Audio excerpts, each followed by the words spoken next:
Good morning, everybody. Welcome.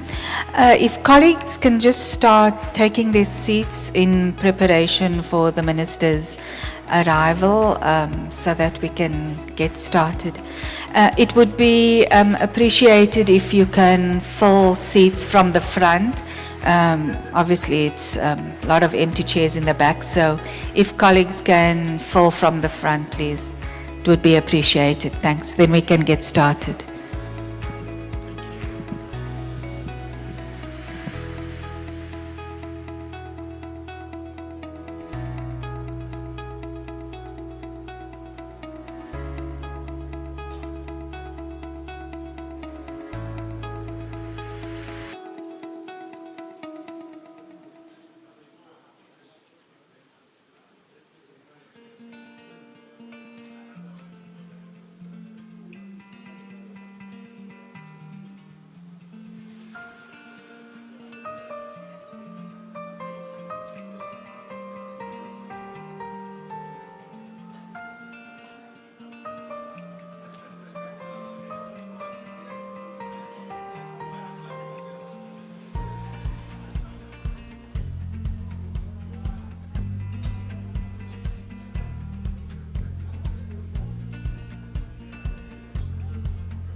Okay. Good morning, ladies and gentlemen. Am I audible? We are good. All right. Good morning, everyone. Apologies for the slight delay. Can we please have everyone moving to the front so that we can start the program? The minister is already here, so he will be joining us shortly.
Morning, ladies and gentlemen.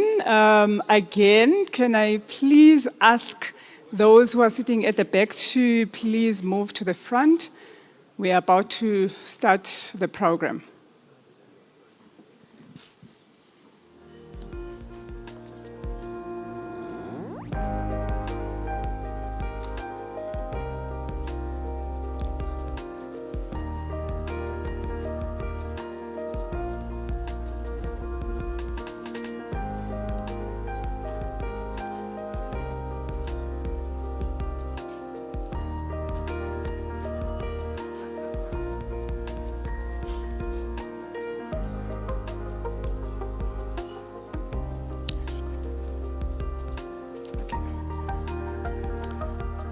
All right, we are ready to start. Good morning once again. My name is Funeka Khumalo. I am a member of the National Advisory Council on Innovation, in short, NACI, and I'm responsible for the Private Sector Engagement Committee within the Council. Today, I'll be your program director for this policy dialogue event. But before we start, I would like to call upon someone from the establishment, Hamilton, to please help us with the safety protocols. Thank you.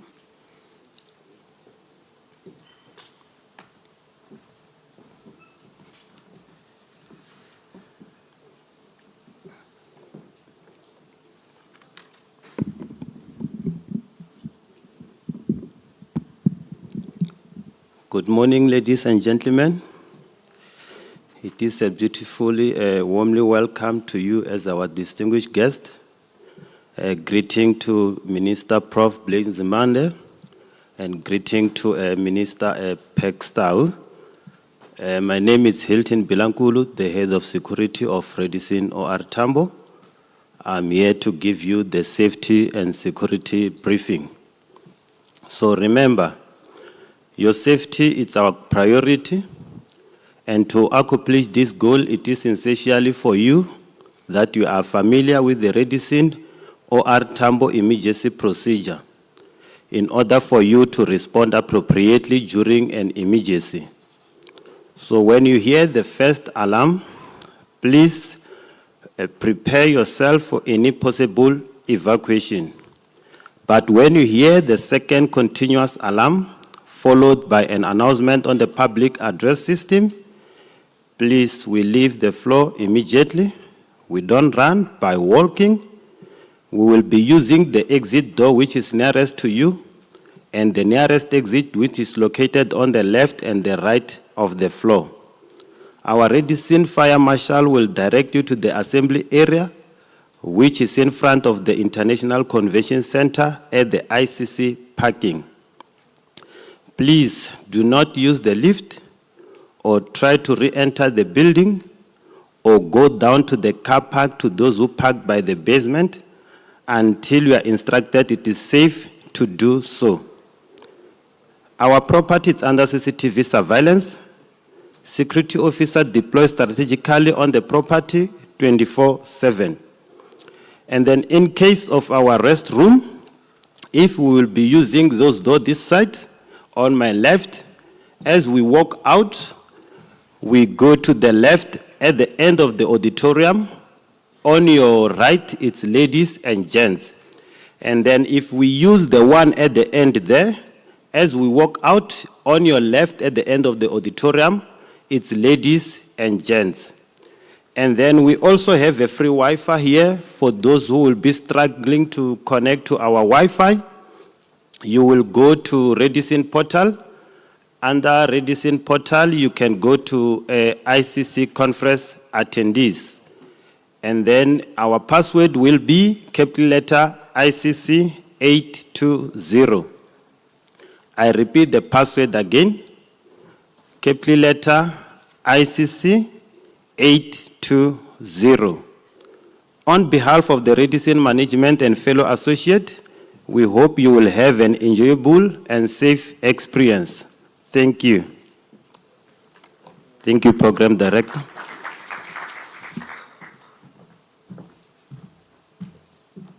Thank Thank you, Hamilton. All right, before we start, I would like to call up to the stage our Honorable Minister, Prof.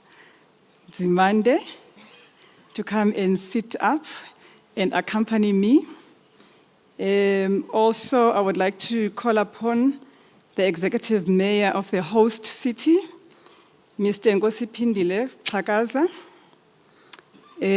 Also, I would like to call up the Chair of NACI, Mr. Tilson Manyoni, and also the Acting CEO of NACI, Dr. Nzigi.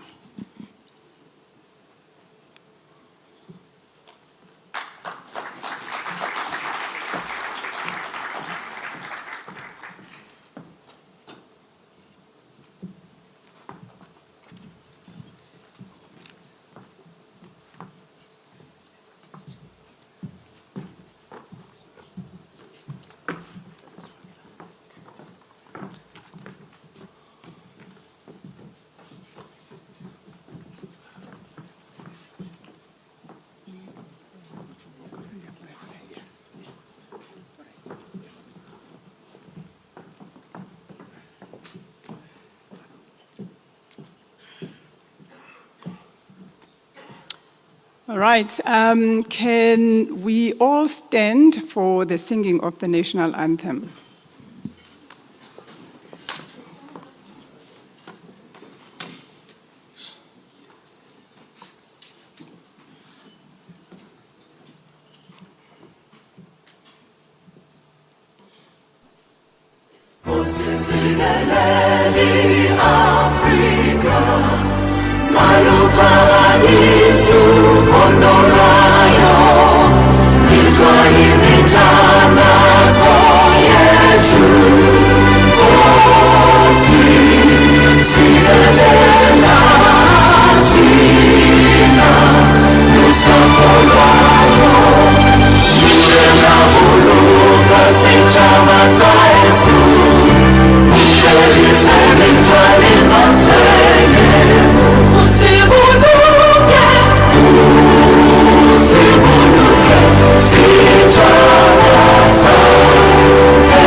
Thank you. You may be seated.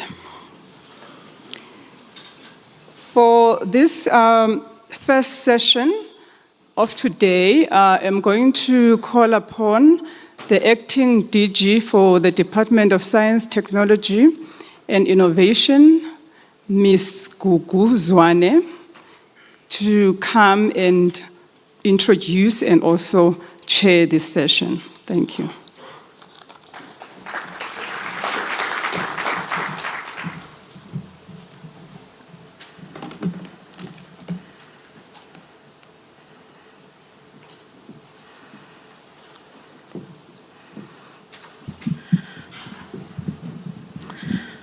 Thank you, Program Director. Good morning, Minister. Good morning, Mayor. Good morning, Minister's Advisors. Good morning, Chairperson of the NACI. Good morning, Acting CEO. And good morning, ladies and gentlemen. My role this morning was just will be to introduce the speakers, the politicians that are here, as they are as they give their message of support.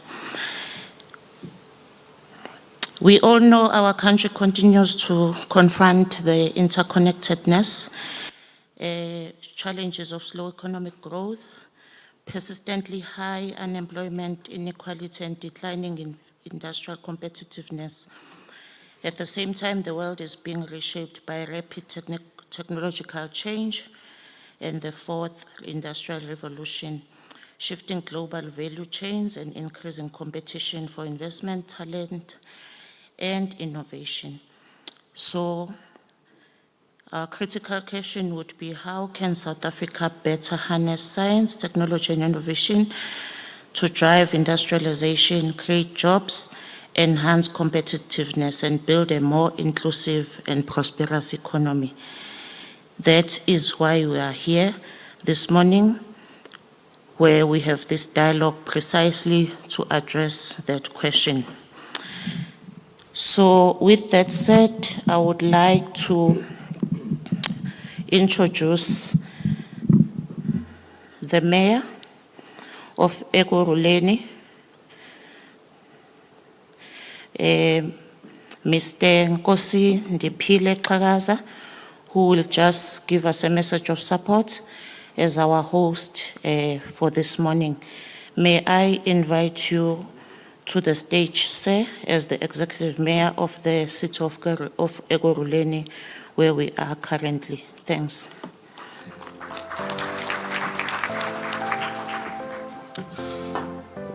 Thank you very much, Program Director, the Acting CEO, Ms. Kukuzwane, and thank you very much for the opportunity to join or this conference. Program Director Ms. Funeka Khumalo, Honorable Minister of Science, Technology and Innovation, Professor Blade Nzimande, and we really want to appreciate that you always invite us to this important platform because of certain capabilities that we have to be a manufacturing capital of the country, and capability that we must always harness, enhance, so that we continue to be relevant as the city. To the, in absentia, the Minister of Trade and Industry, the Chairperson of the National Advisory Council on Innovation, Mr. Tilson Manyoni. And I know that there is also another important chairperson here, the chairperson of South African Space Agency, Mr. Patrick Ndlovu. Ndlovu, we have to ensure that we give a salutation to you.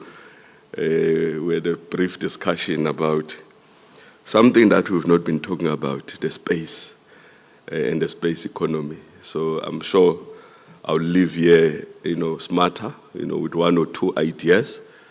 When we talk to our young people in the June month, we must have something to say about our economy, about where we are located, and what is it that we can package, to motivate them. So thank you very much for, making the time. So the acting as the Director General, who's program directing, Ms. Kukuzwane. I understood that the other mayors were supposed to be here, Johannesburg and Tshwane. But I've seen a number of other chairpersons. I've seen the most important chairperson, GGDA, Gauteng Special Economic Zone. Ladies and gentlemen, good morning. Absheni, Dumelang, Sanibonani, Tobela, Huemore. We'll try and use all the languages. I think it's important Honorable Minister. November is around the corner. For us.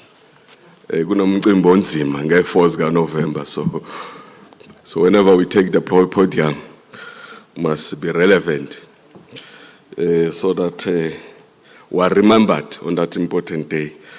So it is a singular honor for me, as an executive mayor for the city of Ekurhuleni, to welcome you, the minister, my fellow mayors, and every delegate gathered here this morning to this policy dialogue on industrialization through innovation. This dialogue is convened on Ekurhuleni soil within the site of Tambo International Airport and inside the Tambo Special Economic Zone. And this is not small in detail. It is a deliberate and a fitting choice because few spaces in the country carry the industrial memory, few spaces carry the industrial future that this city does. So to the minister and the department, thank you for entrusting Ekurhuleni with the honor of hosting this gathering. To NACI and the DTIC and the Tambo SCZ for convening this collaborative platform. We welcome the spirit of partnership that it represents, and I hope my officials from economic development, the youth, they are also part of the guests. So honored guests, Ekurhuleni remains the largest manufacturing hub on the African continent. We are, as I've always been saying, the Africa's workshop, a city built on the hands of artisans and engineers, on factory floors and rail yards, a city that understands better than most what it takes to turn raw materials and raw ambitions into real outputs and real jobs. Today's themes, industrial innovation for inclusive growth and competitiveness, is therefore not an abstract policy conversation for us. It is a daily business for our residents, our SMMEs, and our industrial base. Our Aerotropolis program captures these ambitions at scale, anchored by the Tambo International Airport, the busiest airport on the African continent, and catalytic projects such as the Tambo Springs Inland Port, the potential to unlock over 240,000 jobs. We are repositioning the city as an eastern gateway of Gauteng's economy and a strategic node in global industrial value chain. We do this with our eyes open to the headwinds, global trade tensions, energy price volatility, and logistic disruption. Automotive and manufacturing sectors are opening the city. The city are opening the city, and we intend to seize some of these opportunities. And that is why this dialogue is relevant to us, bringing government, bringing industry, academia, and finance in one room to actually have a conversation. So allow me briefly to share how the city is already putting innovation to work, because Ekurhuleni does not arrive at this dialogue empty-handed.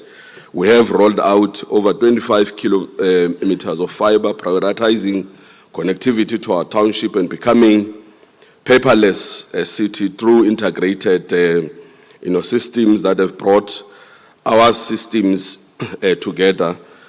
And over 10,000 Internet of Things devices are being deployed across our infrastructure to fight cable theft and tampering, while a new automated building plan application system is cutting red tapes for developers and investors alike.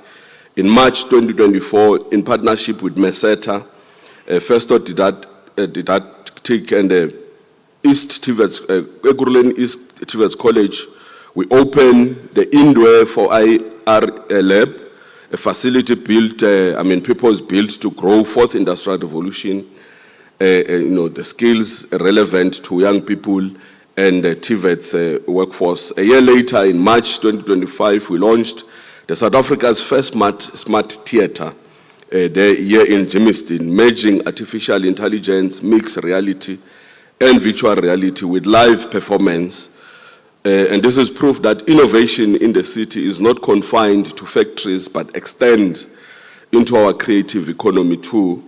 And through our innovative and artificial intelligence hackathon programs, hundreds of young people have been exposed to coding, drone technology, the 3D design, several of these youngsters walking away with cash prizes, mentorship, and in some cases, job conversation with companies such as Microsoft. Some of our development, systems development and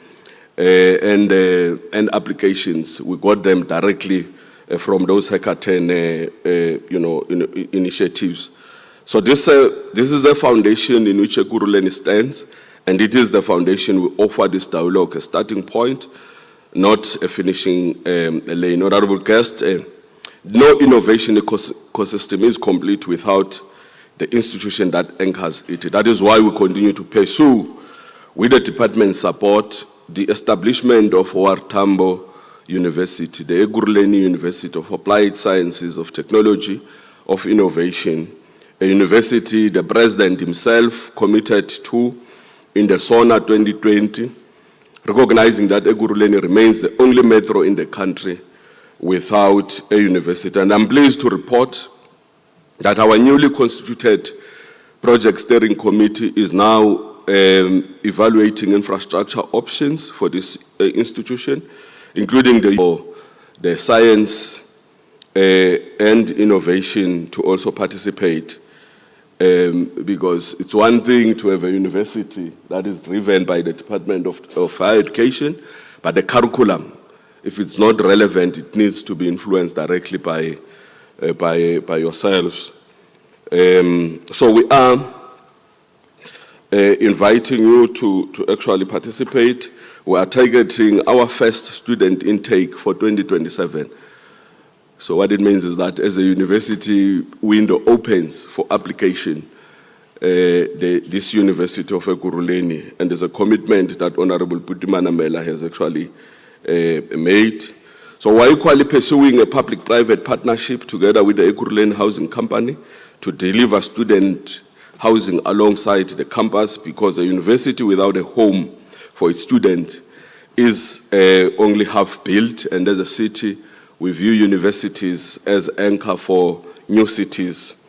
So we're grateful too for the call made at the last year's NACI Summit for an Ekurhuleni Science and Innovation Park, a dedicated home for science, for technology and engineering startups. We hear that call, and the city stands ready to make available the land and the partnership for which Ekurhuleni is known. So we are cognizant, however, that none of this matters if young people are not equipped to participate in it. This year alone, we've relaunched our bursary scheme. In 2021, the bursary scheme was scratched, so we've put it back. We've put up a 15 million allocated towards new bursaries in critical and scarce skills, in engineering, in town and regional planning, in environmental sciences, finance, auditing, information technology, data science, and health sciences.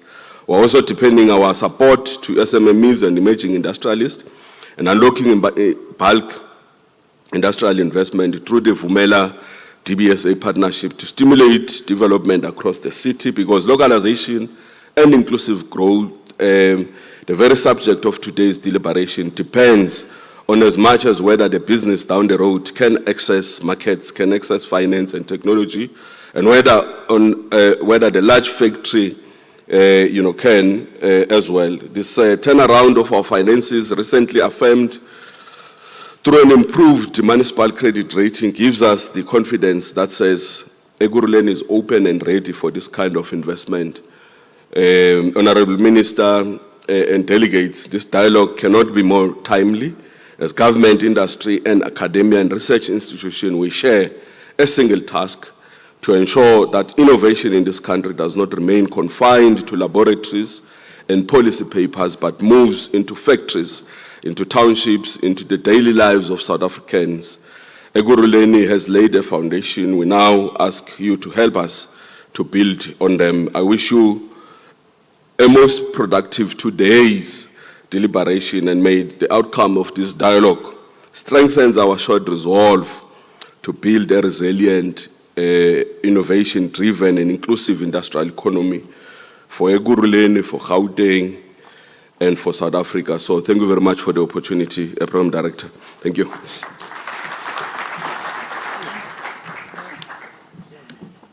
Thank you, Mayor Xhakaza, for your welcoming remarks and for the leadership that the city of Ekurhuleni continues to demonstrate in promoting innovation, investment and industrial development.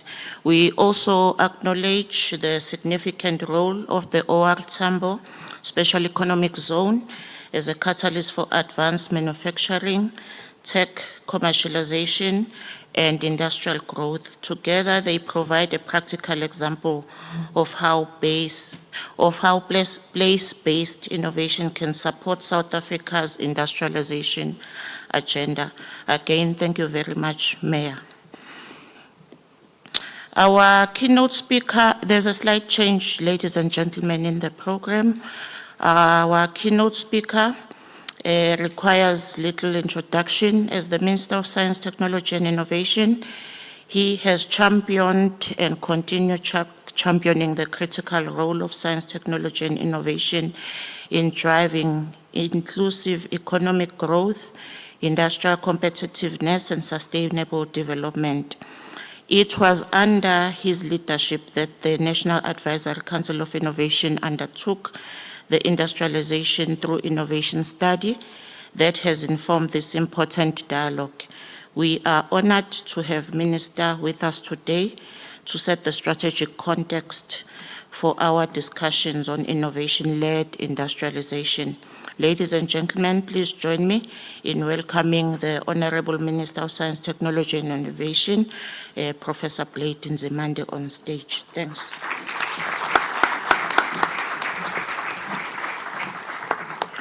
Thank you very much, Acting DG.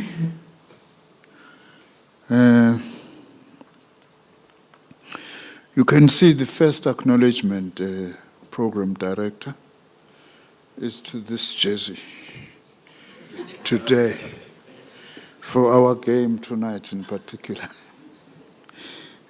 Just to motivate everybody to support Bafana Bafana. Thank you very much to you, Program Director, Acting DG first and Program Director, Ms. Funeka Khumalo.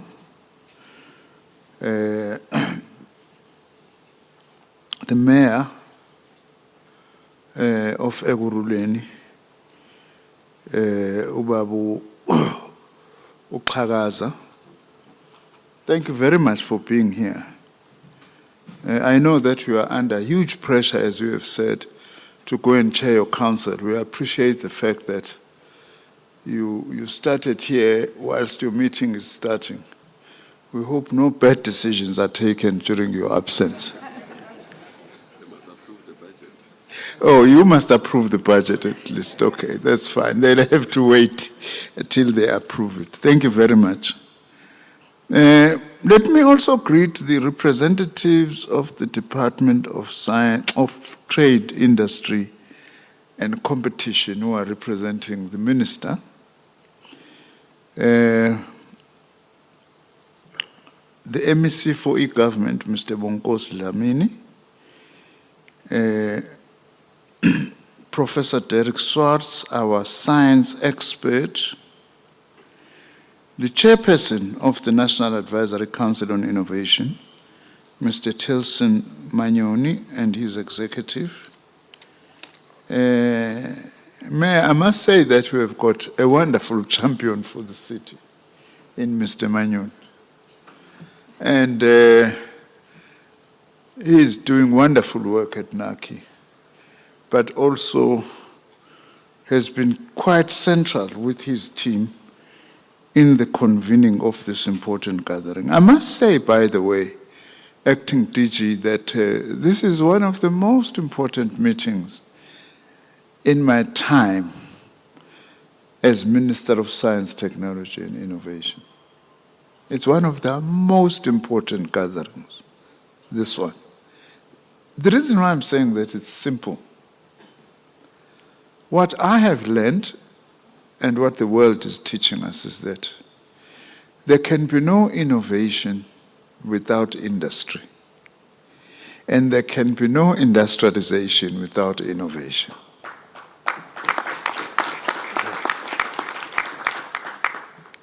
So to come together in this way, I'm very glad because we are beginning to implement and understand the ecosystem of industrialization and innovation in our country. Of course, crucial partners in that is government and academia with research institutions. So that's why I am saying this is one of the most important gatherings that have been brought together. Dr. Nzimande, the chairperson of the OR Tambo Special Economic Zone, Ms. Thandi Wenkobe, the Chief Executive Officer of the OR Tambo SEZ, chairpersons and CEOs of the DSI entities, representatives of government institutions, the President of Business Unity South Africa, Mr. Mgojo, representatives of continental and global bodies, leaders of industry and entrepreneurs, distinguished guest exhibitors, members of the media. It is indeed my honor and privilege to address you at this inaugural policy dialogue on industrialization through innovation that deserve the attention of a gathering of this nature. Honorable Mayor, I listened to you very carefully as you were describing Ekurhuleni. Indeed, Ekurhuleni is the manufacturing heartland of South Africa and the African continent. So there could be no better place to have this inaugural dialogue other than in the city of Ekurhuleni. You deserve to actually have this. One thing, by the way, which I still hope those of us who are here who like to write the history of our country, as well as the industrial and economic history of our country, I hope one day we will be able to compile a proper history of Ekurhuleni as a manufacturing base. Because one other thing is that one major contributory factor to Ekurhuleni being a manufacturing heart of our country is because of artisans that have played a critical role over the decades here. Yes, trained under apartheid, yes, mainly white artisans, but it underlines the importance of producing more artisans as a critical component of industrialization. That is why also as a department, we are now working with some TVET colleges in order to support innovation in those TVET colleges. So it's a very important history to tell because it tells about industrialization of our country.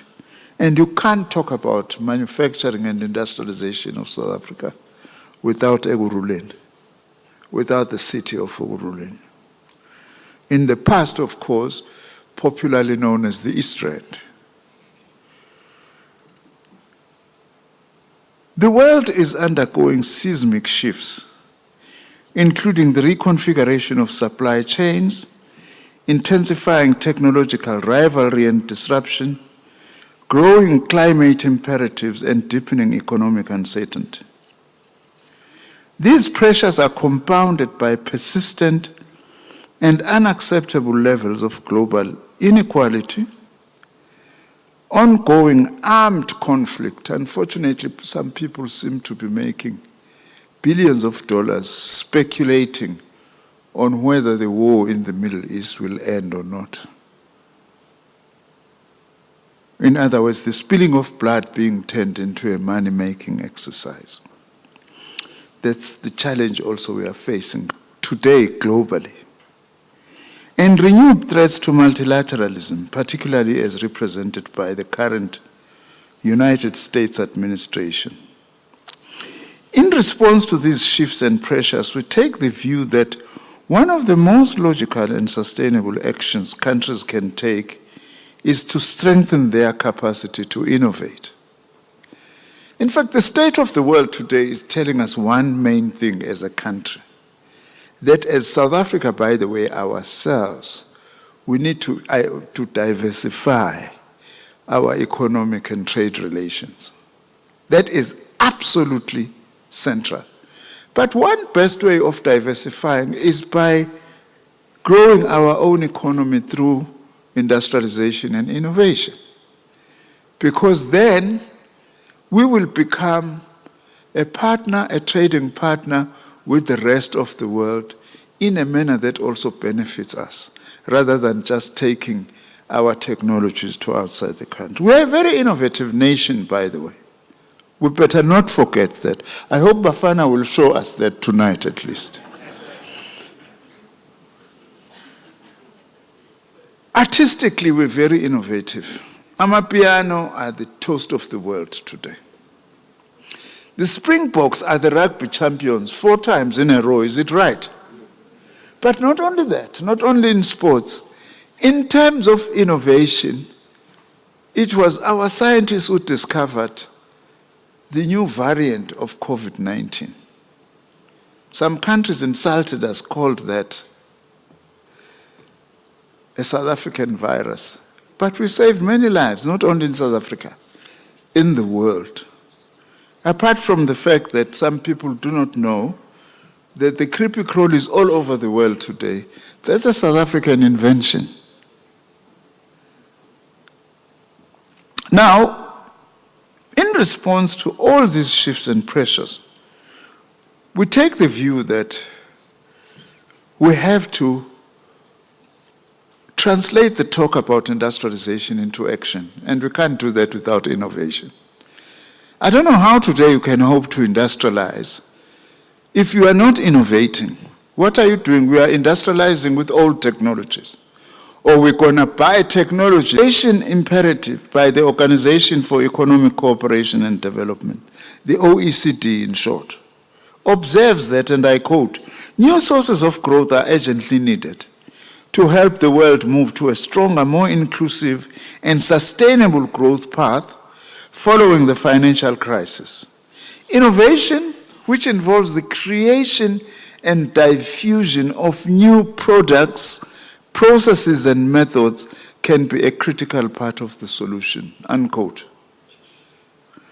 In his address at the Chinese Major Conference on Science and Technology in 2024, the Chinese President Xi Jinping asserted, and I quote, "We must persist in innovation-led development, firmly establish the concept that a firm hold on innovation is a firm hold on development, and that seeking innovation is seeking the future, and use science and technology and innovation to lead high-quality development and guarantee high-level security," unquote. This means that as South Africa, we must continually strengthen our productive capabilities and economic resilience. As we do so, we must also safeguard our technological and epistemic sovereignty. People sometimes do not take this seriously, the issue of our own technological sovereignty. In other words, we must build our own independent capacity for technological development and innovation. That doesn't mean that we don't interact with the rest of the world. Explain each point very briefly in terms of things that needs to be done. The first is the need to develop the capacity to respond to technological shifts and the new industrial era. Emerging technologies such as artificial intelligence, advanced manufacturing, robotics, biotechnology, quantum technologies, and green technologies are reshaping global production and trading systems. South Africa must therefore accelerate technological upgrading across its core industries to create and sustain new jobs, develop new products and services, expand market access, and drive global competitiveness. The second imperative is the importance of strengthening our policy coherence for innovation. Across the key role players, industry, government, our academia and research bodies, as well as other key role players in this space. There must be policy coherence on innovation. South Africa's industrialization ambitions require greater coherence in industrial policy, science, technology, and innovation, policy, skills development, trade investment, competition policy, and infrastructure planning. These are not just individual processes that are out there. They need to talk to each other if we are to drive the kind of industrialization and innovation that we need. The NACI report on industrialization through innovation, which inspired this dialogue, emphasizes the need for stronger alignment as one of its key recommendations. Greater alignment is also required among government departments, public entities, development finance institutions, research institutions, and industry stakeholders. Recent research shows, by the way, that China's spectacular growth is as a result of the partnership between state-owned entities in China and academia.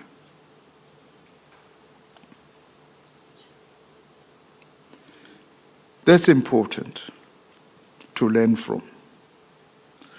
Now, this means, and will ensure this alignment, that policy instruments operate as a coordinated system that enables and drives industrial innovation across sectors, such as energy, health, food, transportation, and minerals beneficiation.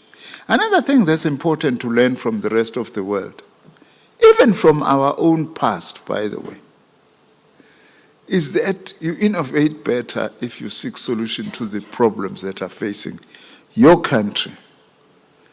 Yes, it was under apartheid, but Sasol was an invention out of sanctions to address the fact that South Africa was, rightly so of course, sanctioned in the past for its criminal apartheid policies.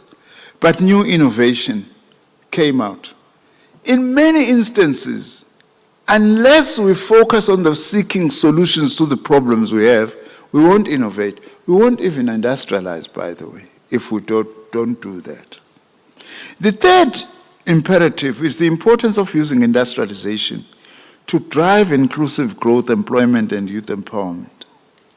President spoke passionately on Tuesday about the role of the private sector, for instance, in employing young people. We also emphasize the issue of inclusive growth because history has shown that growth in itself does not translate to equity and development. It's interesting that till now, perhaps the golden decade of South African business or industrial capitalism was the 1960s. Who benefited from that growth? It was after the Rivonia trials. Mandela and them were locked up. All political activity in the country was banned. So there was intensified suppression. And that was characterized by economic growth at the same time, but that benefited a minority. So economic growth on its own is not sufficient to address the problems that we have. That's why we speak about inclusive growth, because growth can exclude others. So it's very important that we also are guided by these perspectives. The fourth imperative is to build, as I have said, I'm not going to repeat this, a stronger innovation, industrialization partnership. The fifth imperative is the importance of financing industrialization and innovation at scale. At scale. Today we are at 0.61 GDP spend on research and development as a country. That's nothing, frankly. Before COVID, we were at 0.79. And it's private sector that has gone down, by the way, in terms of investing into research and development. Hence, I'm saying this gathering is one of the most important gatherings that I have attended in my tenure as Minister of Science, Technology and Innovation. Our National Development Plan says by 2030, our GDP spend on research and development must be at 1.5%. That's 4 years away from now. It's a tall order. We mustn't give up. We need to do more. So private and public institutions, funding institutions in particular, needs to work together to address this. The sixth imperative is the need to establish science and innovation parks. If there's one lesson I've learned as minister in this portfolio, is that you can have no industrialization and innovation ecosystem without science and innovation parks. I've seen them in many parts of the world. They are a crucial component of what we are trying to do. I also hope Chair Naki will, as you have already started, and I'm waiting for my report, by the way. We are not behind schedule, but I'm waiting for my report on science and innovation parks in South Africa. What needs to be done? Again, we won't be able to do this without these partnerships that I'm talking about. By the way, we are deciding to look first at targeting special economic zones on which we must build science and innovation parks, because that's where the potential for innovation is. Then if you bring together academia, industry, government, around this innovation, around this SEZ, we are likely to achieve, and innovation parks, we are likely to achieve real innovation. While science park models exist nationally, they have not consistently demonstrated an integrated approach that aligns research and development, technology commercialization, advanced manufacturing, industrial policy instruments, SEZs and inclusive development objectives within a coherent governance and financing framework. I'm not preempting your report, Chair. These are my own observations in my experience as minister. I wish you prove me wrong on this. That would be very good, actually. But the reason why I even requested Naki to look at SEZs and to look into this issue of relationship between industrialization and innovation is because of this disjuncture that is there now. Now, the seventh and final policy imperative, Madam Chair, before you chase me out of here, that I wish to reflect on is the importance of advancing regional integration and continental industrialization.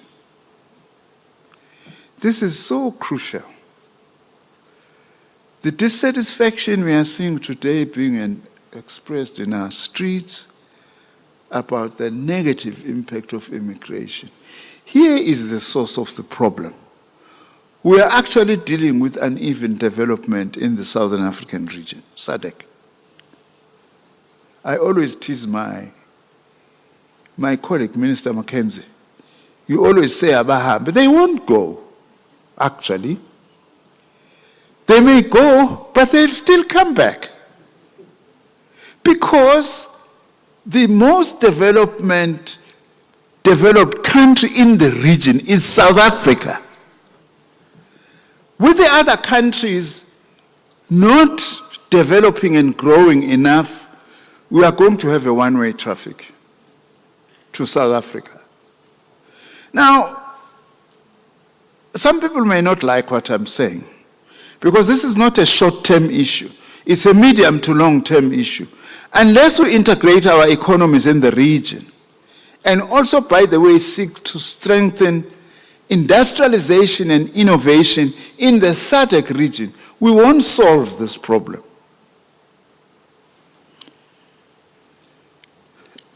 As scientists, industrialists, academics, we must at least at all times know the sources of the problem, if in the end we are going to be able to address it. Without looking at the source of the problem, we are not going to be able to address it. Therefore, South Africa should leverage regional value chains, continental markets, and cross-border innovation partnerships to expand industrial opportunities. As South Africa, we are chairing SADC. We are interim chair now. This year, next year, we will be chair of SADC. I've already visited Botswana,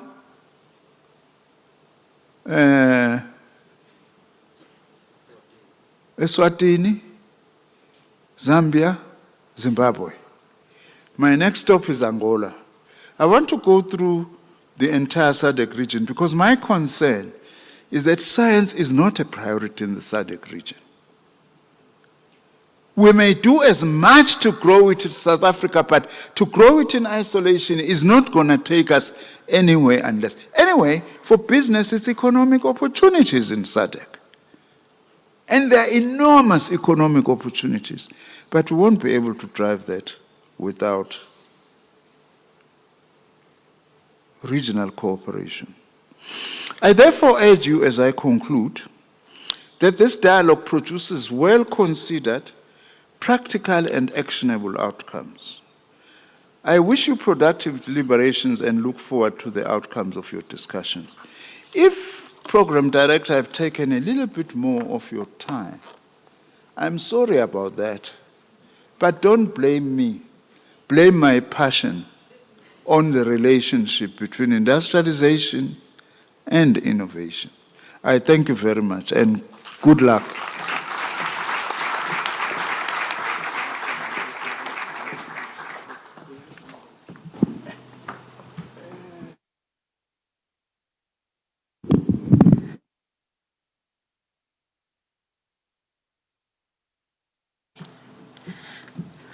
Honorable Minister, thank you for your insightful address and for challenging us to think boldly about the role of science, technology, and innovation in shaping South Africa's industrial future.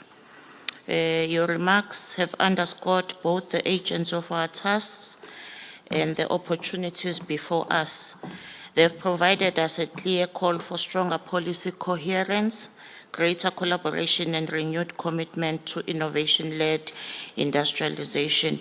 We thank you, Minister, for your leadership and vision, and look forward to translating the strategic direction you have outlined into concrete outcomes and actions.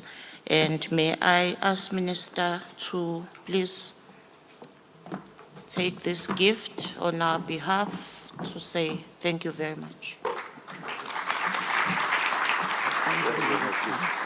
Thank you. Thank you.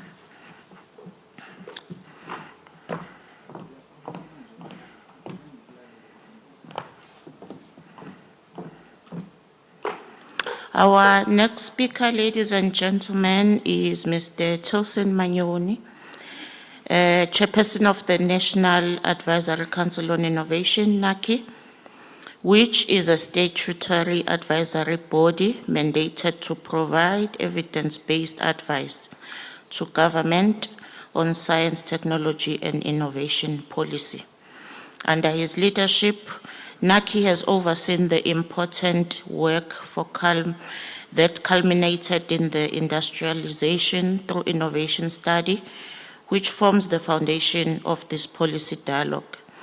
Today, Mr. Manyoni, he should have come before the minister, by the way, but because of time, we had to change the program slightly, but his role is to outline the purpose and objectives of this dialogue and help us frame the critical discussions that will take place over the next 2 days as we explore how innovation can be more effectively leveraged to drive industrialization, competitiveness, and inclusive economic growth.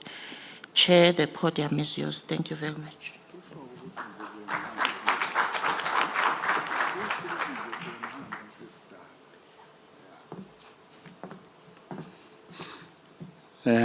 Good morning, colleagues. Before I start, it's not every day that the chair speaks after the minister. So it's a rare privilege that I shall cherish, Minister. Secondly, the minister might leave anytime soon, so he will excuse himself any point in time. But I hope I will say enough. I hope I will say enough before he leaves.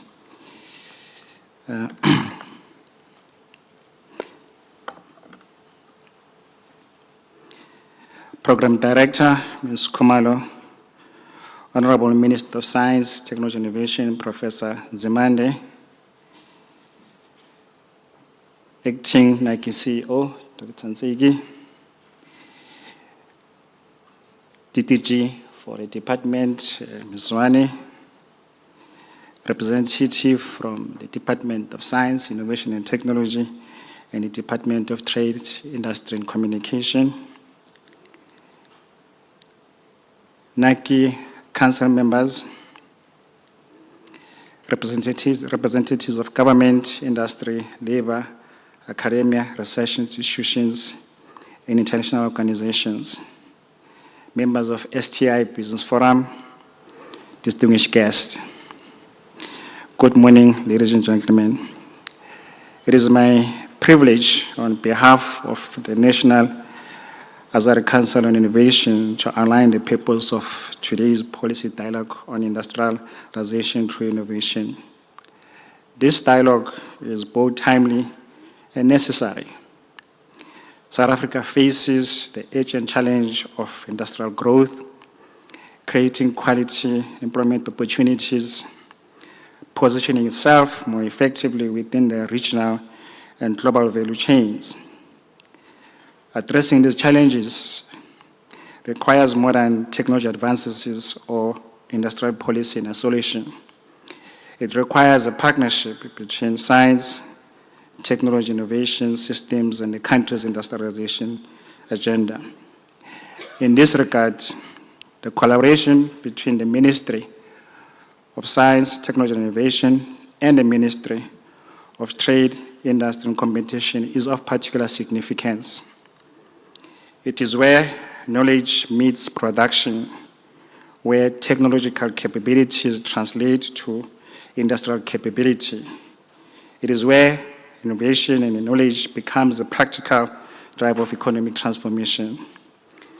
Today's dialogue provides an important platform for strengthening this partnership, identifying ways in which South Africa can leverage innovation to re-industrialize its economy and build new sources of competitive advantage. Recognizing that innovation-led industrialization must ultimately translate into productive investment, industrial expansion, and firm-level competitiveness. NACI has broadened this partnership by inviting the OR Tambo specific special economic zone to co-host this event. This reflects government's significant investment in special economic zones, a strategic instrument for industrial development, investment attraction, technology diffusion, and industrial upgrading. The involvement of the OR Tambo SEZs help us to ground this dialogue on practical experience, ensuring that the discussions are informed not only by policy or research perspective, but also by the realities and opportunities associated with building innovation-driven industrial ecosystem. It further highlights the importance of the role that SEZs can play in supporting technology localization, manufacturing growth, and the development of global competitiveness industries. This dialogue is informed by NACI's research on industrialization through innovation, which examined how South Africa can harness emerging 4R technologies and innovation capabilities to support industrial development and economic competitiveness. The central objective of the study was to identify practical intervention that can strengthen the contribution of innovation to industrial development, particularly supporting of manufacturing growth and technology localization. I would therefore like to express my sincere appreciation to the NACI experts whose commitment and expertise made this work possible. Their contributions are reflected on the report that formed the foundations of today's discussion. Following the tea break, Professor Mugabe and Dr. Botha will present the key findings of the study. Their presentations will provide an evidence-based foundation for the dialogue, demonstrate how research findings relate to the themes that will be explored throughout the day. Importantly, today's dialogue forms a critical part of report finalization process. It provides an opportunity to test the findings, enrich the recommendations, ensure that they are informed by the practical realities and experiences of the key stakeholders. More importantly, it enables us to move beyond analysis towards actions by identifying concrete measures that can be taken to strengthen South African innovation and industrial development ecosystem. The purpose of today's dialogue is therefore threefold. First, to facilitate a national conversation of the role of innovation as a strategic driver for industrialization, competitiveness, productivity growth, and economic development. Second, to identify practical mechanisms for strengthening alignment between innovation policy and industrial policy, ensuring that investment in science, technology, and innovation translate to stronger industrial capabilities. And third, to build consensus amongst the key stakeholders on the priority actions required to advance an innovation-led industrialization agenda that is inclusive and responsive to South Africa's developmental priorities. A key outcome of the dialogue will be the development of a shared set of recommendations that will emerge from the discussions across the various panels and breakaway sessions. These recommendations will culminate in a call to action to be jointly endorsed by the Minister of Science, Technology, and Innovation and the Minister of Trade, Industry, and Competition. This call to action will articulate the shared vision for innovation-led industrialization, identify practical priorities for strengthening policy coherence, deepening collaboration, and accelerating South African re-industrialization effort. Ladies and gentlemen, the breadth of participation in this dialogue reflects the reality that industrialization is not a responsibility of a single institution, sector, or sphere government. It is a collective endeavor that depends on effective collaboration amongst policymakers, industry leaders, and development partners. The dialogue has therefore been designed to bring together diverse perspectives and experiences from across government, business, labor, academia, and civic society. Recognizing that South Africa's industrial future is increasingly linked to regional and continental economic integration, we are also honored to welcome representatives from the regional and African institutions. Their participation will enrich our discussion and help position South African industrial agenda with a broader context in the opportunities presented by the African Continental Free Trade. As I conclude, Minister, 2 minutes, because you must hear this one. As I conclude, Honorable Minister and distinguished guests, last year we hosted the National System of Innovation Transformation Summit at Beachwood Hotel. We publicly pronounced the summit declarations. We committed ourselves to placing science, technology, and innovation at the center of industry and society. We further committed to transform the South African economy through science, technology, and innovation, It is against this context that this dialogue takes place. This dialogue call to action must find expression in our society, must empower us to take bold decisions to re-industrialize our country and propel its future growth. Honorable Professor Nzimande, it is my pleasure to announce that on the 8th of July 2026, STNI Business Forum, in partnership with Marian Guardian and Princeton University, will host the inaugural STNI Public Sector Lecture at the Paris Palace Convention Center, which will bring more than 400 delegates from business and professionals. The lecture will serve as official launch of the STNI Business Forum as a national policy advocacy organization which will champion the policies dialogue call to action. As we engage over the course of today or tomorrow, I encourage us to move beyond identifying challenges and towards defining practical actions. The true measure of this dialogue will not be the quality of our discussions alone, but it will be our collective ability to translate ideas into partnership policies and strengthen the investment case for building a successful, inclusive South Africa. I thank you and I wish you a productive and insightful engagement.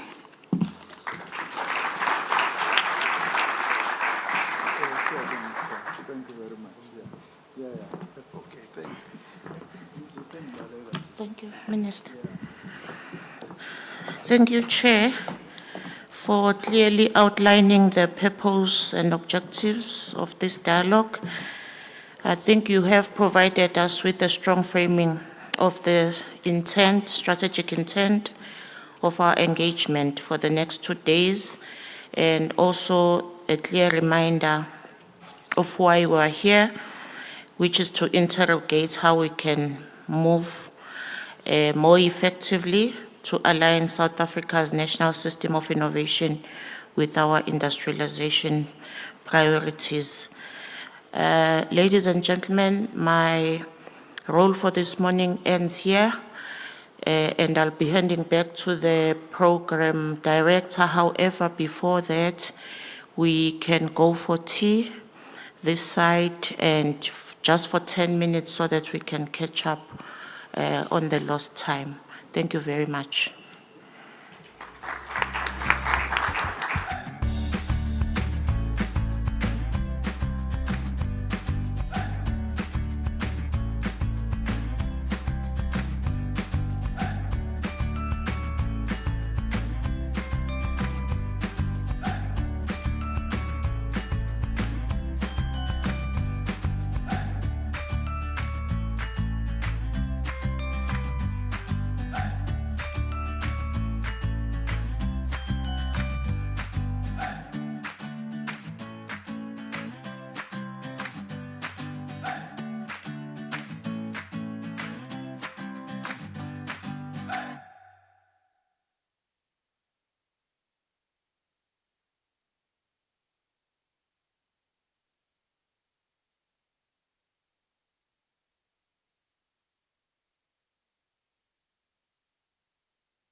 Ladies and gentlemen, can we please start making our way inside?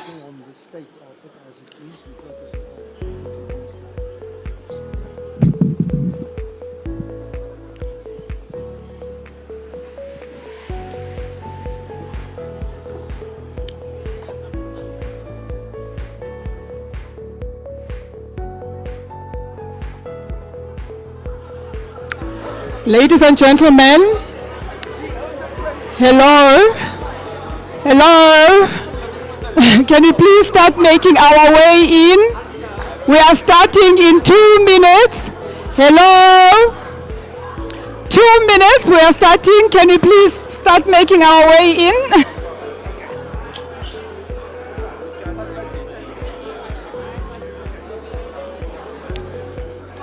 It looks like even with my mic, you can't.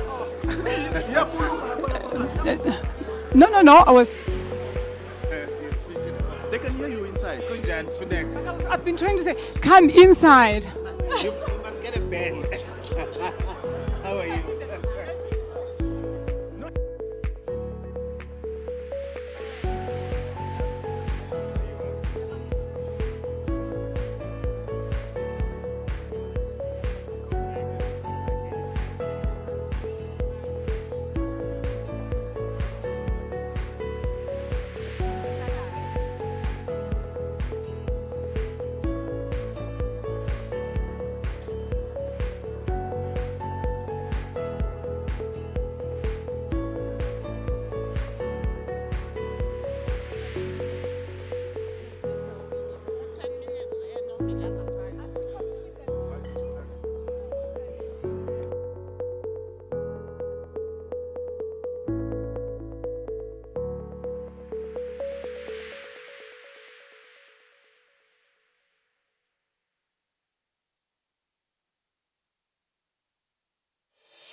All right, ladies and gentlemen, we are starting now.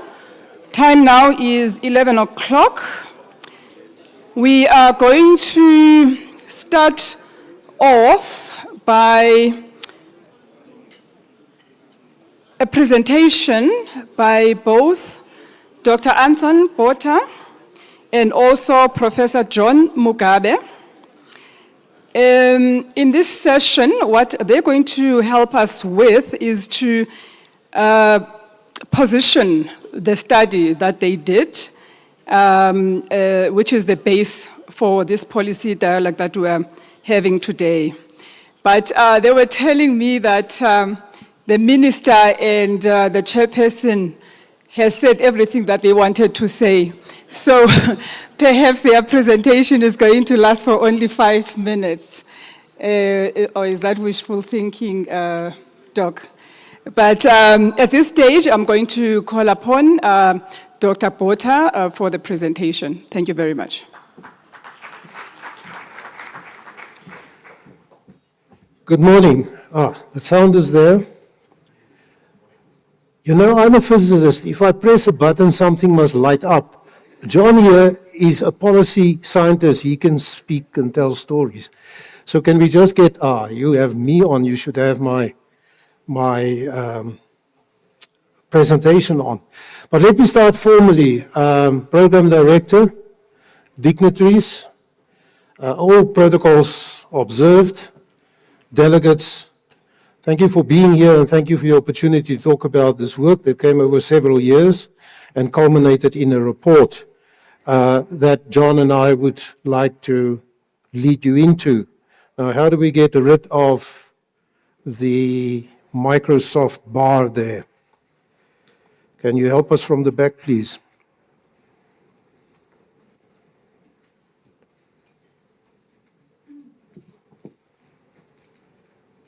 Good, thank you. There's still something there. The report that we're going to unpack to you was done and published, was done over a few years, and it was published in 2025. And it had to do with industrialization through innovation, our theme in South Africa. But our theme has shifted, as you can see. The policy dialogue is about industrial innovation for inclusive growth and competitiveness. Now, obviously, this leads to a reason for industrialization. So we ask, how can we strengthen the national system of innovation? And the national system of innovation is probably the most spoken of thing that we have in science and technology in South Africa. In a new era of technological advancement, we did not do this on our own. There was a group, the whole team, which I list there, with Ilse Kaak chairing this. Ilse was here earlier this morning. Ilse, are you here? Thank you, there at the back. So it's not only John and me. If you want to blame somebody, blame all 10 of us. Can we get rid of that little bar there, please? It's going to get in the way very soon. What was this report about? If we have to analyze it, unpack it, it first looked at South Africa's industrialization challenges.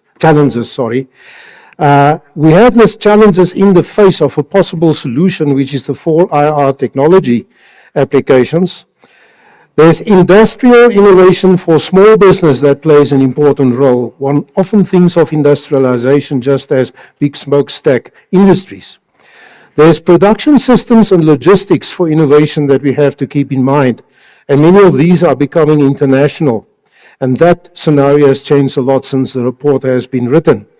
There's cross-cutting areas and issues that you get everywhere. And then we will ask a few questions, not about what the NSI is, but why is industrialization supposed to work very well under the NSI and why is it not? And then we will look at, I will hand over to John at that stage. John is the policy expert. He will talk about industrialization policy interfaces and policy frameworks for innovation and industrial development. And then we will take the recommendations for the report as strategic interventions. Now, I said to the NACI Council Chair, he and the Minister has actually given this speech, so I think at this point, John and I can say amen. But let us go into a little bit more detail for you.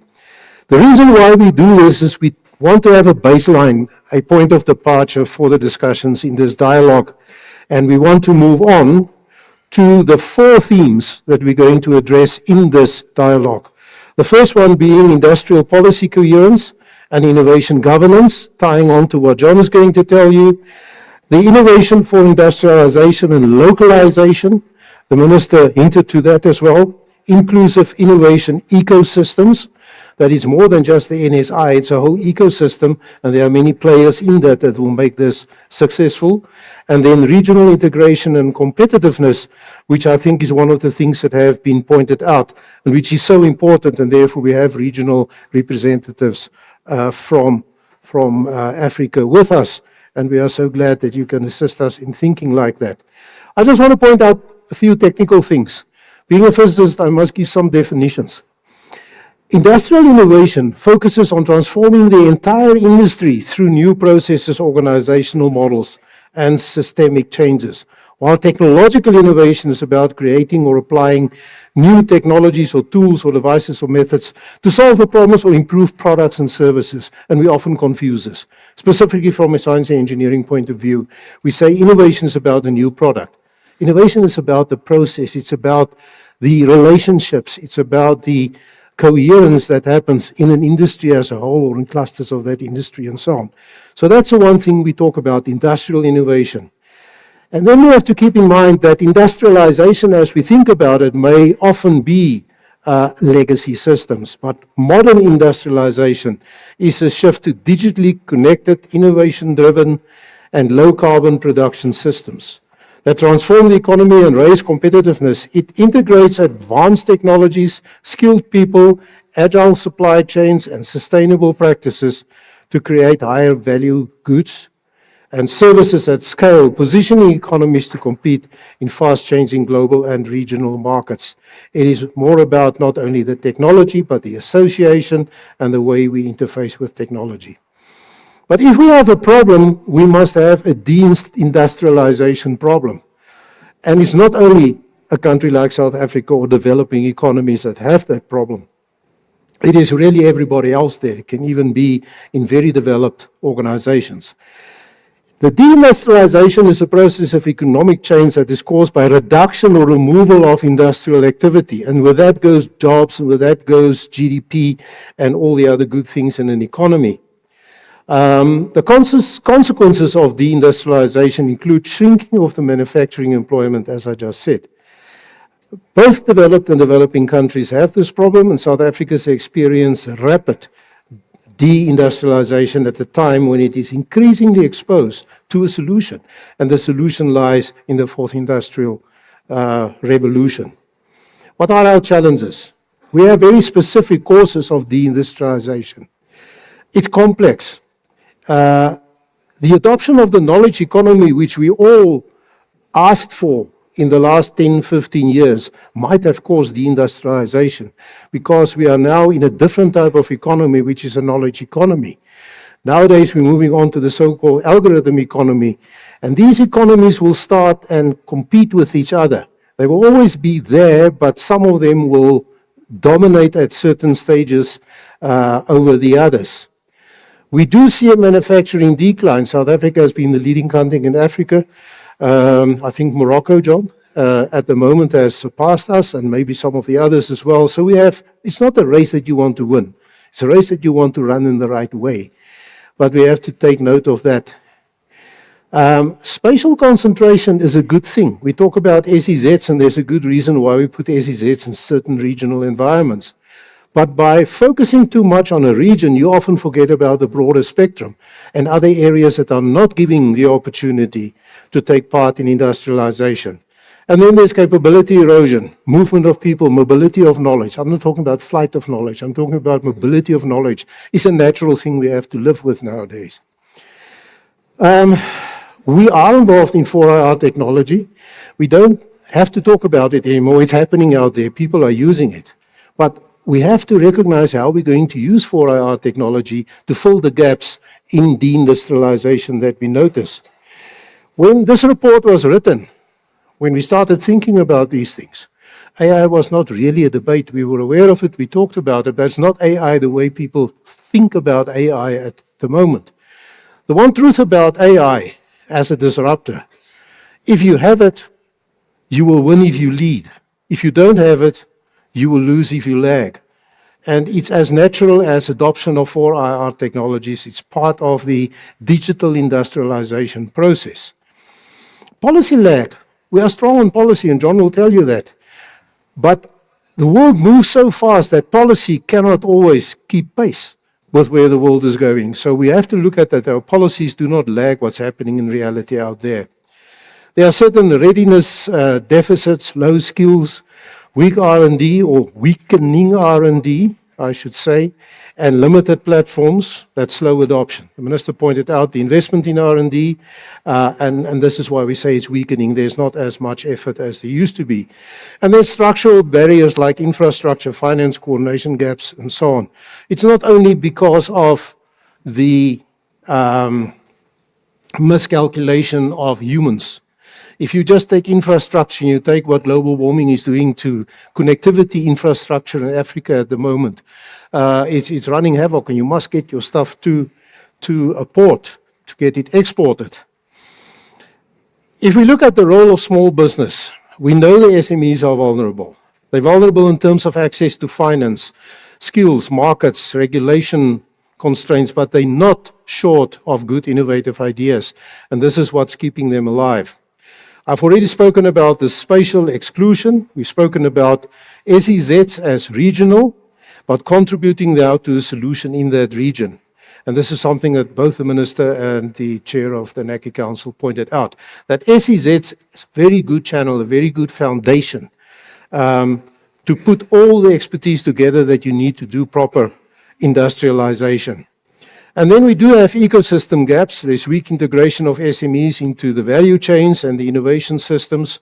Very difficult for companies that start supplying OEMs to get to first-tier suppliers. So what is being happening, how do we take people through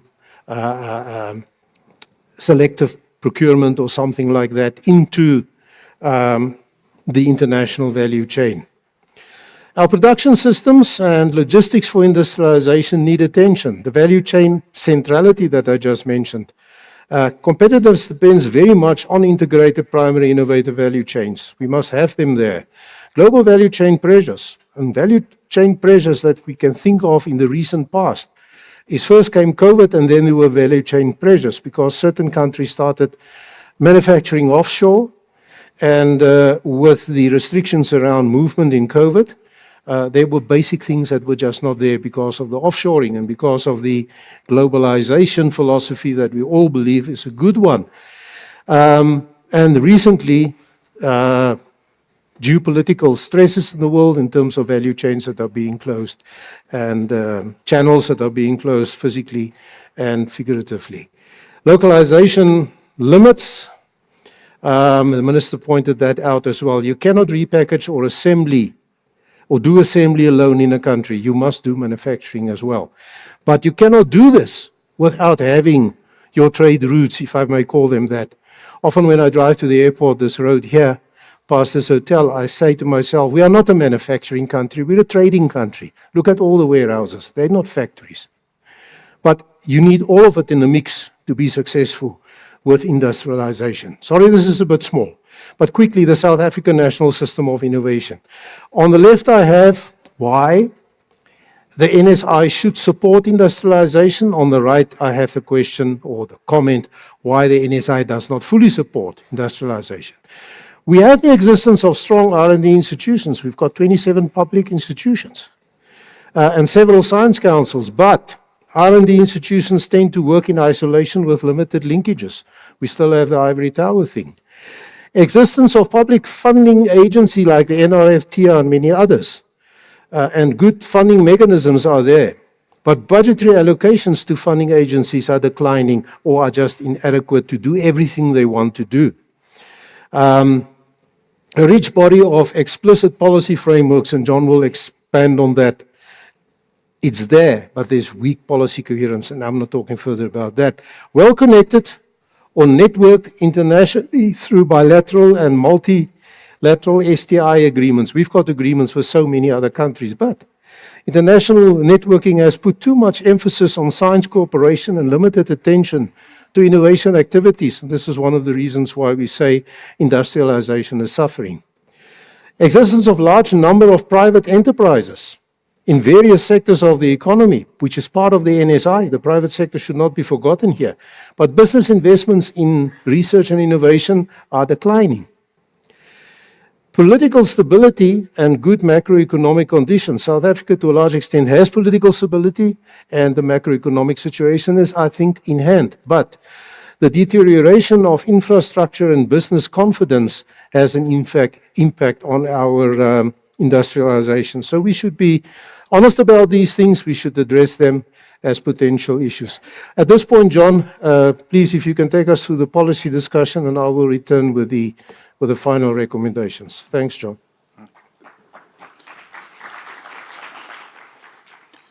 Thank you, Anton. Colleagues and friends, good morning.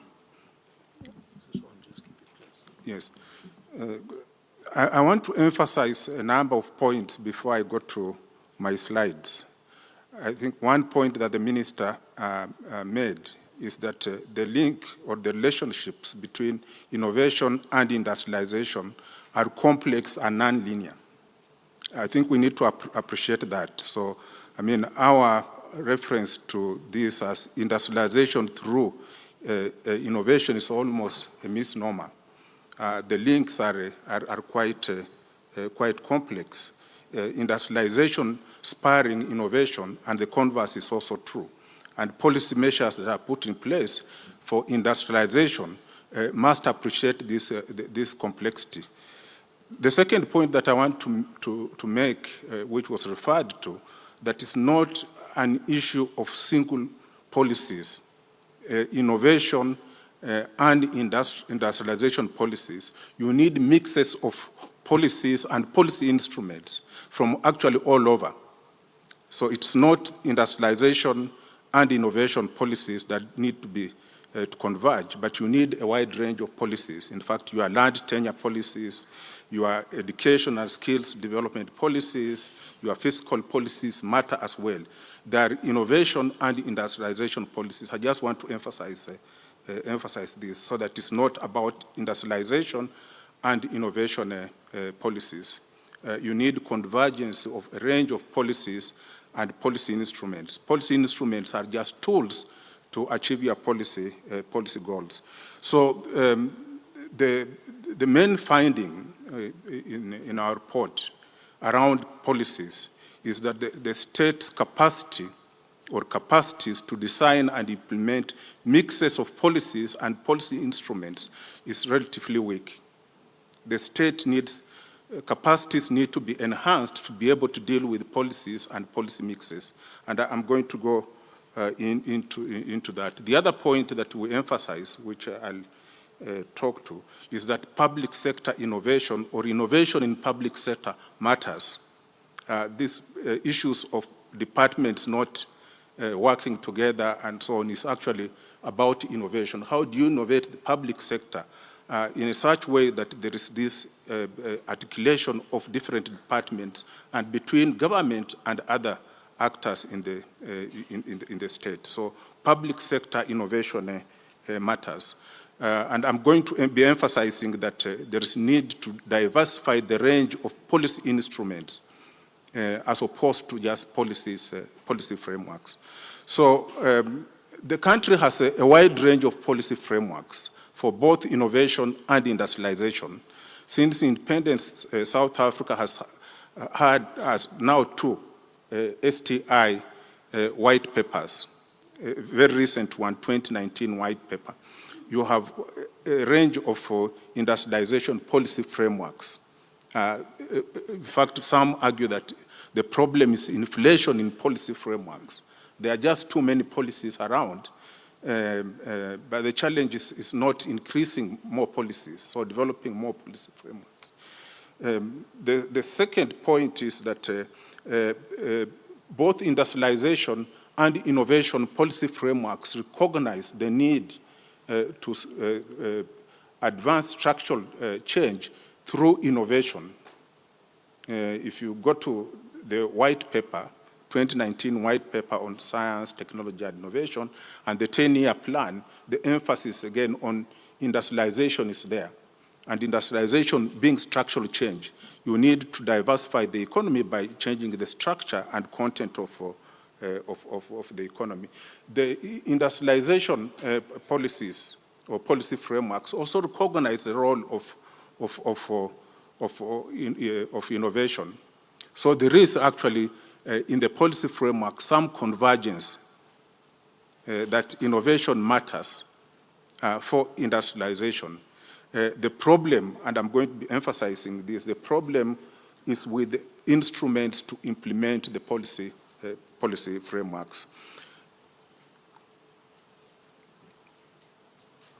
So both policy frameworks or policy domains appreciate the role of innovation. But the challenge, again, as I emphasized in the beginning, is the capacity of the state to design and implement instruments to implement the policies.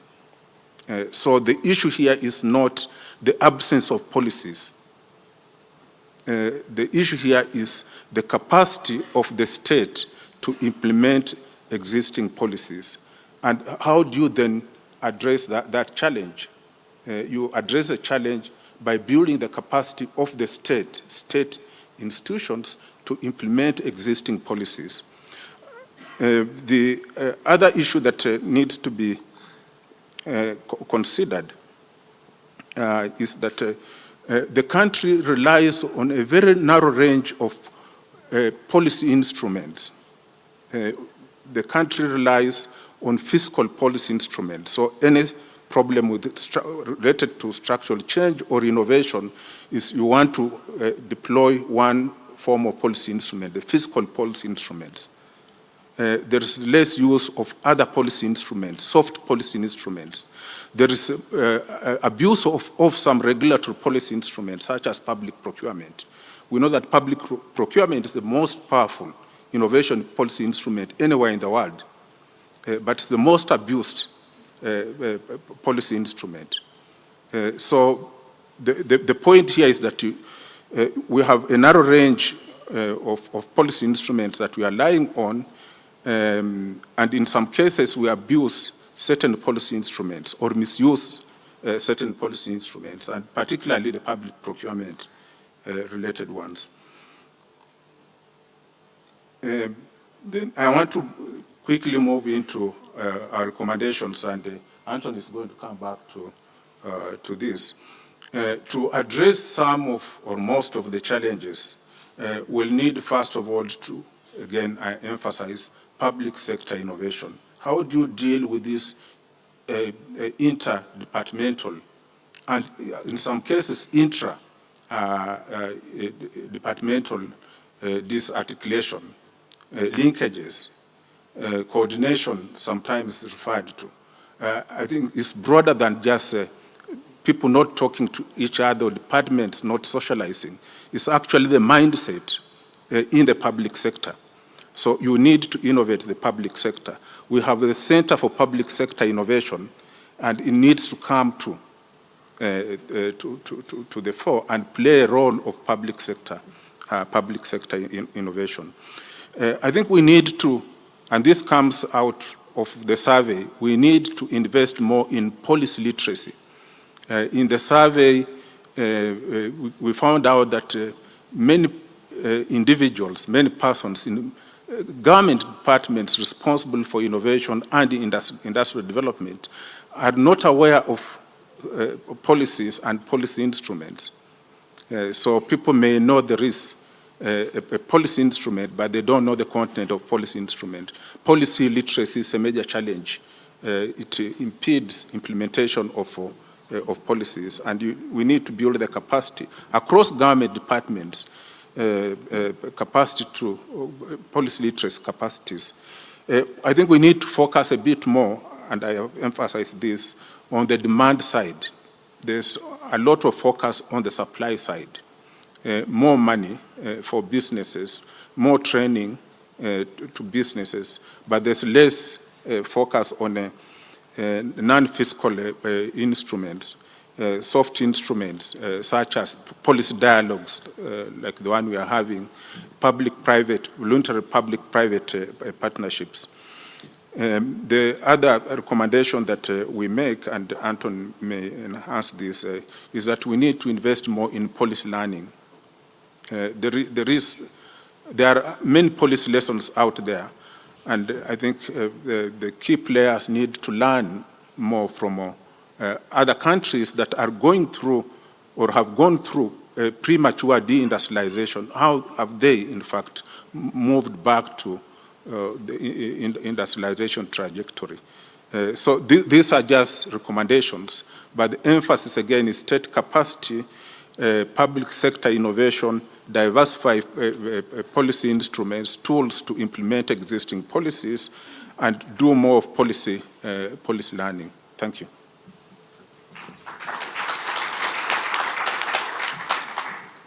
Thank you, John. So, what were the findings? Cross-cutting issues for innovation-led industrialization is everywhere. It's anything from skills shortage to future-ready capability gaps, skills, leadership, the ability to do change management. There are shortages that each of these areas have in, whether it's on the policy side, whether it's the SME involvement, or whether it's working on a regional basis. There are other regional opportunities. The African Continental Free Trade Alignment and SADC offer scaling up to competitiveness, it offers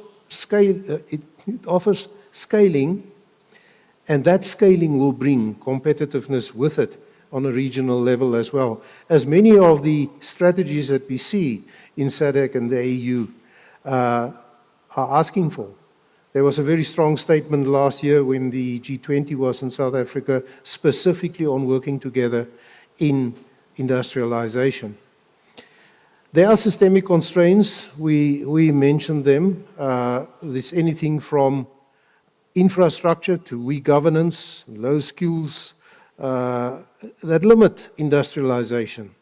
There are weaknesses in the NSI, but it's not impossible to overcome them. We just have to align them better. But the NSI is one of the players in industrialization. Important one, but not the only one. And we shouldn't entangle ourselves in NSI thinking if we want to solve these larger problems. There are investment gaps, low technology readiness, underfunded innovation infrastructure. We know about that. And there's policy fragmentation that John just spoke about. So what were the strategic interventions that were identified and suggested? And I think we can take these as departure points in our discussion for the next day or so that we have.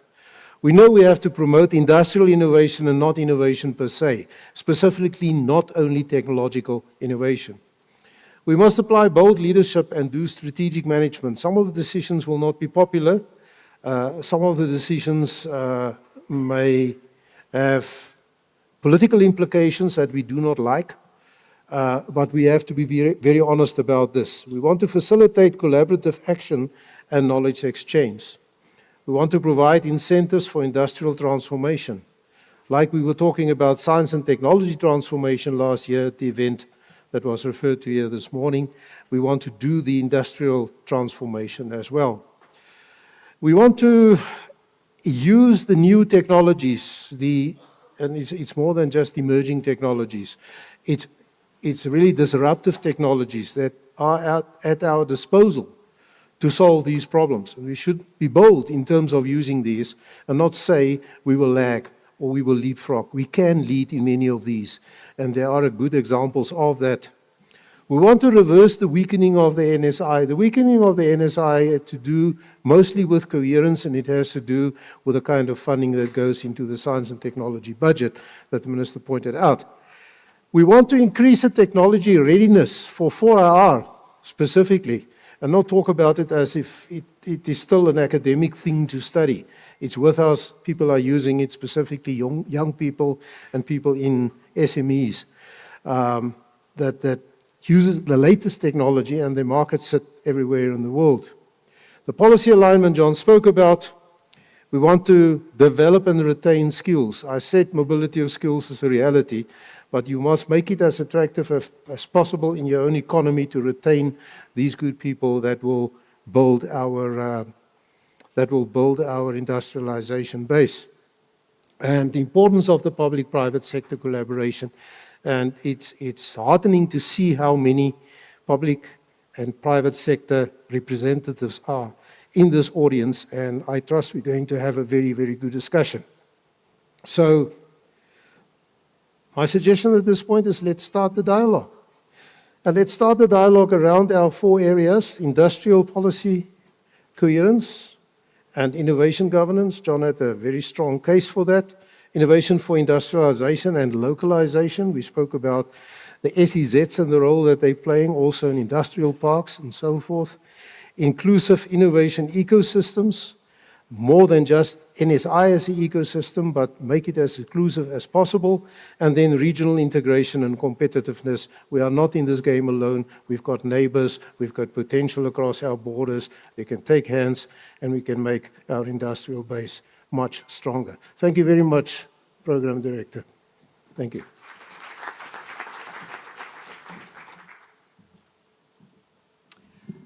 Thank you very much, Doc and Professor, Prof. Mugabe.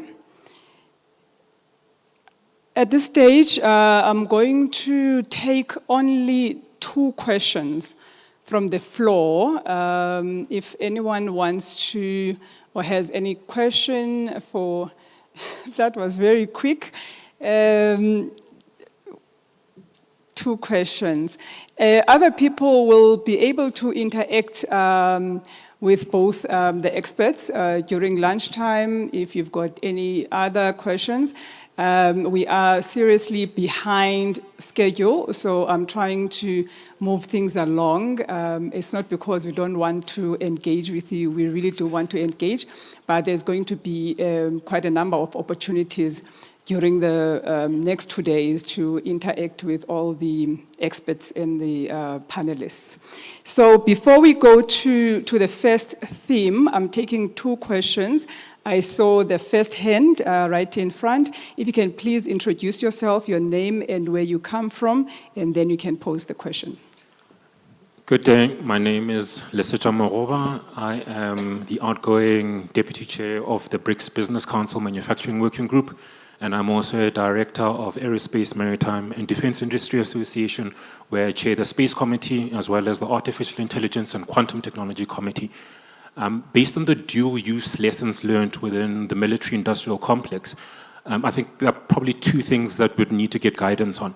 The first is, how do we specifically link an instrument such as country of origin strategy out of the DTIC, which supports market access as well as scaling, to something within the DSTI that sits under the knowledge economy, indigenous knowledge systems?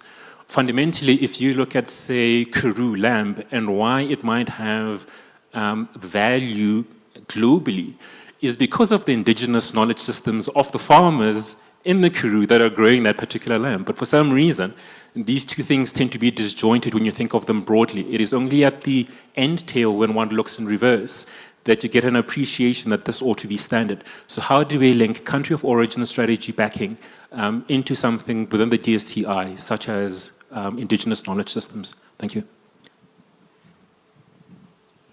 All right. All right. Thank you very much. I'll take the second question from Dr. The gentleman already has a mic, sorry, behind you. And so he will pose the next question. Yeah. Good morning. Thank you very much for the presentation. My name is Nzimande. I'm the Managing Director for Big and Global. So I think reflecting on the question why the NSI does not fully support industrialization, and I think one of the things that we have to be honest with each other about is whether across government there is a common purpose and understanding of the importance of industrialization. And in that particular case is also, I think it's about the strategic choices that we have to make as a country in the priority areas, because I don't think that there's a common understanding as to what are the priority areas that we should be tackling as a country. And for me, that's a starting point, because then you can make that difficult decision and then direct your investment towards that. And even the SEZs that are being set up would then be set up to be able to support those priority areas. Thanks.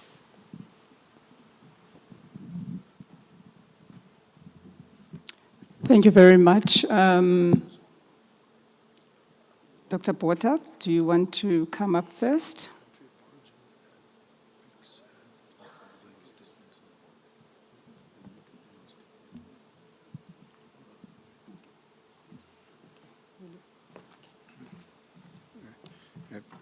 Thank you for the questions. Let me start with the second question by Dr. Nzimande.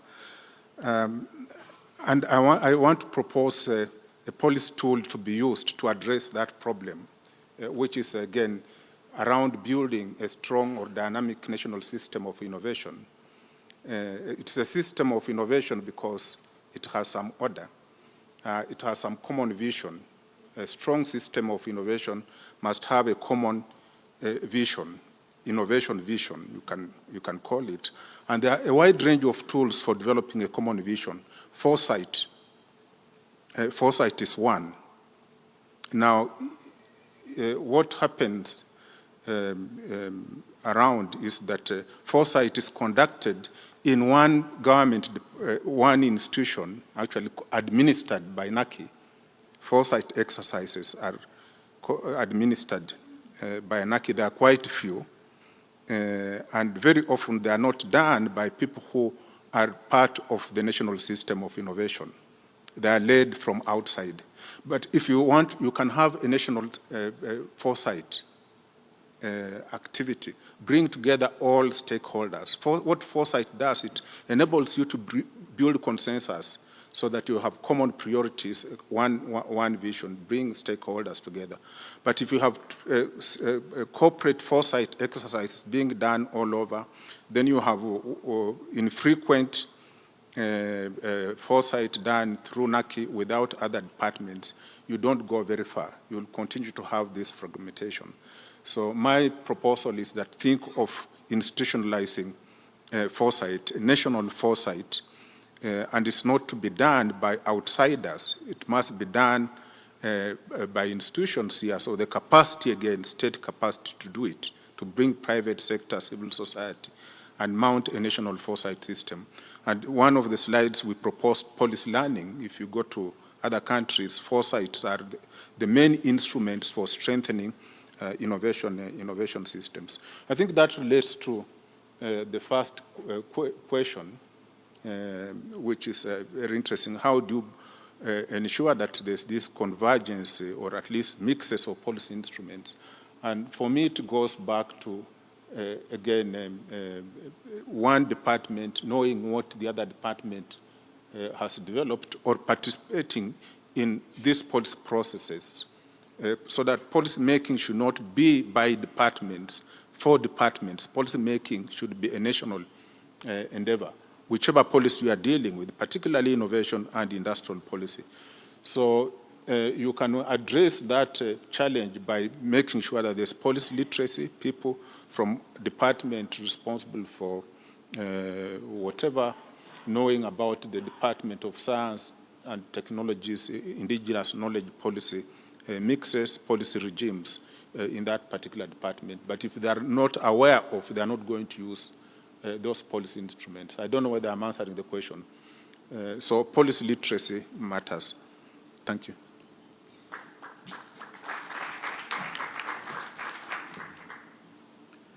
Thank you. Let me quickly see if I can add 1 or 2 points to what John has said.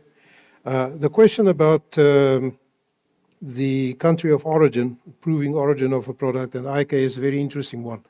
And I know it is on the agenda for today or tomorrow in some of the detailed discussions. One what is so interesting about the IKS thing is NACI also did a study a couple of years ago, which I was involved in, where we looked at the impact of IKS on the National Development Plan. And I think the shift should be away from just, industry for the sake of industry, creating economy, creating wellness and wealth. But when you start bringing in the IKS environment, it's really about inclusive growth and competitiveness at community level. Now, as we know, it's a very difficult thing to become competitive with something that sits within community context or individual context. The owner of that knowledge is not necessarily an individual that can go and patent it. The owner is a community itself, and to get a consensus in that community to start trading with something from that area is very difficult. So a lot of thinking on that in the country, and I think that thinking should be incorporated. You are very right with this. We talk about shifting the attention away from just the old partners to the new partners, the BRICS environment.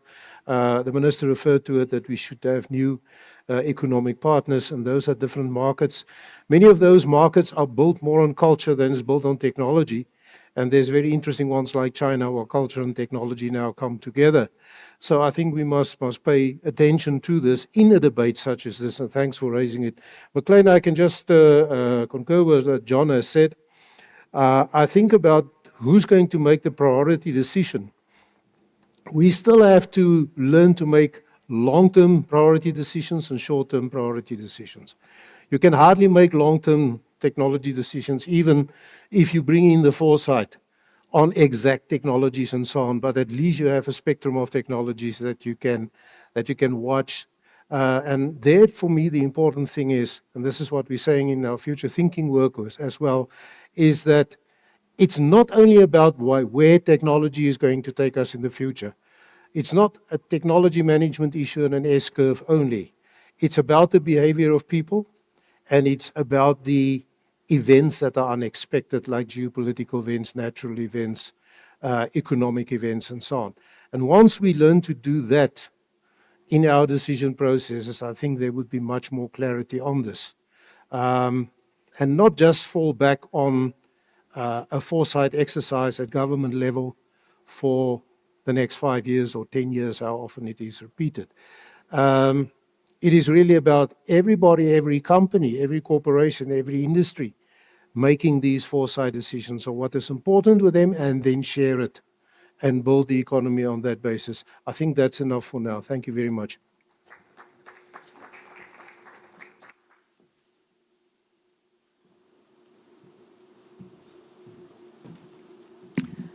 Thank you once again, Doc and excuse me, and Prof. Mugabe for setting the tone. We are going to call upon Ms. Nontombi Maseko, who is going to give us a brief overview and the significance of this theme. Thank you.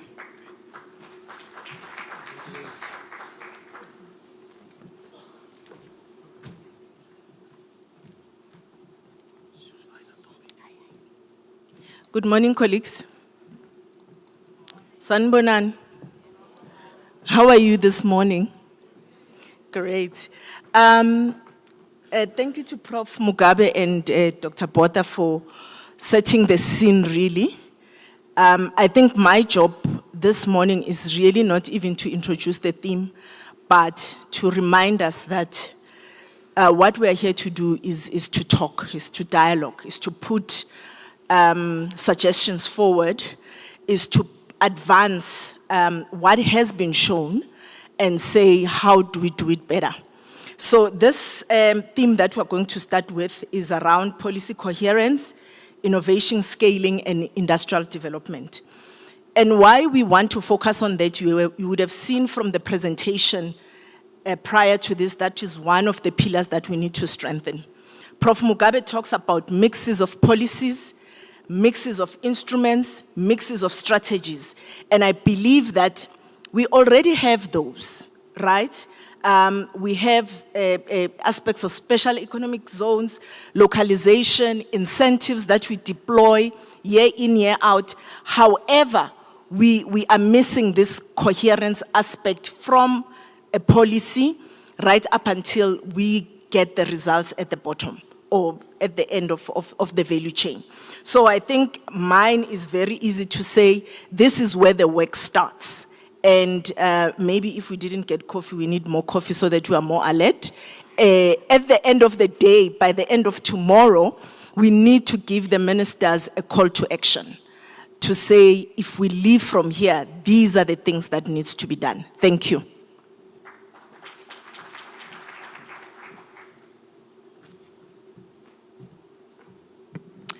Thank you for reminding us that we, by end of tomorrow, we need to have that call to action. And a minister actually did say that we need to come out of here with actionable actions, that we are going to implement. At this point, for this first theme, which is called Industrial Policy Coherence and Innovation Governance, we are going to have 3 presentations. The first presentation will be by Prof. Elvis Goku Avenio from UJ. If Prof is here, I'm at that age where I need to put glasses to read, and then I need to take them off to see people. Thanks, Prof.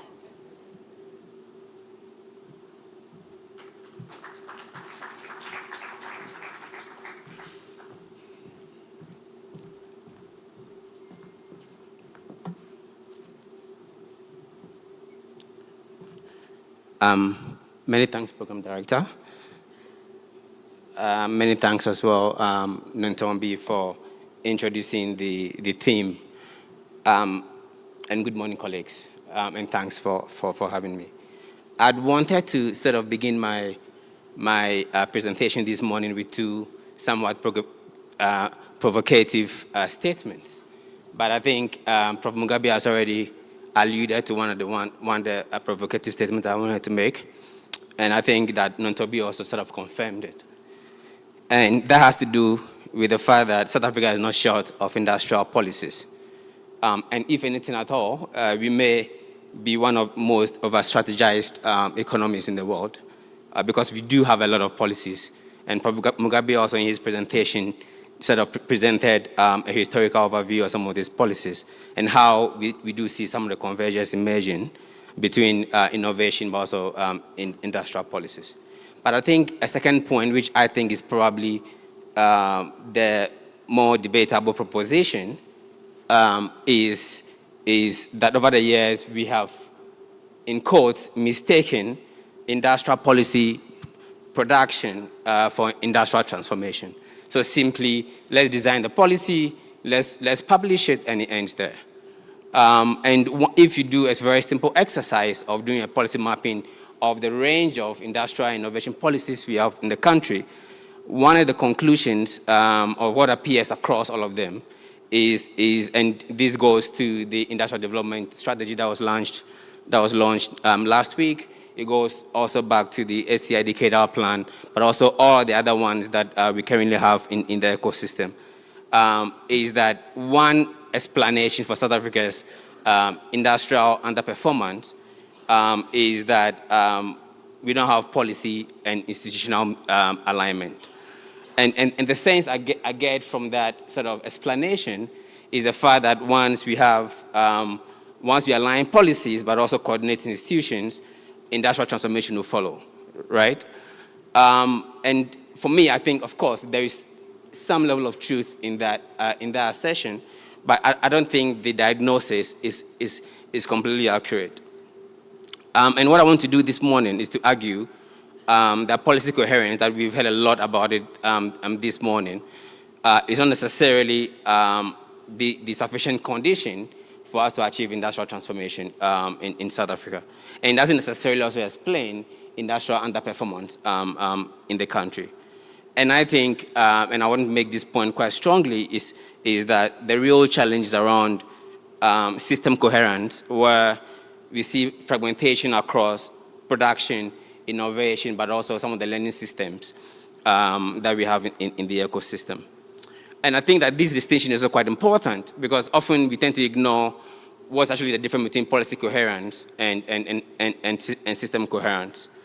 And one is literally about the administrative coordination challenge, whilst one is about linking some of the production processes, but also some of the innovation systems, and then also some of the learning systems that can then propel some of the industrial transformations that we want to see on the continent. And a caveat, I must say, is that this is sort of a new thinking and work that we are trying to do at the chair. So we are more than happy to sort of engage in the process, but also that we do believe there are a lot of things that we can add up to some of the discussions that I would want us to have today. So over the past decade, and this point has also sort of been made quite clearly, is the fact that South Africa has produced numerous sophisticated sort of policies, and going back to the policy mapping as well, if you check the policy architecture, you would also notice that some of them are also quite complicated and sophisticated. And we do have, as I already mentioned, the IDS that was launched last week. We have the STI Decadal Plan, which in my view is one key policy document that advances the intersection between industrial policy and innovation. And I think that it's also trying to tackle some of the societal challenges that the country faces. I think last 2 years, the chair did some work around trying to understand then how we could drive innovation in 3 of the priority sectors identified in the decadal plan: manufacturing, health, and energy. And some of the conclusions emerging from that sort of piece of work also sort of dovetails into some of the things that were discussed by Prof. Mugabe and Dr. Toba.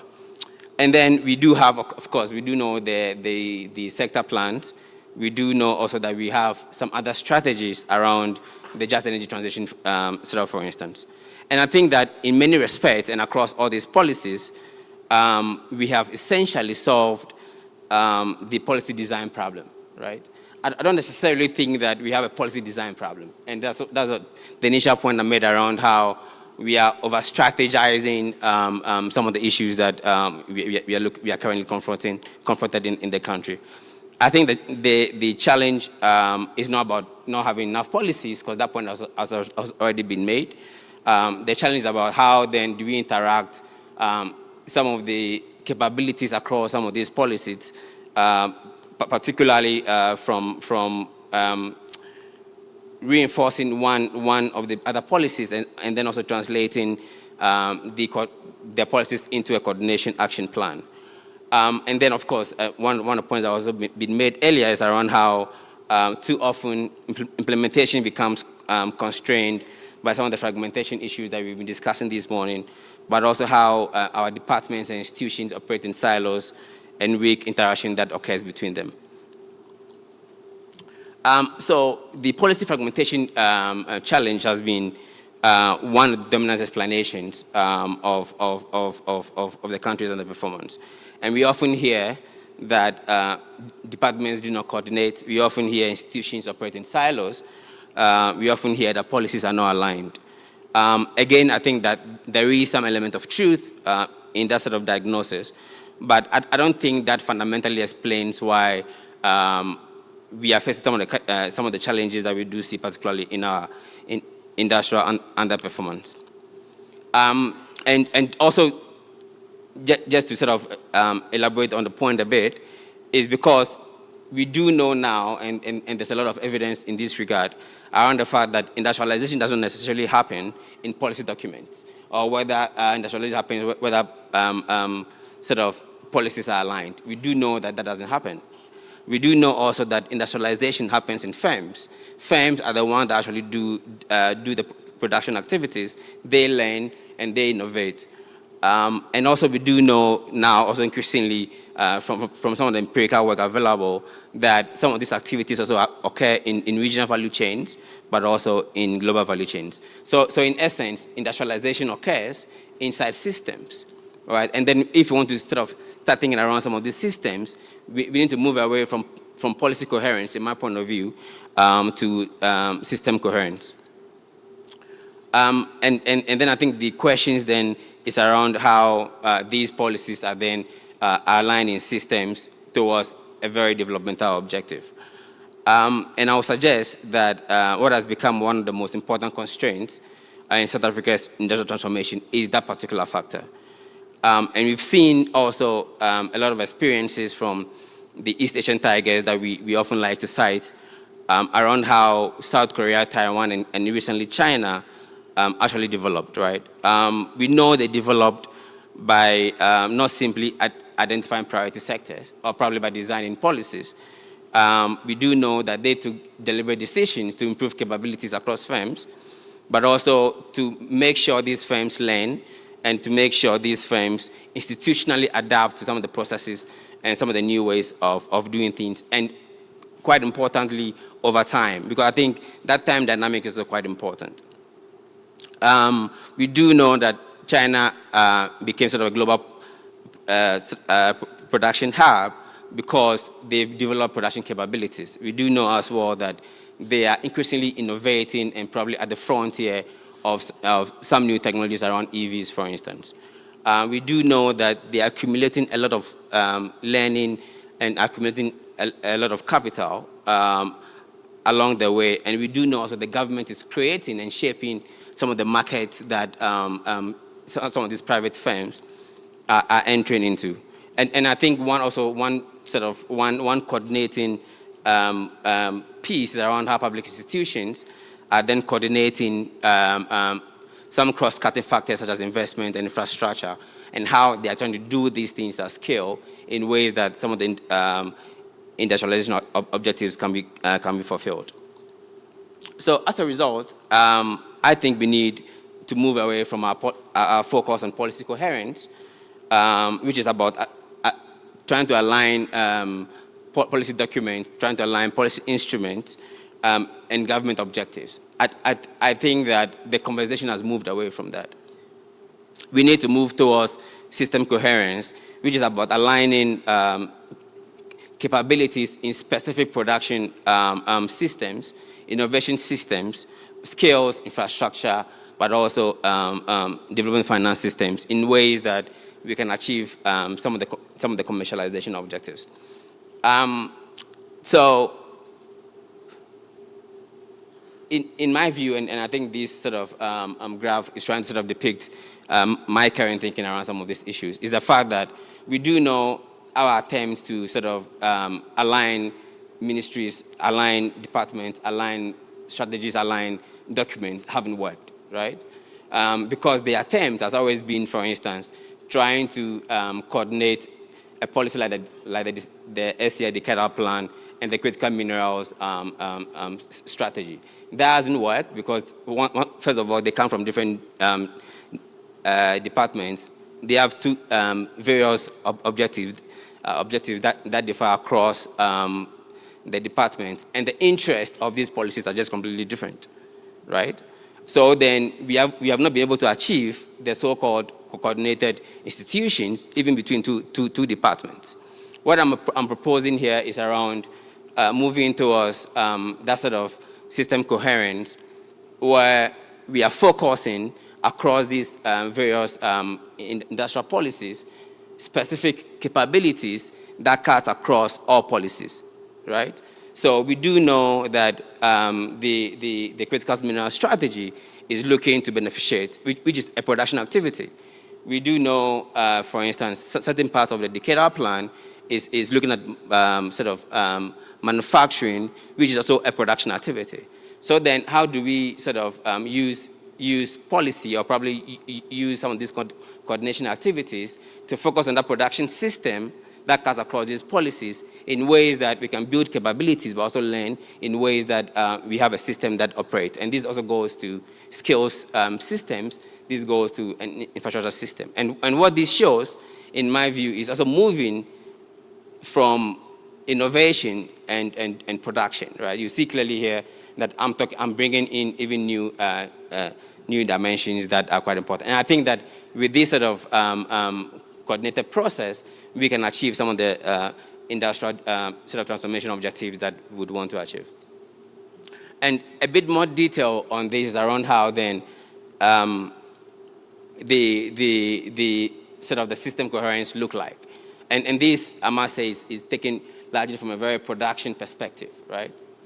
And the idea that we need to start looking deeper into some of these sort of capabilities in ways that we understand firms more fundamentally are the ones who drive industrialization.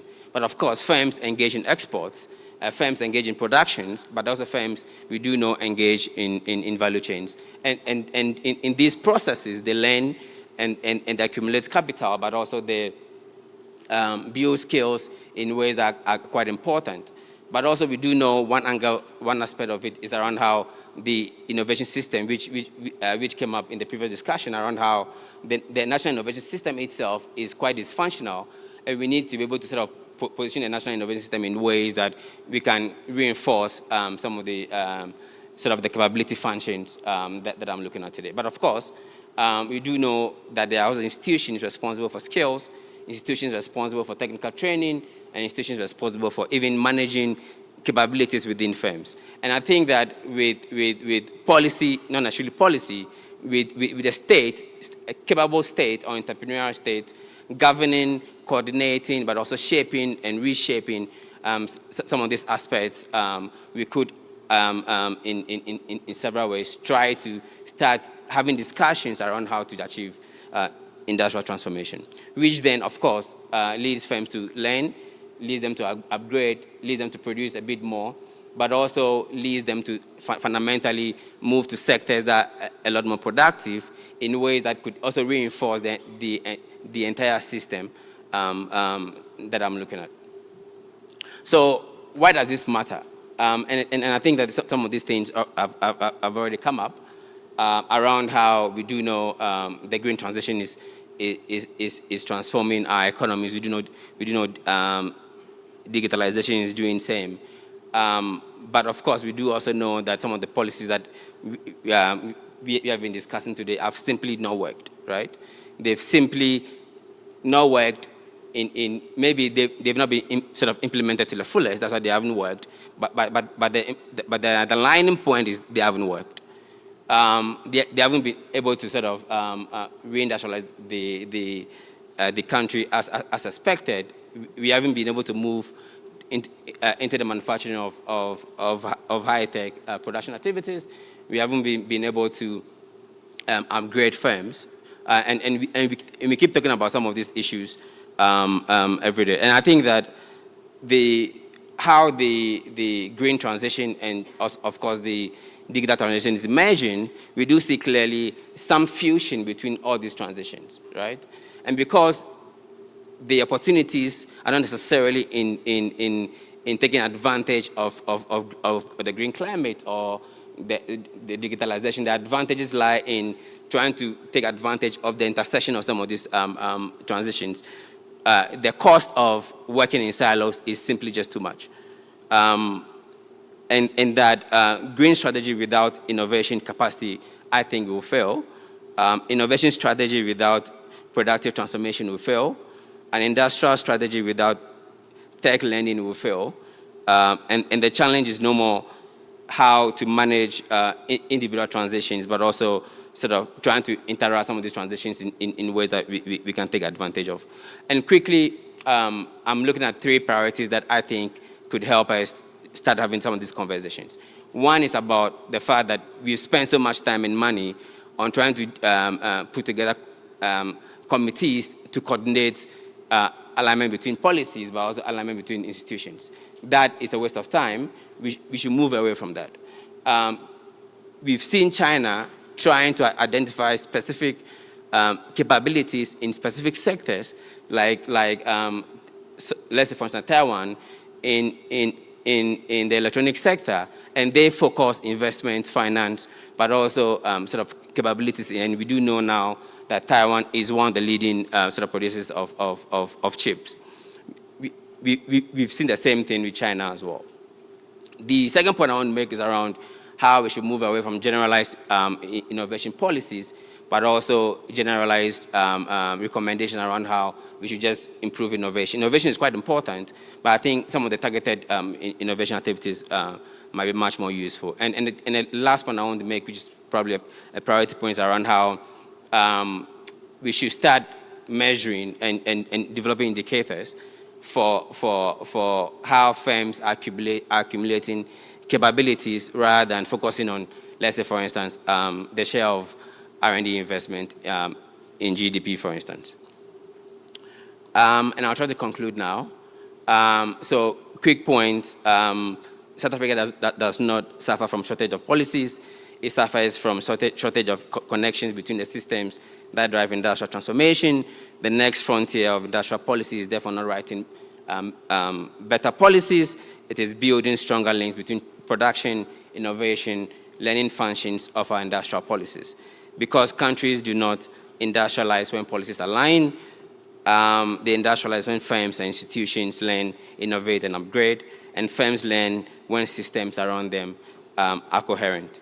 That, I would suggest, is the next frontier of industrial policy making in South Africa. Thank you.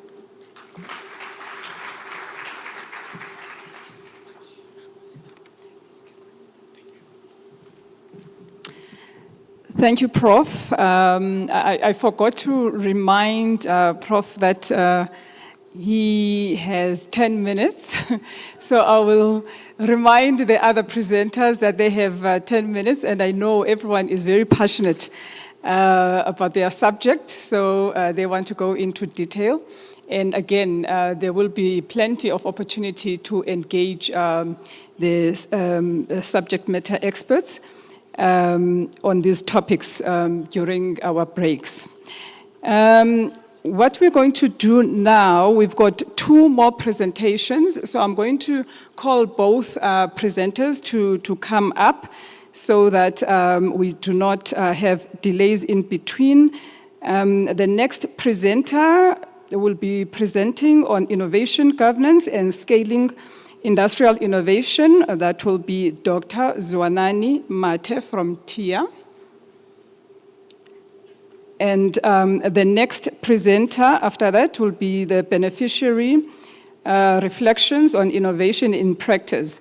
That will be Dr. Derek Moolman from Stone 3.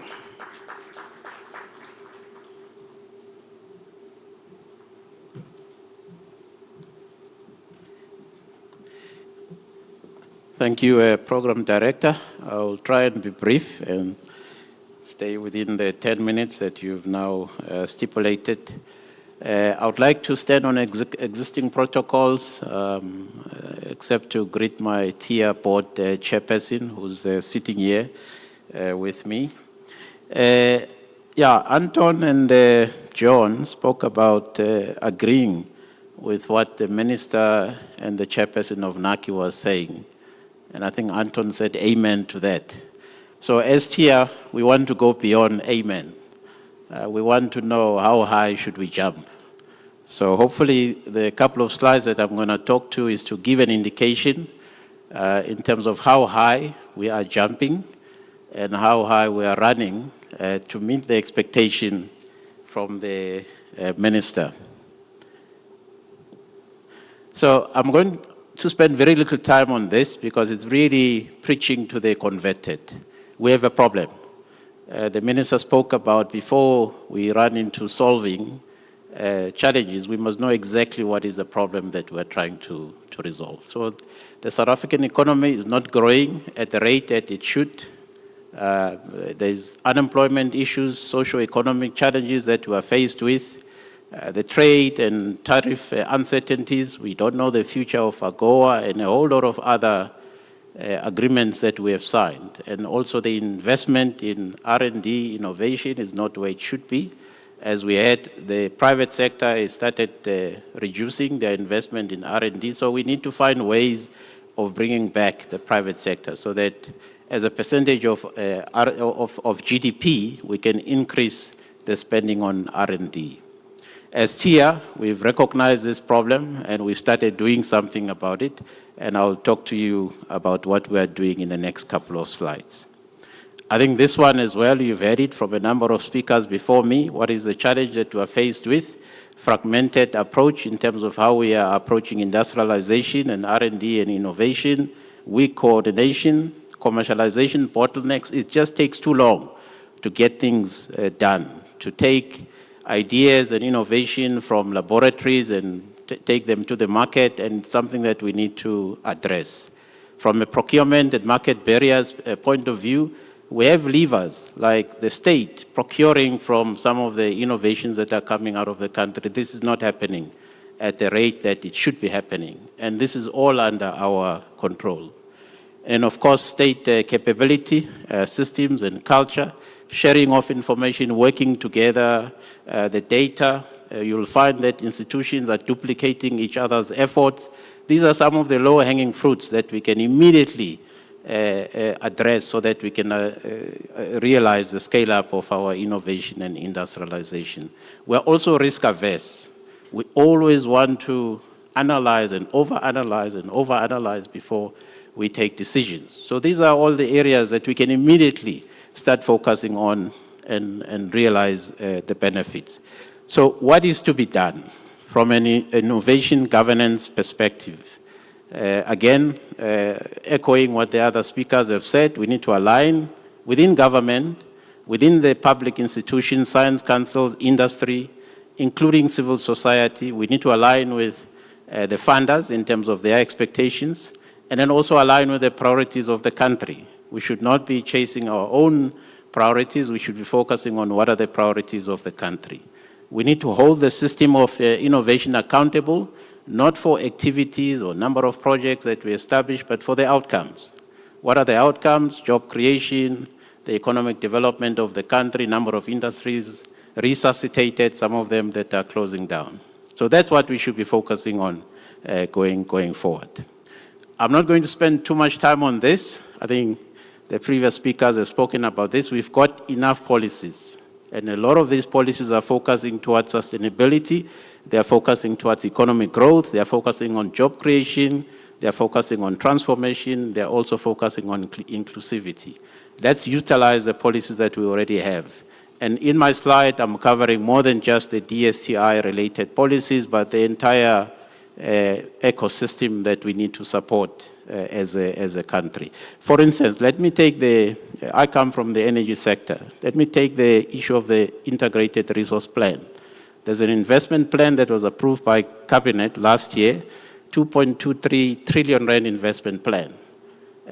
Bulk of the technologies that are going to help to implement this plan, we're going to be importing the equipment and the components. There's an opportunity to utilize locally developed technologies in the energy space, whether it's related to renewable energy or nuclear technologies, or even the fossil fuels that we still have to continue utilizing, but utilizing it in a sustainable manner. There is a lot of innovation, research and development that must happen in that space, as well as industrialization. So how do we scale? We as TIA believe that this model is the way to do it.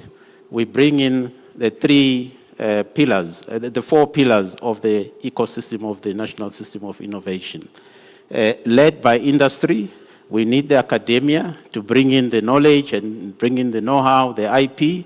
We need the civil society who will then define what are the needs of the community so that no one is left behind as we pursue innovation and industrialization. And of course, government from a policy point of view, as well as the science councils from a research point of view. So we need all of these parties to work together, but you need someone at the center coordinating, mobilizing the National System of Innovation and making sure that everyone is chasing the same objectives. And we see TIA playing that role going forward, over and above just being a funder. So the role of TIA that we see going forward, TIA being the catalyzing high-impact interventions and mobilizing the national system of innovation, and not making sure that we're not acting alone and we're acting as a system as opposed to acting as individuals. We've identified 5 thematic areas. It does not necessarily mean that we will only focus on these 5, but these are 80% of our effort will be focused towards these 5 areas. The first one is advanced manufacturing and industrial modernization, agricultural innovation and food security, health, innovation and well-being, energy sustainability, environmental innovation, and then the last one, digital economy, as well as inclusive innovation. So all our efforts in the next 5 to 10 years or so will be geared towards supporting these thematic areas, which is very much aligned with some of the policies that have been put in place, including the STI white paper of 2019, as well as the decadal plan of 2022. The Minister spoke about the SEZ. We've already started on this. We have identified SEZ that we can immediately start working with. In the next couple of slides, I'm going to show you what we did, I think about 2 weeks ago, with the Kucha. The reason why SEZ, I think the Minister did not elaborate. They already have an existing infrastructure. They've got land. In some cases, they've got industrial incentives that have been put in place. They are well established. They're next to the port. It's easy to access market from where they are located. They've got the resources. They've got support. They're spread across the country. That's the reason we see the SEZ as very, very attractive in scaling up innovation and also driving industrialization. Linking to the SEZ across the country, the DSTI has established technology stations, which will then support, from a skills development point of view, SMME's involvement in the industrialization at the various SEZ that we are talking about, so that no one is going to be left behind as we pursue industrialization. We've got technology platforms, which are laboratories, specialized laboratories across the country, that can also be linked to the SEZ to support the industrialization at the various SEZ. I'm trying to move a bit faster, Program Director, so I can stay within your 10 minutes. We also have innovation centers across the country. We can bring in grassroots innovators so that they are part of this revolution of innovating through industrialization. Again, they are across the country so that no one is left behind. The next 2 slides or so, I'm going to talk about what we did 2 weeks ago. I'm happy that the CEO, Mr. Tambo, is in the room of the Kucha Development Corporation. So what the Minister and the Chairperson of NACI was talking about, we are already putting it in action. We are calling upon the other SEZ to come to TIA, let's talk, and let's see what we can do to duplicate what we're already doing with the Kucha Development Corporation. So 2 weeks ago, we signed a partnership with the Kucha Development Corporation, together with Nelson Mandela University, the SAIMI, as well as a private entity, FLOSPA, to pursue beneficiation of FLOSPA in South Africa, but utilizing the Kucha Development Corporation, SEZ, as a platform. We are very lucky as a country that we've got large deposits of FLOSPA. We can beneficiate FLOSPA and produce fluorochemicals. These chemicals are utilized in battery technology manufacturing. They are also used in the nuclear value chain. They are also utilized in cooling systems in your homes, as well as buildings, for cooling buildings. They are also used for manufacturing plastics.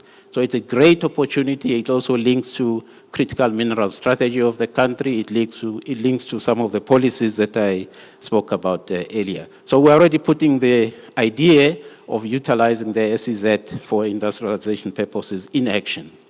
These are just some of the other areas. Over and above focusing on fluorochemicals, we can also look at the other areas: chemicals manufacturing, clean energy, the maritime, the health sector, the ICT manufacturing, together with the other emerging technologies, including green hydrogen that we heard about from the other speakers.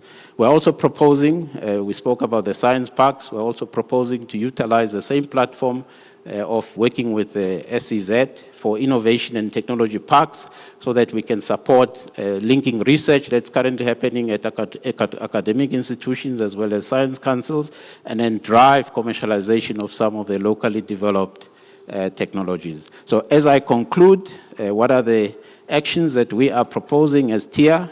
Very much the same as what others are saying. Let's focus on better coordination, coordinating the funding to make sure that we can deliver on the strategic initiatives and priorities of the country.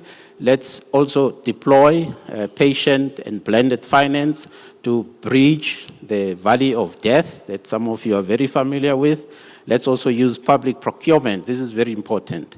Let's use public procurement as a vehicle to stimulate industrialization in South Africa and drive innovation. Let's reform our regulations and standards to speed up market entry so that we make it easier for entrepreneurs to industrialize.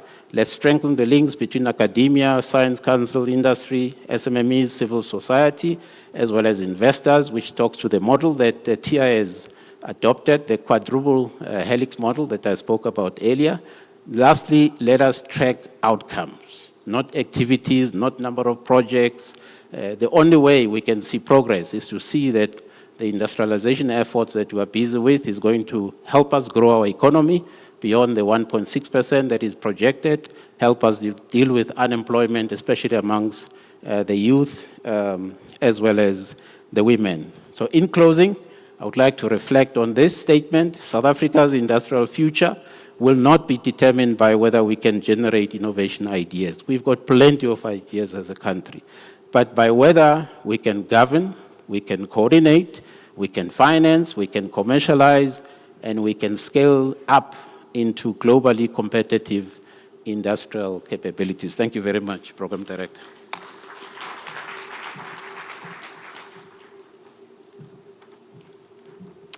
Thank you once again, Dr. Mate. Next, we are having Dr. Mulman. Over to you.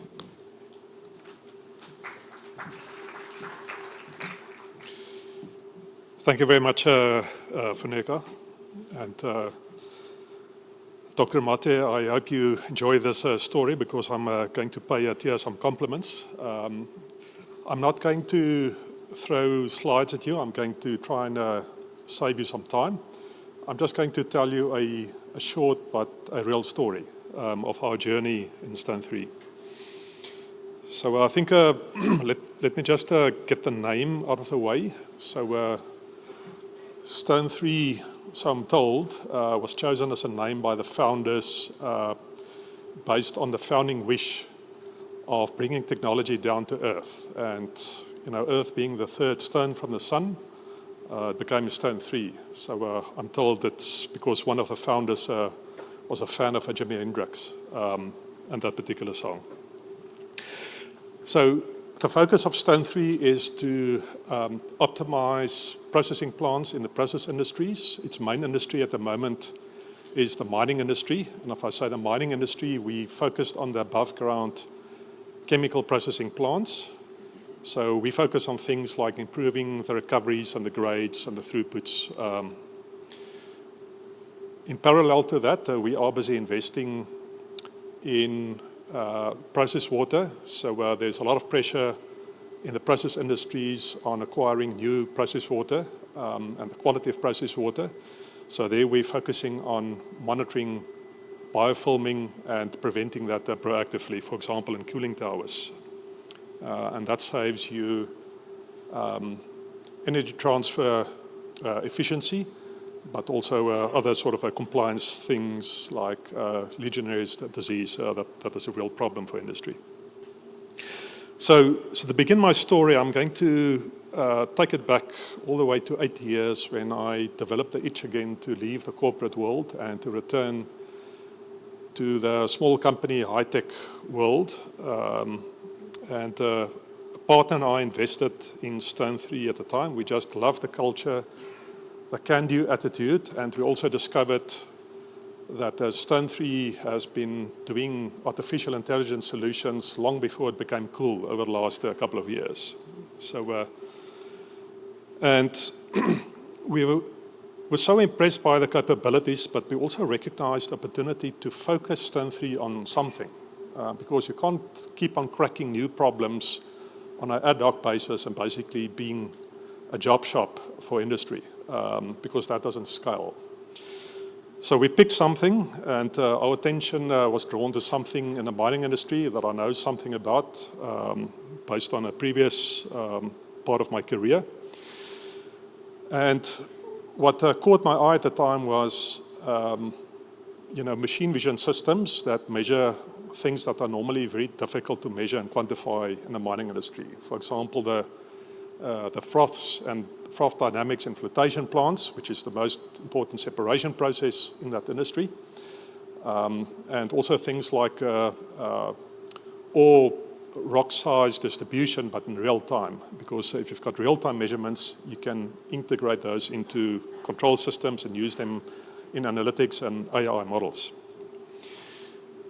We ever found it quite difficult to make that switch from being a project company to something that can scale on a particular and a much narrower offering. And at the time, we approached TIA, and we were, and I'm saying this very honestly, we were very impressed by the approach of TIA and the professionalism of the team. And we said, we just need that bit of breathing space so that we can do proper R&D and make the transition from a set of machine vision systems that is in prototype stage at a fairly low TRL level, or middling a kind of TRL level, to something that is not only competitive internationally, but that is actually better than that of the competition. So although most of our development at the time has been funded from operating cash flows, basically money that we made of our customers, that 25% approximately extra cash flow gave us that freedom to come up with something special. So to be specific about our machine vision systems, real-time machine vision systems, it enabled us to move from conventional best practices, image processing, to applying already, 8 years ago, deep learning, artificial intelligence, and to industrialize that at scale. So it's not like we're taking credit for coming up with the algorithms behind these deep neural networks. But we did a lot of, that funding enabled us to do a lot of innovation around how to scale that industrially and to keep hundreds to thousands of these models current. And what we saw was a step change in the accuracy and the efficacy of our algorithms in our machine vision systems. And our customers noticed. And just for professional reasons, I'm not going to mention the customer name, but one of the global giants of local origin noticed that too. And that TIA innovation, or that freedom that we bought with that funding, enabled us to displace an incumbent North American competitor that was the market leader at the time. And we've since surpassed them to become probably one of the top two in terms of market share in the world for machine vision systems in that kind of application. Now,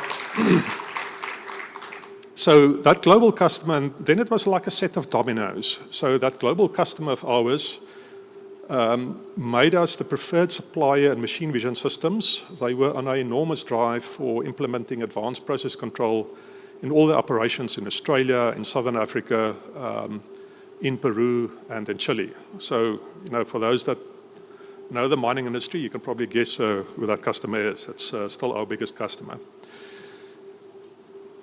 So then you start developing a herd effect, because that customer is endorsing you publicly, you start getting other customers like that.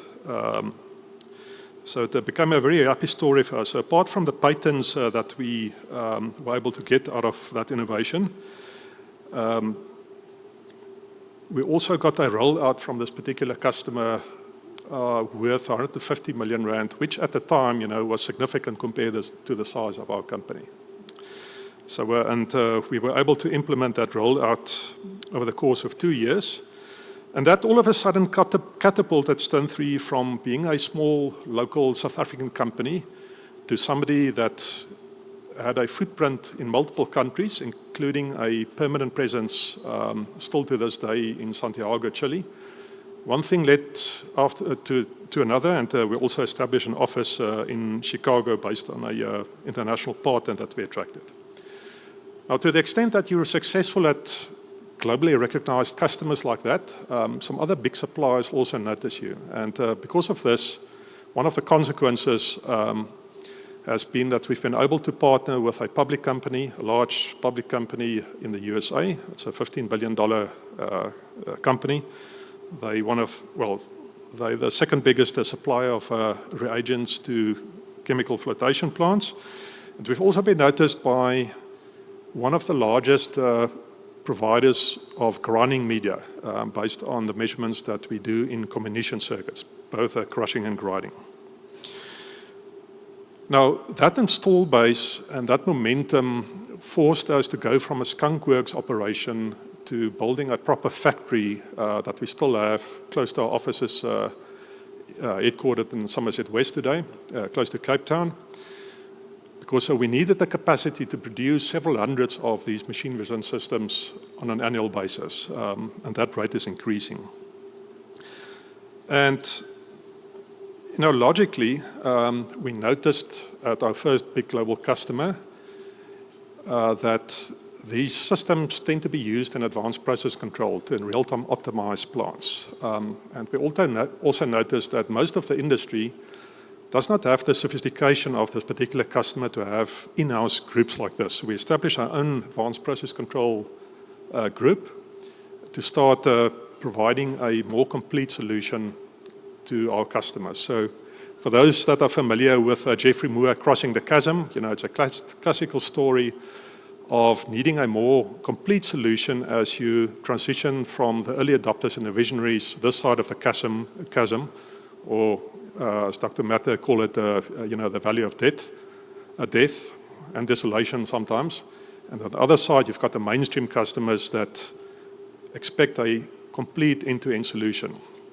So we've been going at that now for a couple of years, and that has made our story even happier. So we can now quantify the benefits of the machine vision systems that we provide to our customers with our advanced process control. And the benefits that we typically provide and quantify to our customers on a single site ranges between 50 million rand and a couple of 100 million rand per year on the bottom line. Now, if you've got 5 to 10 sites and you do the multiplication, that becomes a significant number even for a large customer. In turn, and I said at the beginning, this has created a cascade of events.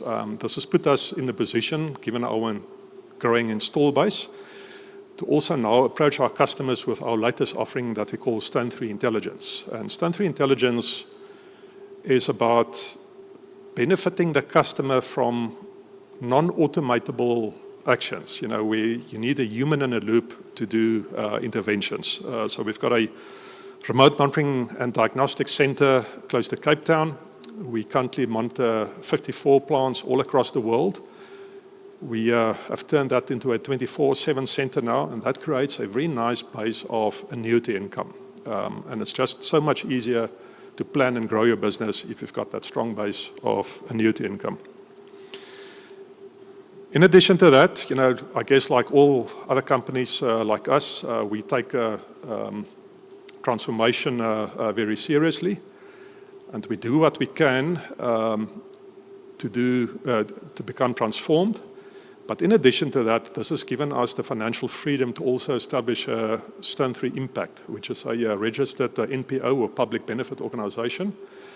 And we've got a network of 30 volunteers, mostly from within the company, that spend after hours and weekends time to stimulate kids in previously disadvantaged schools, and to motivate them as to why it is important to be serious about mathematics and science. And we stimulate them through technology. So once again, thanks to TIA, this has turned into a real business for us. We plan to triple our revenue again within the next 3 years. So over the journey from the beginning of the TIA project to then, it would have been a 30-fold increase in revenue. Thank you very much.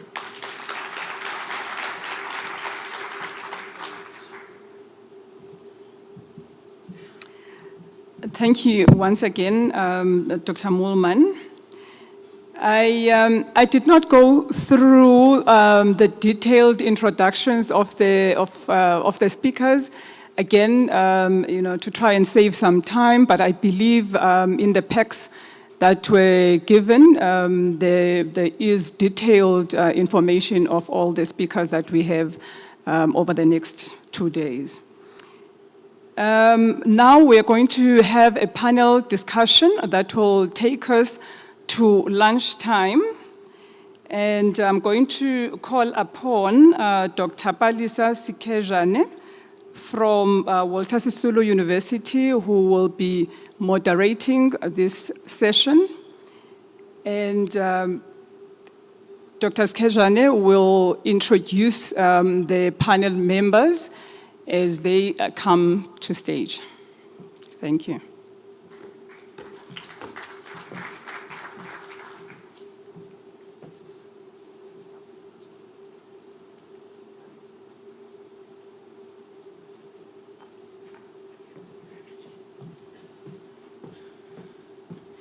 Good afternoon, colleagues. So I'm a little bit anxious because now I know I stand between this great panel. We are this great panel that's going to lead us to lunch, and probably you are beginning to stress about time. So we are going to try and make it succinct, straight to the point, and try to catch up with time. But saying that, because the panel is going to actually lead us into having the dialogue, we've had a presentation. So this session is going to allow us to dialogue. So I don't want you to hold off your questions. I want you to be fully engaged with our dialogue. Allow me to stand on the existing protocols set up earlier on, but I also just want to recognize Bafana. Today it's important that we recognize them. and also congratulate the DRC, Cote d'Ivoire, Senegal. I think it's quite important for us to acknowledge that they've been doing well in this tournament, and although Bafana has not scored, we remain behind the entire continent, and we are represented well by the countries such as DRC. I'm going to request the panelists to join me. I will not do much of introduction. If you do have the program, please do look up their bios, but then I'll just give a succinct explanation of what they do, if time allows us. So if I may request the panel to come up to the stage.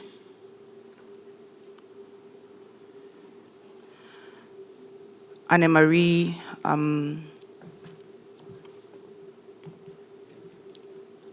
I didn't get your name. Yes, thank you.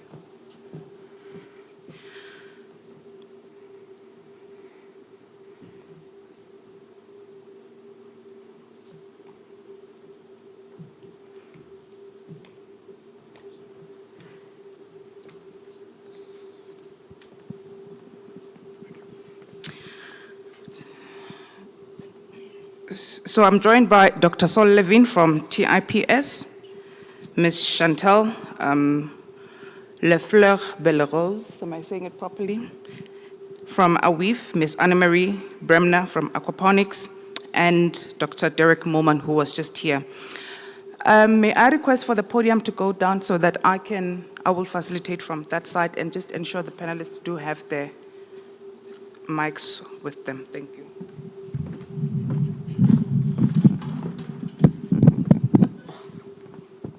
You've got your mics, right? Okay.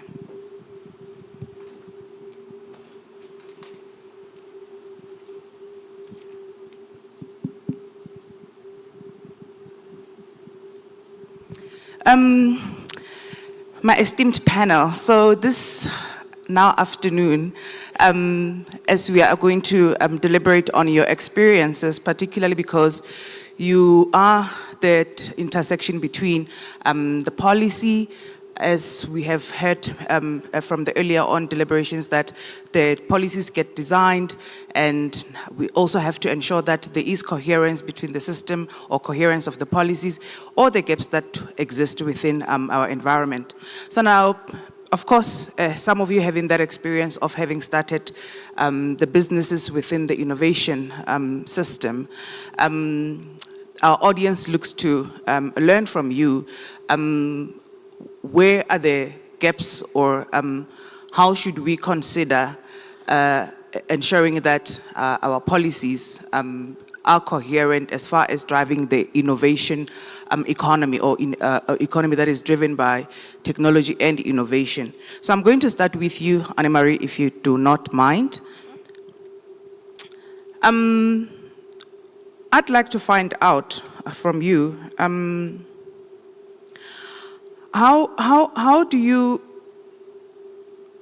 imagine that with the policies that have been articulated earlier on, and given the business that you have built or developed over the past few years, do you think that our innovation system, including its policies, is supportive enough?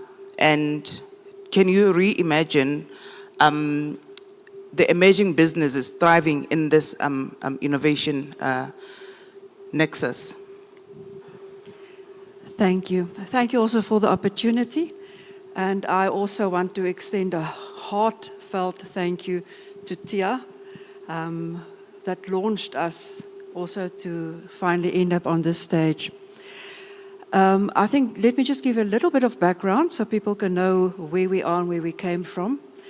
Aquaponics, as you probably all know, is a food system in which we save a lot of water and we produce healthy, natural food. Now, we invented a bucket. It sounds very simple and very easy, but it's a very specific bucket, and we call it a gravel barrel auto-siphon system, which provided a solution for people doing aquaponics and hydroponics to plant fruit-bearing crops in their systems. Before this, people didn't really have a solution. They only planted leafy green vegetables, which were then receiving the nutrients from the fish. So we introduced this solution to also grow tomatoes, cucumbers, peppers, zucchinis, and brinjals, and all those things that people really want to eat in an aquaponics system. To have our invention patented, we received assistance from the Grassroots Innovation Program from TIA. It started in 1990. We finally got the patent in 2020. Fantastic. Now we've got an invention, we've got the technical solution. We've actually rolled out at that stage quite a number of systems in Botswana, Zimbabwe, Namibia, South Africa, Lesotho, but they were all small systems. They were not commercially sized systems. So now we have the commercial solution, and it sounds easy to go forward. But lo and behold, the next thing, we found our customers, and that was also not the difficult part. I've got a list, as long as my elbow, on paper, about 150 people that we assisted with business plans to roll out these aquaponic systems commercially, to produce food and to create jobs. And I might just add that all of those people were 100% BEE compliant. They were all black, they were mostly women, and most of them moved in the professional sphere like you guys here, but they have ties to a village somewhere. And those are the areas where they wanted to deploy these commercial food systems, so that they create jobs and they can create healthy food in the rural areas. Not one of them received funding. They've approached Land Bank, commercial banks, Department of Agriculture, the provinces, CEDA funds, all the different funds. Many of them ended at IDC as well. Nobody could get funding. So after a while I said, well, let's find out what's going on. So we got a visit to the top guys in IDC and the Agricultural Department, sat around the table and say, why can't these customers get funding? We've got this solution. And then they said, where is your sample of a commercial unit? I said, well, it's actually quite simple, the solution. Give us the funding, then we build a commercial unit. So we ended 4 years in the valley of death, trying to secure funding to build the first commercial system, which finally our good friends from TIA again came to our assistance and gave us the money to build a commercial system, which we have now completed. We put it into operation in February. Then we reached out again to IDC because they promised assistance with access to retail, which unfortunately did not happen. So we reached out to retail again. And then the answers that we got, or the question marks that we got is, where is your environmental impact assessment study? Where's your global gap certificate? Where's your HACCP certificate? Where's your Nile tilapia or your fish farming permit? Where's your water license? And suddenly, we're almost back in the valley of death. So we've spent the last 6 months getting all that paperwork done. And as you can imagine, that all also cost money, which we try to avoid. But the paperwork is now finally done, and we're ready to start with commercial production in our system. So for the next year, I suppose, we will have to focus on selling fish, vegetables, to prove the financial viability of the model before my 150 customers, which hopefully has not lost interest since 2020, can get the funding so that we can finally roll out this technological solution to food production in Africa. So this is where we are at the moment. I would like to build a factory. I would like to have 30 people that I can train up technical matters to build aquaponic systems. They would do steel welding, vinyl welding, plastic welding, and build beautiful things that we can roll out not only in South Africa, but also right through Africa as a food production solution. But instead, for the next year, I only employ 4 people to help me grow vegetables and fish so that we can finally get to the answer. So I think just a quick solution, government can be a first taker of technology, assist us, communicate with each other. Just another grant is not always the solution. Just opening the doorway to the other departments where we can get our permits and certifications and assistance to do things might be the solution to commercialize an invention. And that's basically my story. All right, thank you. So whilst you still... Thank you very much. So, I caught much attention when you were making reference to going to Botswana and other countries, because I think the work that you are doing, it brings us to also start talking about the AFCFTA.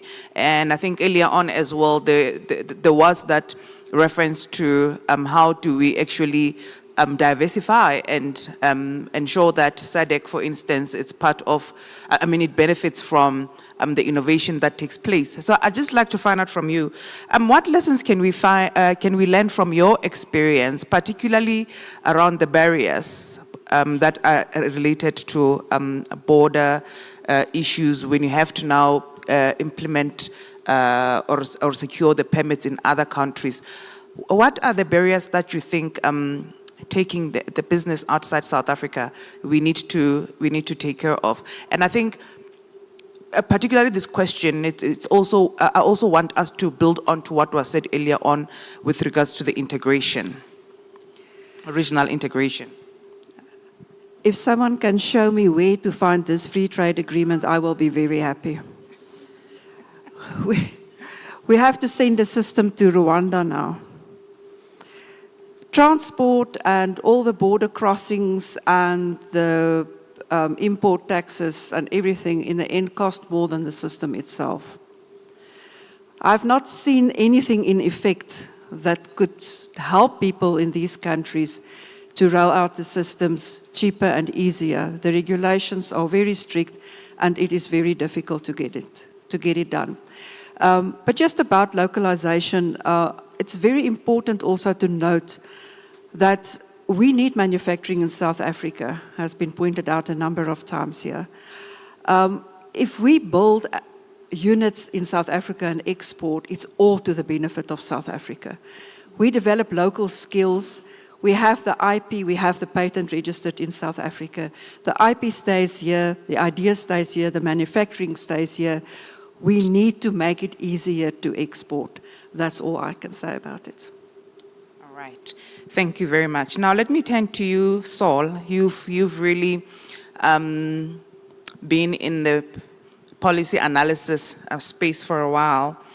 And considering the policies that were articulated earlier on and that the decadal plan is asking for that system coherence, I heard my colleague earlier on making mention that we need to move away from policy coherence to system coherence, and I think that's what the decadal plan seeks to achieve.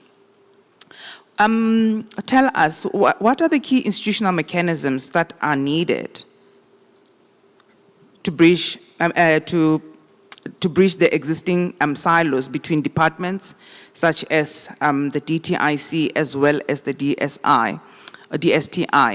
And I think with this policy dialogue, we also want to move away from just looking at the two ministries gathered here today and influence other ministries. So how best can we do that? Thanks. There's a couple of things that we need to think about, and some of it was in the earlier presentations, but it's the alignment of support that happens to firms at institutional levels. So if we want to have existing firms supported, where do they go to? What institution do they go to? So what we see at the moment is it's happening, but not sufficiently. So if you have a technology problem that you need assistance with, do you know who to go to? These are the important things. Is there a university? Is there a lab in a university? Is there a technology station or a science council department that you can go to access? And often firms don't know this information.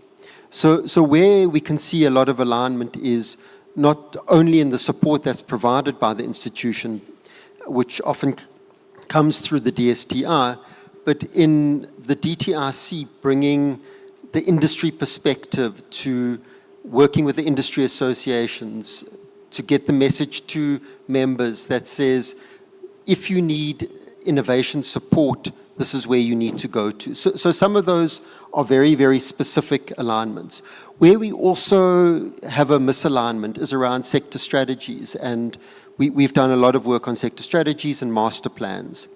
And we've always tried to include innovation as a pillar in these master plans, but it often ends up being pushed to the side because industry says we've got such urgent issues to deal with that the priorities go to fixing what's broken, not the innovation that's going to propel us forward and take us to the next level of competitiveness.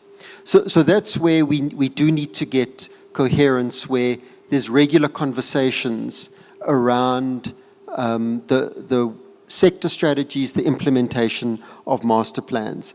There's another area where I think we can get some of that alignment, and that's around diffusion of existing technologies.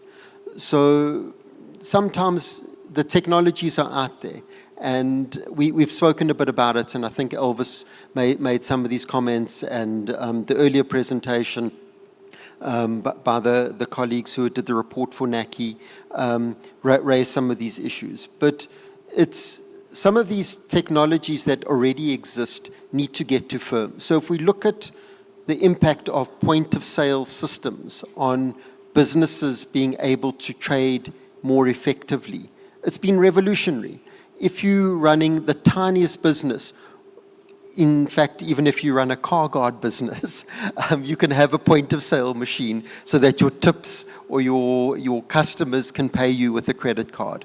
These are very important innovations. The technologies exist, but that move from those big clunky machines to something that's handheld, that can be diffused across businesses across the country, makes a huge impact. And that's where we see the opportunities for, putting out the systems that actually help firms on the ground, firms that are existing, to improve their productivity, improve a whole range of operational systems, big and small, in order to become more competitive. Thanks. Thank you so much. Now let me turn to Chantel. So I think also when we're talking of innovation, we want to see that transformative impact of innovation, particularly in a country like South Africa, where we are struggling with youth unemployment, and also ensuring that our innovation economy can grow. So I'd just like to find out, so to ensure that technological advancements and industrial growth leads to genuine, inclusive economic opportunities, how can innovation governance mechanisms be more effectively leveraged? Okay, so I'm going to speak more from the firm level. So I'm representing an entrepreneurship enabling organization.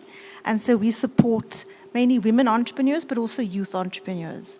And what we found often is, and it's actually come up in the discussion with Anne-Marie as well, and others, one of the main barriers is that often women, including youth-led, they face the same issues, often is an financing. So we did a recent study last year. It was Pan-African, but around 87% of women entrepreneurs are self-funded. They can't access funding. It's an issue around not having collateral or the correct, understanding the regulations and what needs to be put in place. So there's an issue and sort of a missing middle of fine, they can access, perhaps they can start the business, but then to grow the business, they don't need big ticket sizes to actually start growing the business and starting to grow. And they need targeted mentorship and support.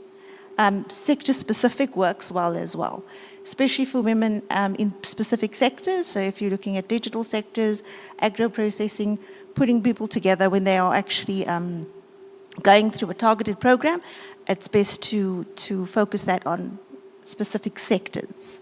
So it's not agnostic. Okay. So for me, those are the main barriers, and it cuts across women, Black-owned, youth-led, SMEs. They struggle to actually grow because they need more milestone-based, more targeted funding, more staged funding and support.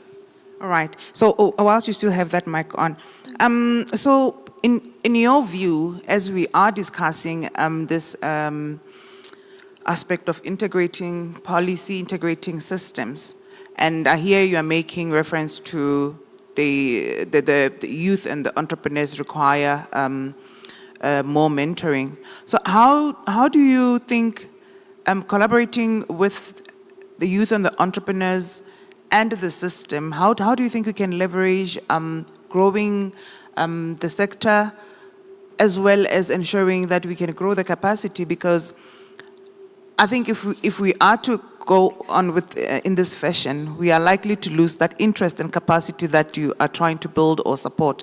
So how can we best collaborate with the government and private sector to ensure that we can support these entrepreneurs? Okay, so in terms of supporting the entrepreneurs, I think that looking at that system perspective is quite good, because, that's fine at the policy level, and as you were saying, instead of policy coherence, we're going to look at policy, like the system coherence, but that's the same at the level of the entrepreneur. So they're navigating the system. And so making sure that policy actually translates into them being able to navigate that system. Okay. All right, thank you so much. Now, Derek, I think with your presentation earlier on and how you've demonstrated your ability to have grown your company and with the support from TIA and so on, I think those are great lessons. And I think actually Derek needs to mentor more so that we can have many stories that can tell us about tripling the revenue within the next year or 3. So congratulations on that. I want you, Derek, to think about, in terms of your experience, how do you think we can, or how effectively do industrial policy and innovation governance frameworks support the development and adoption of these emerging technologies? And I think your presentation earlier on as well, you mentioned that before AI could be in fashion, it was already taking place. It's just that it was not so supported. So how do you think we can actually leverage that experience and ensure that we have lessons that we can input in how we fashion out our policies or the system? Thank you, Peleza. So I think the first realization that I had, it was now more than 15 years ago, is that there's an opportunity to add some determinism to innovation.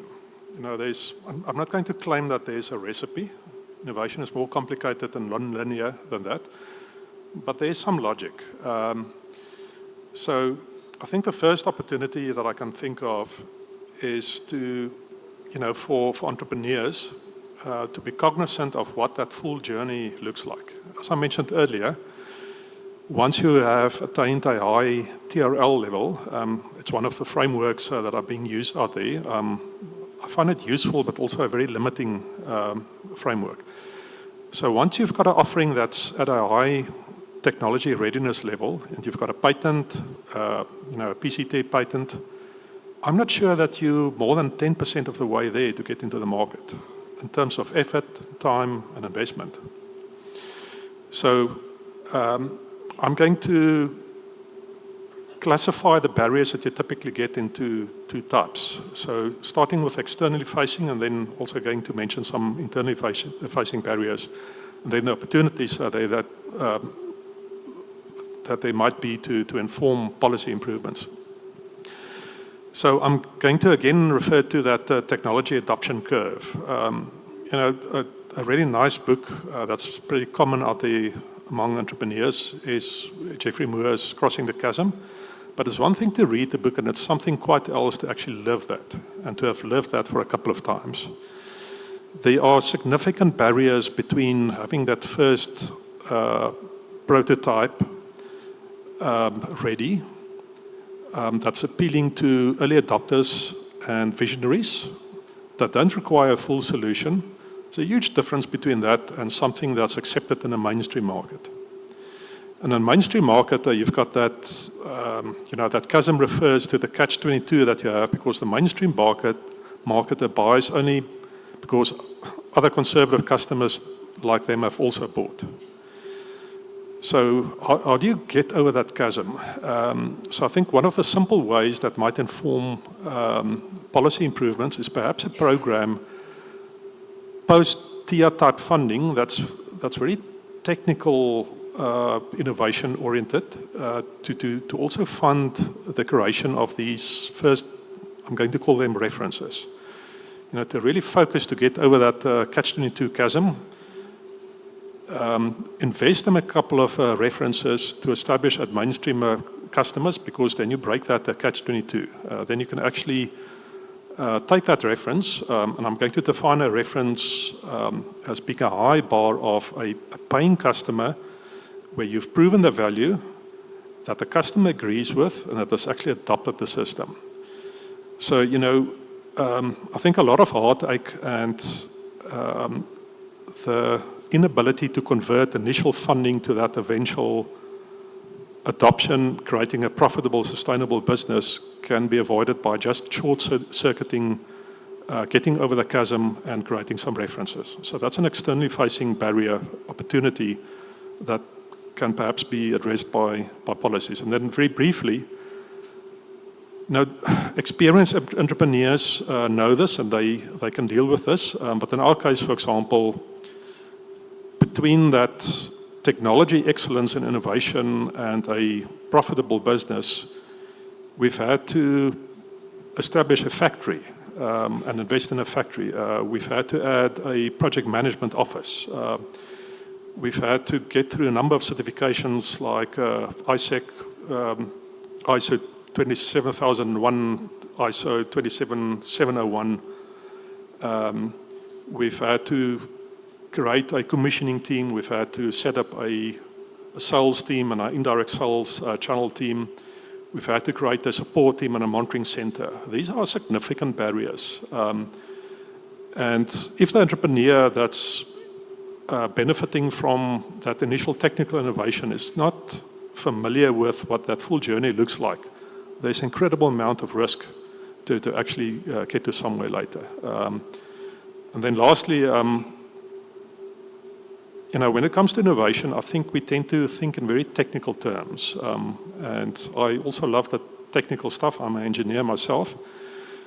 But I like referring to Larry Keeley's 10 types of innovation. It's Doblin's 10 types of innovation. So Larry Keeley was a professor back then at, I think it was MIT or Harvard, before he joined Deloitte as a partner.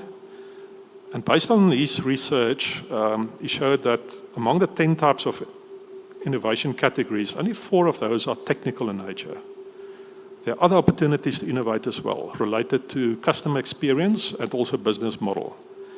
And I think if we think further than just the technical types of innovation, and perhaps introduce frameworks like this into our policies, then we start that commercial engagement and journey a lot sooner than trying to figure out what we're going to do with this wonderful product that's been patented in a number of countries. All right, thank you so much. Let me check if there are any hands in the room. I'm going to just pose one last question to them, and if there are any hands, please, if there are any questions, please prepare your questions, and then I'll turn back to the room so that I can take your questions. Now, in just 30 seconds, I just want to learn, so what's working out in your experience? If you are reflecting on having the policies enabling your businesses, so what can you say that this is definitely working? Because I think it's important for us to learn what is working and so that we can build on it.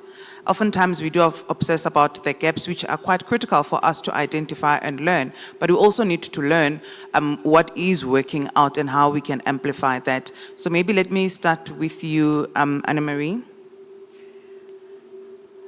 Okay, let me just start off with saying that we're talking about policy here, but policy is just like our bucket that we invented. It means nothing if it's not out there, if it's not pushed out in the field, if people don't know about it, and if it's not acted upon. So having beautiful policies is nothing without execution of the policies. Having a beautiful bucket is nothing without rolling it out into the commercial world. And yes, we need the early funding. That worked very well in our case. The follow-up, I think the coherence that we're talking about here, that is the lacking part. But I think there's a lot of things in place. There's a lot of opportunities in place. Maybe people just don't know about it. I was interested to see what the other services is or are that TR is actually offering that I was not even aware of. Now I know about it, I will definitely make use of it going forward. So things are there, just communicate it. All right, thank you so much. Derek? So very briefly, as I mentioned in the presentation earlier, TR definitely worked for us. It gave us the ability to transition from a competitive offering to a best-in-class offering internationally.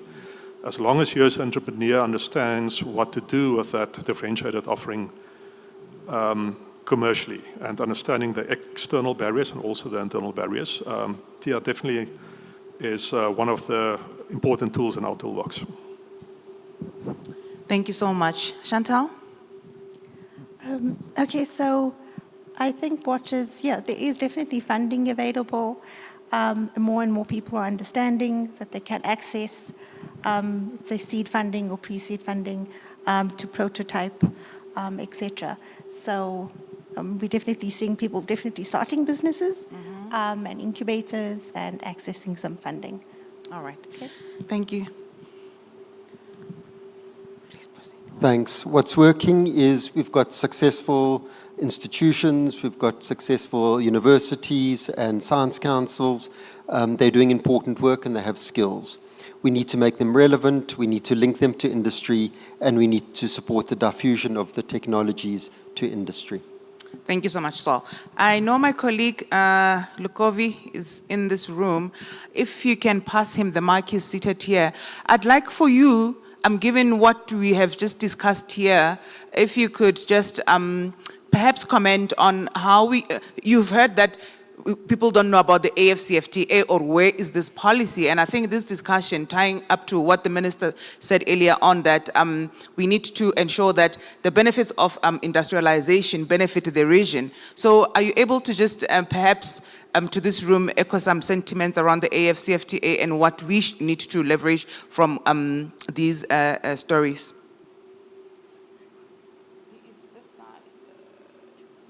And then I have noted your hand, sir, and that second hand there. And the hand at the back.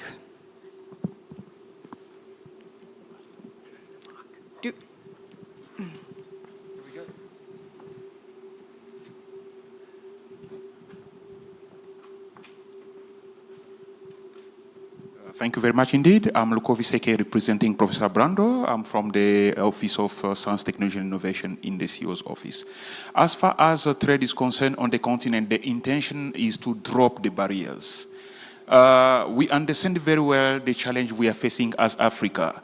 Around 73% of African member countries are least developed when we compare to the entire world. And we have very few countries that are making it because size matter. But if you check your statistic, you will discover that we have out of 300 firms with a turnover of more than 1 billion a year, South Africa has more than 70% of them. And then after that, we have Kenya, Egypt, Nigeria. And we are also seeing the top 10 countries, among them DRC, Ethiopia, and so forth.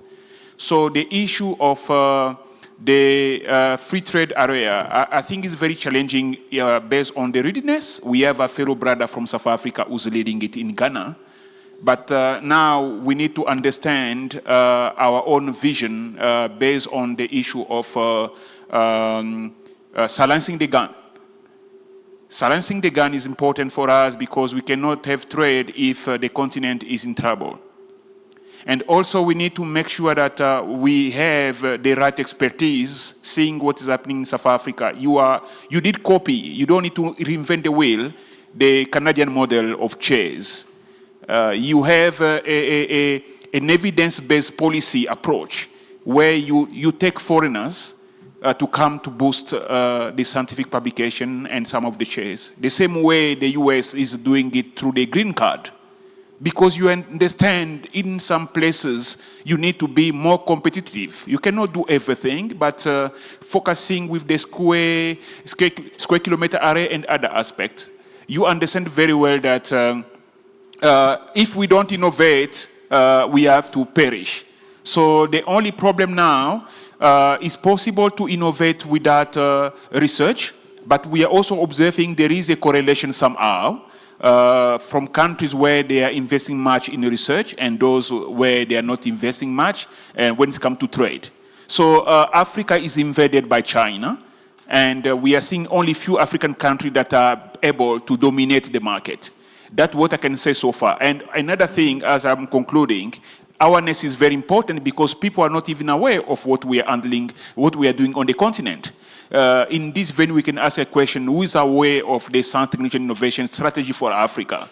So if we cannot be aware of it, then we are locking ourselves in silo in our own trade policy or STI policy. So that's what I can say so far with regard to the perspective at the AU level. Thank you very much indeed. Thank you so much. And I take that this question around regional value chains, it's something that the AUDA NEPAD will also be focusing on. Let me turn to this side. If you can move the mic this side. And then there was a hand, I think that's row 3. And there was a hand at the back with the lady in, oh, you already got your mic, ma'am. Well done. Can I? Hi, if I may. Lesotho Moroba, I'll be wearing my hat as one of the founders of the Drone Council of South Africa, directed ZA Space, as well as the Order NEPAD Africa Semiconductor Technical Advisory Group member. I think it's great to talk about blended finance, and it's also great to talk about the mega projects like the SKA. But I think where the gap really lies is once we've done the sandboxing and the technology is proven, we find that the National System of Innovation isn't engaging with financial services. As an example, I knock at the door of some of the commercial banks during the B20, and I say, can you tell me what defines how you justify financing asset finance for a vehicle, but you took such a long time to provide asset financing for solar? Why isn't there asset financing for 3D printers? I think this is a chasm that we need to be able to fix, and it will help us to be able to scale up significantly, specifically where we talk about the areas where we really don't have a lot of traction, which is in retail. It's business to consumer. Getting the commercial banks and financial services understanding that we've de-risked this technology and it's ready for ubiquitous adoption is one of the key areas that we need to work on. I'm happy to share some of that data with you guys if you're interested. Thank you very much. I think it's quite important, that data, because it's something that's coming up quite often in terms of where are the institutions that are supposed to enable innovation-driven economy. So thank you for that question. Let me come to this side. Did we get the mic? Or maybe in the interest of time, let me request the lady at the back to pose her question or comment.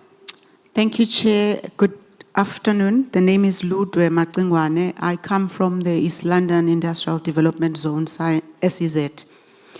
I think what I've picked up, I think from early on, is the fact that we've got policies as South Africa.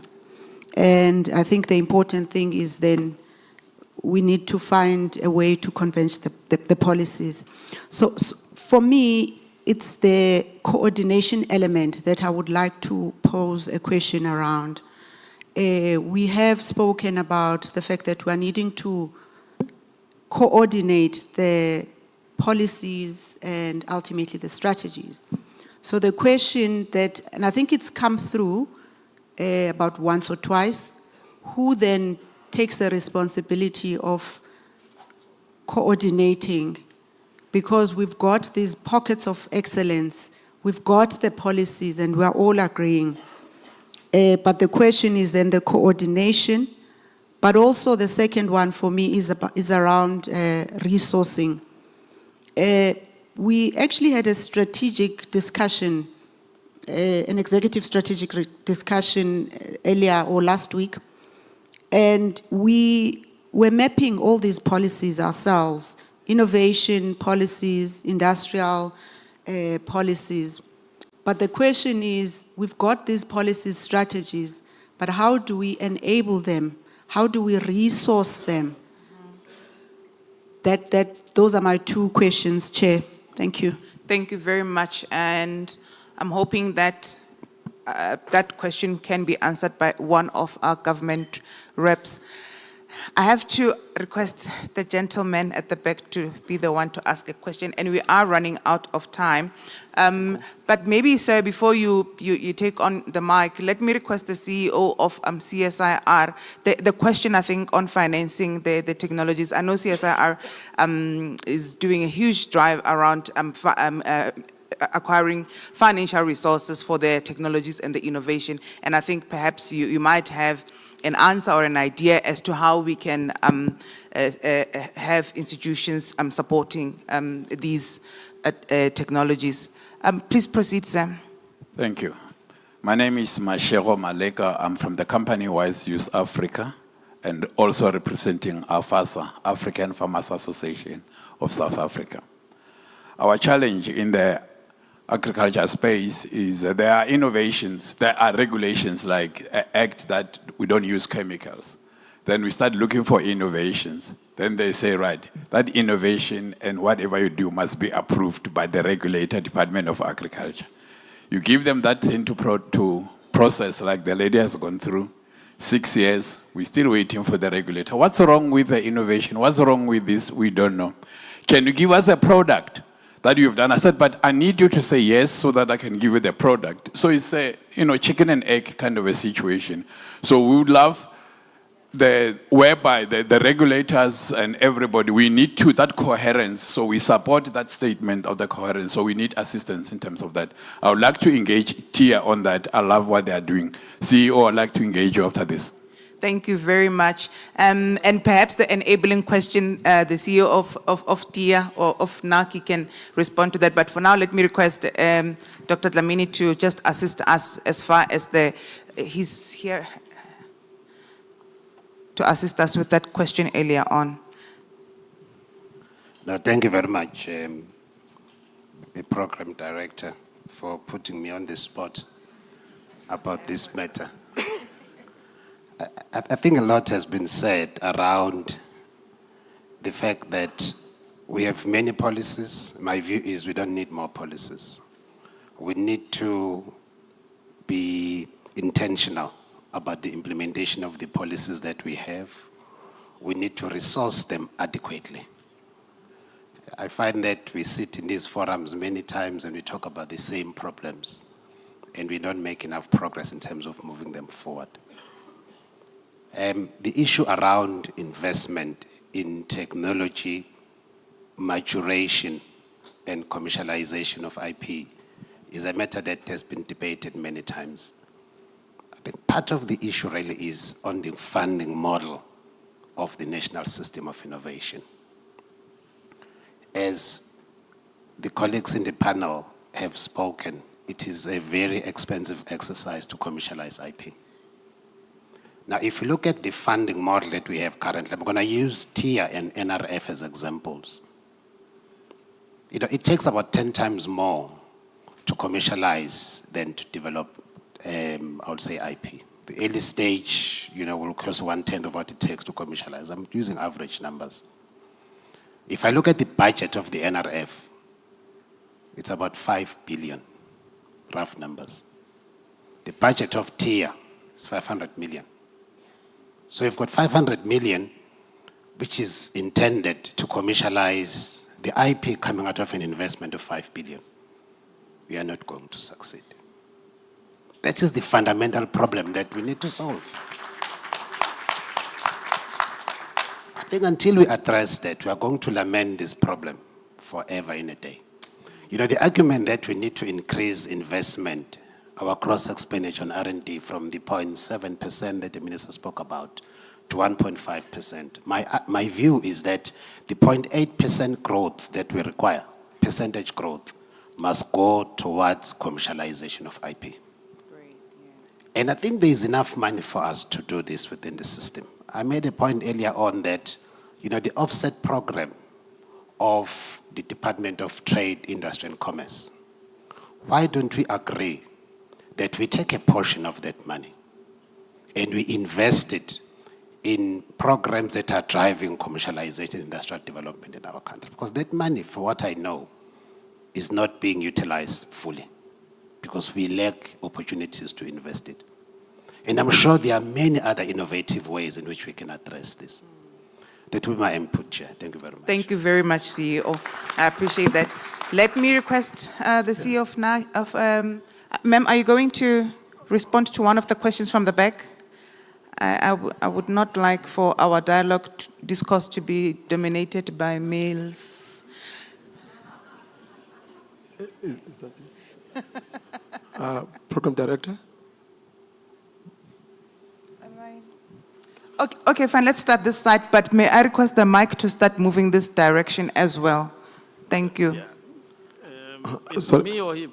I actually requested the CEO of TIA to respond because I think I've run out of time in terms of taking the questions from the floor. So I need those with the purse to do the talking now. Sorry, Program Director, I think you can't see me because of the flower. I've been standing for quite a while. Oh, I apologize for that. May I request the CEO to respond and then... Or maybe let me allow you to pose your questions. Perhaps they will just respond to that, and that will be the last question. Okay. No, thank you, Program Director. Colleagues, good afternoon. My name is Tandu Machaya from ESCOM.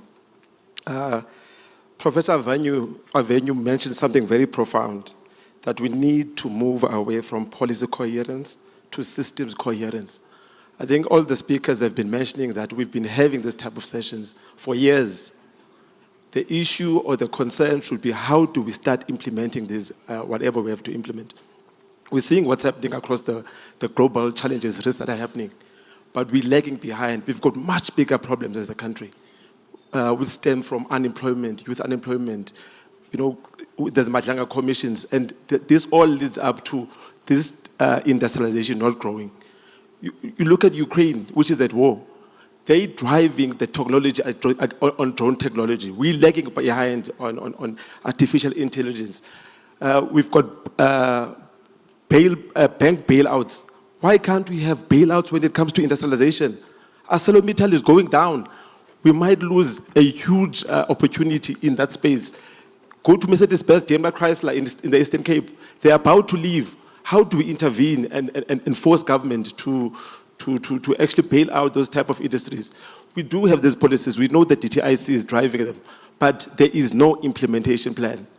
There is no political will. There's no will even from us as the leaders of society, as the middle class that are supposed to be doing these things. All we do is talk and talk and talk on policies. Mm-hmm. The reason we're here is because we want to engage. It's a dialogue. Let's please dialogue and come up with solutions.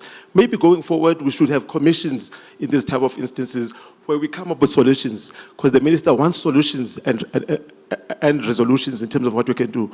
And the Prophet has already said, let's have a different system of focus. Thank you. Thank you very much. And I think we are here to do that. Tomorrow there are breakaway sessions, so that's where we'll be taking much more of stock in terms of how do we move forward. So let me request Dr. Mate. Thank you, Program Tech. I'll try and be brief. Time is not on our side, but let me welcome the suggestion from the CSIR CEO that we need to increase our investment in R&D as well as innovation. I think where we are currently sitting at, if we want to be globally competitive, then we need to put the money where it's supposed to go. I think it's very much welcome that comment. Let me talk about, we are in the process of, I was hoping the board chair will talk to that. We have a strategy that we have developed as TIA called TIA 2.0. We are in the process, of course, of going through the governance processes so that we can make that strategy public, so that everyone can see what we are aiming to do. However, it's got 3 pillars. Let me just summarize in brief. The first pillar of that strategy is looking at the existing way of how TIA has been operating for the last 15 years, funding innovations, through various TRLs levels. We want to be very efficient in terms of how we do it. So when we receive applications, we must process them very quickly so we can make decisions to support the investees. So that's one leg of the TIA 2.0, making TIA 2.0 more efficient. I always use the example of SARS to my team. Many years ago, when you submit your returns to SARS, you'll go to Receipt Street, those that are living around Johannesburg, and you'll spend almost half a day there. Look at what's happening today. They're using innovation to actually process your application. We want TIA to be at that level, where even before we start looking at your application, we have pre-assessed it using the innovation, AI technology, and other technologies that are there. That's the first leg of TIA 2.0. The second leg of TIA 2.0, the legal funding that we're getting via the state, we want to leverage it, work with private sector, work with venture capital. We've created a leg called Fund of Funds, where we bring in our investment, private sector will bring in investment, and then we can double the effort in terms of funding innovation and also commercializing. We will also work with DFIs to make sure that the scale of that investment is significant. So the challenges that Anna-Marie was talking about, hopefully, when the strategy is approved, we'll be able to support accordingly. Then the last leg, very briefly, is focusing more on we call it curatorship, but we just need to make sure that we're not duplicating other people's mandates. It's coordinating the system. The question was asked, who's going to do the coordination? Who's Yes. going to make sure that these policies are effective, they're working? We see that leg of TIA going forward. We're playing in that space with others, curating the system, mentoring, coaching, providing the non-financial support to entrepreneurs that may be struggling with not necessarily technology-related issues, maybe setting up their businesses, etc. That's how we see that leg supporting the system. All right. Thank you. Thank you very much. Now, our host, and we must be very kind to her because we are all here thanks to her. Thank you very much. Thank you very much. I am going to be very brief. Thank you for the baptism of fire, right? This is actually my second week in this position. But it is my pleasure just listening to the discussion. Of course, I'm not new in the space, but just new at NACI as the CEO. I want to make this observation, though, that it is clear that whilst we're talking about policy coordination, coherence, there are pockets of excellence. I mean, the colleague was talking about information that they have over there, and I think NACI is on the right direction in wanting to strengthen monitoring and evaluation systems so that our efforts will be targeted. We go specifically to where the gaps are, where that our interventions are really targeted. I was just listening. You can see, yes, there's issues of coherence. Yes, there's issues of coordination. Looking at the foresight, the results, and just listening from the beginning this morning, we need to strengthen monitoring and evaluation if we have to get it right as the nation. Thank you very much. Thank you very much, CEO. I appreciate that. So this draws us to the end of our session. And I also just want to say that it would be amiss of me coming from the university. I had somebody saying from Walter Sisulu University. Colleagues, we don't have Walter Sisulu University anymore. We have E-University Walter Sisulu. And as a representative of E-University Walter Sisulu, I would also like to say that as you are rethinking these models, also consider the universities, because those pockets of excellence, they also reside in, they would like to see this money that's going to be shifted from NRF to TIA, also reaching the universities. With that, thank you very much, colleagues. We may break for lunch.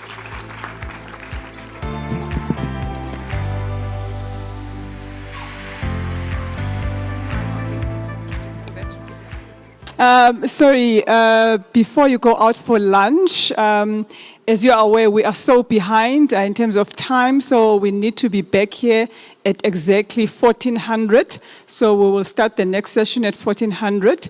And lunch is served in the restaurant, which is behind the white tent. This just behind us here. Thank you very much.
Good afternoon, ladies and gentlemen. Can we please settle down?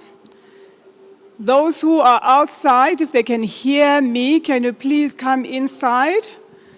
We are about to start.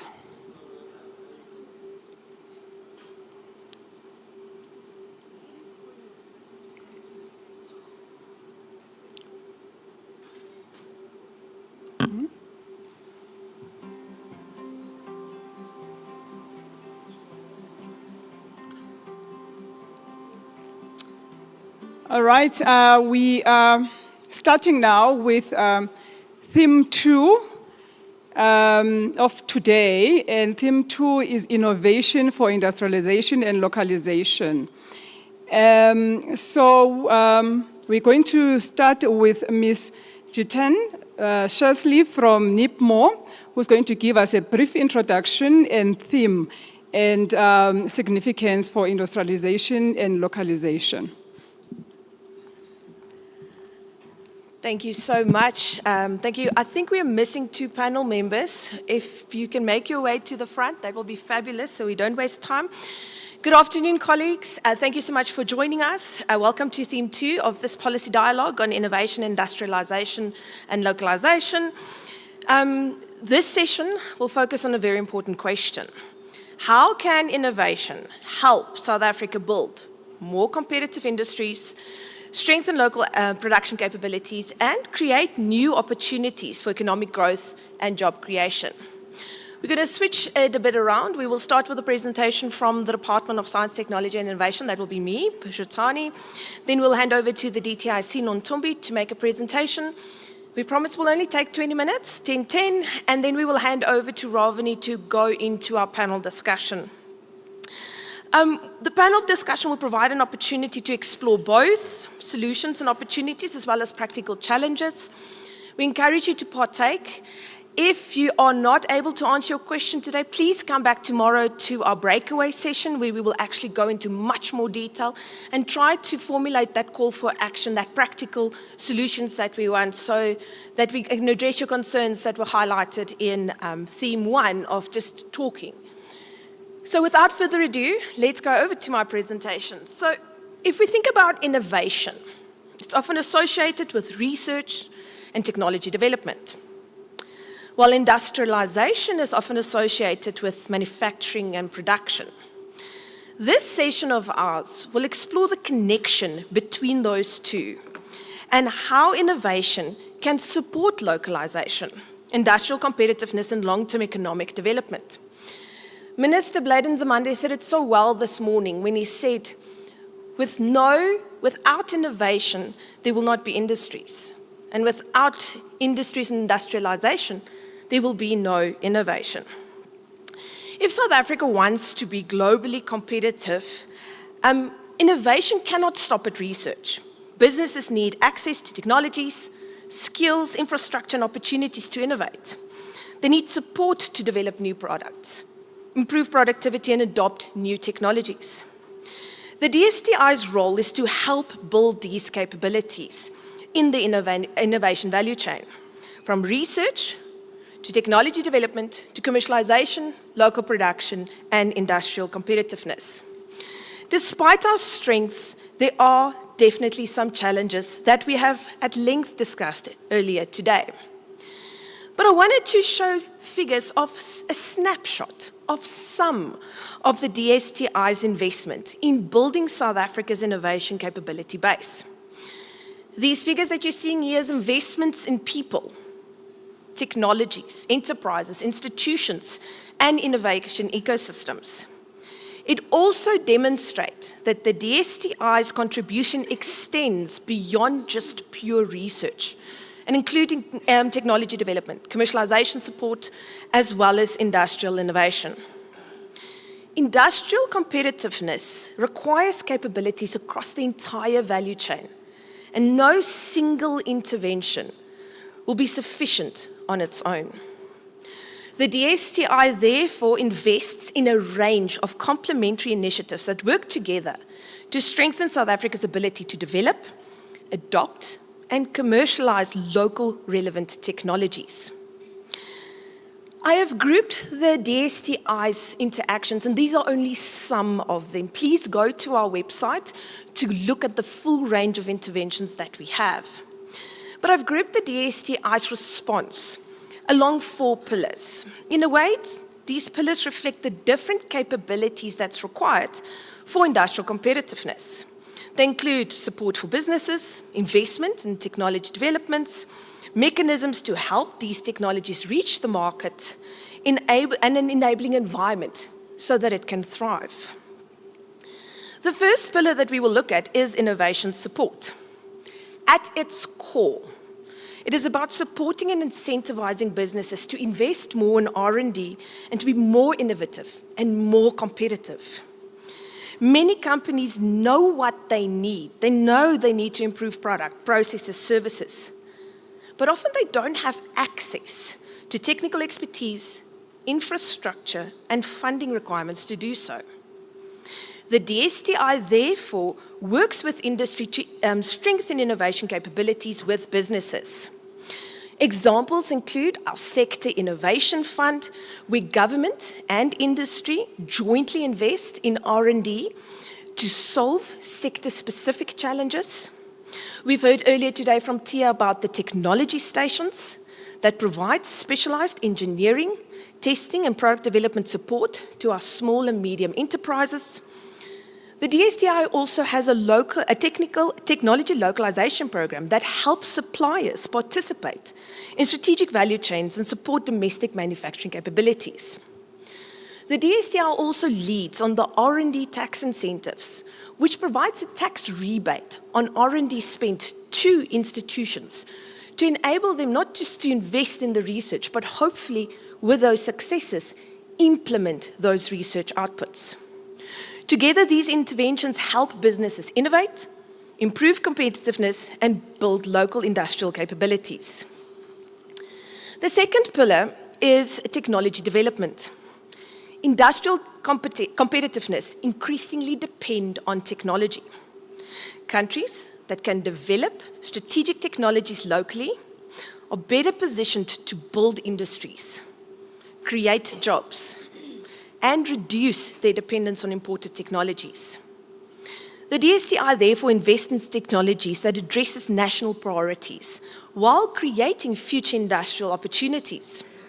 As you can see from the slide in health, this includes vaccines, pharmaceuticals, and medical technologies. In energy, it includes hydrogen technology, battery value chains, and renewable energy innovations. In agriculture, we have technologies that support productivity, food security, and agro-processing opportunities.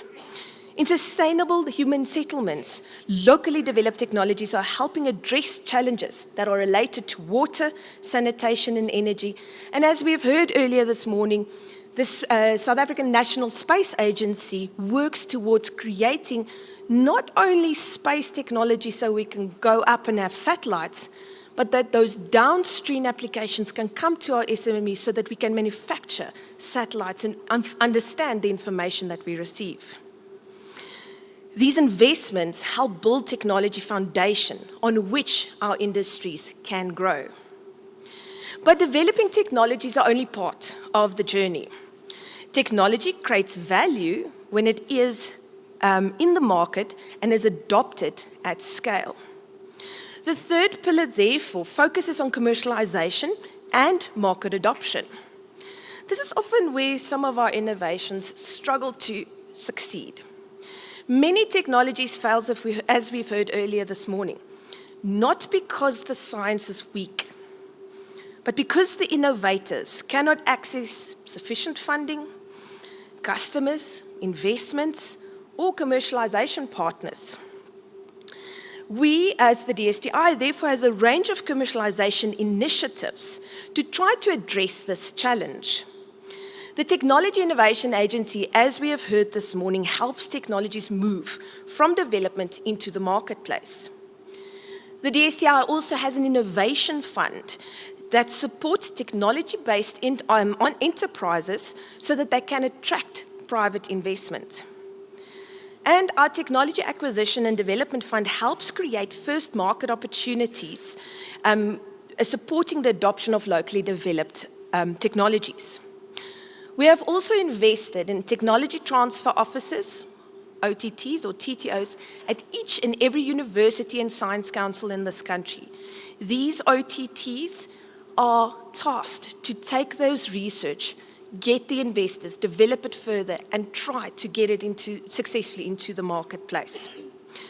The objective is simple.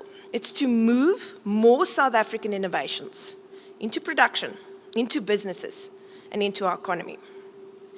The final pillar is focusing on innovation ecosystems. As we have heard earlier today, nothing happens in isolation. We therefore need to create an ecosystem for that to thrive.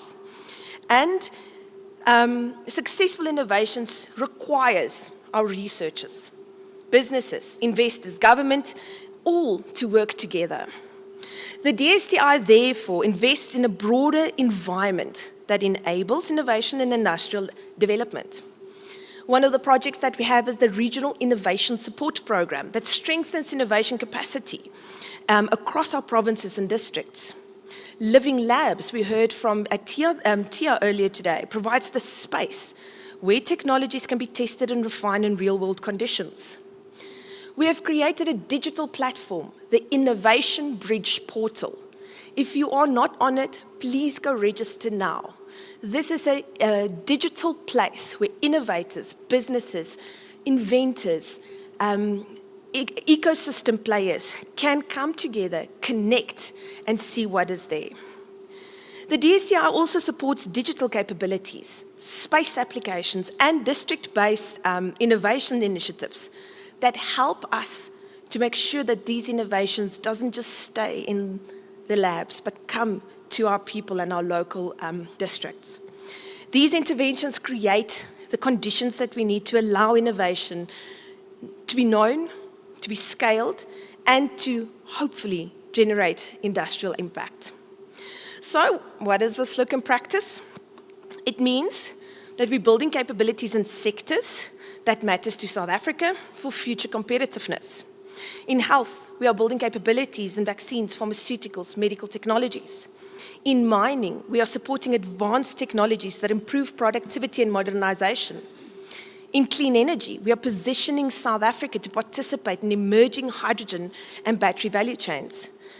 And in agriculture and bioeconomy, we are supporting technologies that improve productivity and create new industrial opportunities. These are only a few examples that demonstrate how innovation investments can support industrial development and priority sectors. As we have heard numerous times this morning, South Africa does not lack ideas, excellent researchers, or amazing innovations. The challenge is turning these strengths into products, processes, businesses, industries to create that economic opportunity. The DSTI's role is to help build these capabilities so that it is possible. By investing in technology development, innovation support, commercialization and innovation ecosystems, we are helping to create the conditions for a stronger industrial competitiveness. Research creates knowledge. Innovation creates opportunities. And industrialization will create impact. Thank you. I am now going to hand over to Nontombi to take us through the DTIC's offerings and how they respond to industrial innovation and industrial competitiveness before we'll hand over to our panel. Nontombi, over to you. Thank you. Okay, good afternoon again. You'll see on your programs, the person who was supposed to present is Mr. Justice Ngwenya. So we thought we'll be a tech team from the DTIC. I'll do the presentation on his behalf, and Ms. Muller is going to sit on the panel on his behalf. So we'll split Justice into two.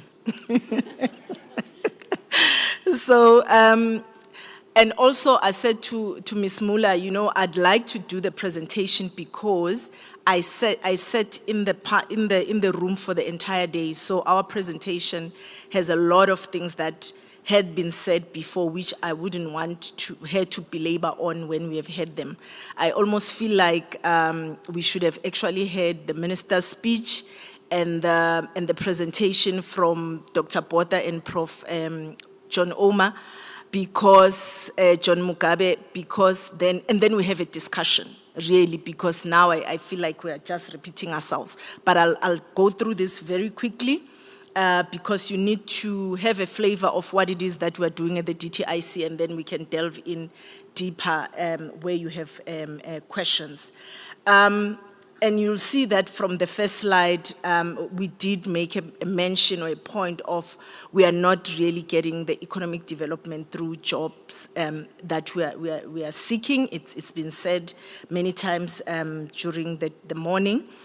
However, we are advancing manufacturing as a stance, and we're supporting manufacturing as a way of really then getting the multipliers that we're looking for, because we know that if we do manufacturing, we are going to be using our resources, we are going to be getting the employment, we are going to be building factories, and then with those products, we are going to then advance exports. So, and even localization, as we're talking about localization. So it's one of the things that is a really strong pillar for what the DTIC does.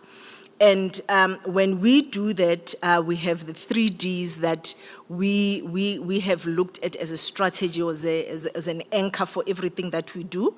One is around decarbonization, just making sure that we lower our carbon emissions in everything that we do as we try to industrialize. Digitization is a key source of productivity and diversification, which will include aspects of inclusion. Now, these also have been talked about structural constraints in terms of where we come from as a country, and also understanding. I know I'm talking to people who understand this very well, how innovation can really drive industrialization, and that's why we use it. We want to use it as a lever for reindustrialization that we anticipate and increase our productivity. So our incentives, in a manner of speech, is that our incentives will play a catalytic role.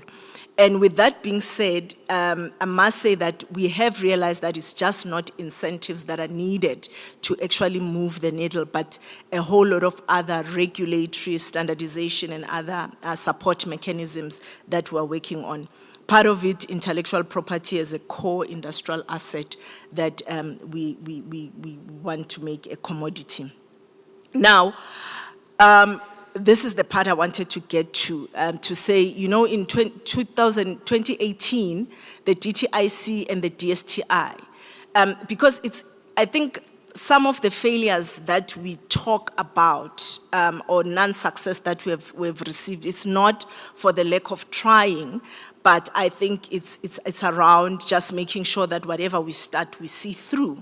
So we did establish what we call a national technology commercialization strategy between the 2 departments, which I feel like it's one of the things that we'd like to strengthen moving forward, and just making sure that we bring in the value chains together and we advance specific areas of development as a unison, because the entire idea of establishing this strategy as a tool was to ensure that we start talking to the aspects of the value of death and make sure, because at that time, TIA had been established, NIPMO had been established, so the critical institutions that initially were thought are necessary to actually close this gap were already in place, but some things were not just, you know, there were dots that were not just coming in together, and we put this strategy together.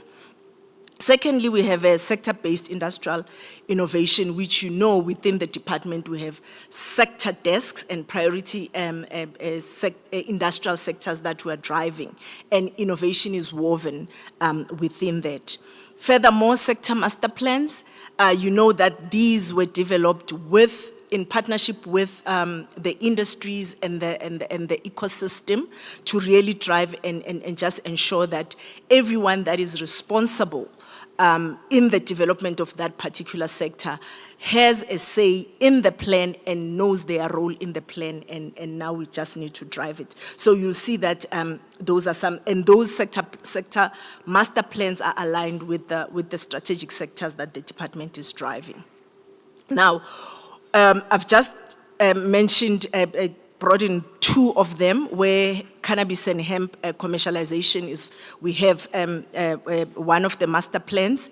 And this one, I put it up because it's one of those examples where funding is not necessarily a hindrance in the success of this particular sector, but regulatory aspects and really localization are the hindrance, and it's some of the things that we need to resolve as we move forward. And also, once we have done that, and also because it's one of those sectors where we can be able to drive regional industrialization in terms of rural areas and the areas where the product grows. And the second one is around green hydrogen commercialization, where that one I see a very good synergy between the DTIC and the DSTI, in a sense that the DSTI is driving the hive. I think there's a whole group that has been formulated around the project to produce ammonia and green hydrogen at Kucha SEZ.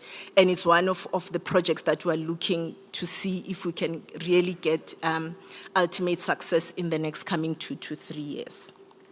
Now, so this slide just summarizes our thrust as a department in terms of who is our partner in this industrialization path that we want to take, and how we are delivering on our national priorities, where we are looking at increasing employment, transformation, localization, green technology, regional spread and competitiveness, and all of these things in one form or the other were mentioned earlier on, and why it's important to look at them in that manner.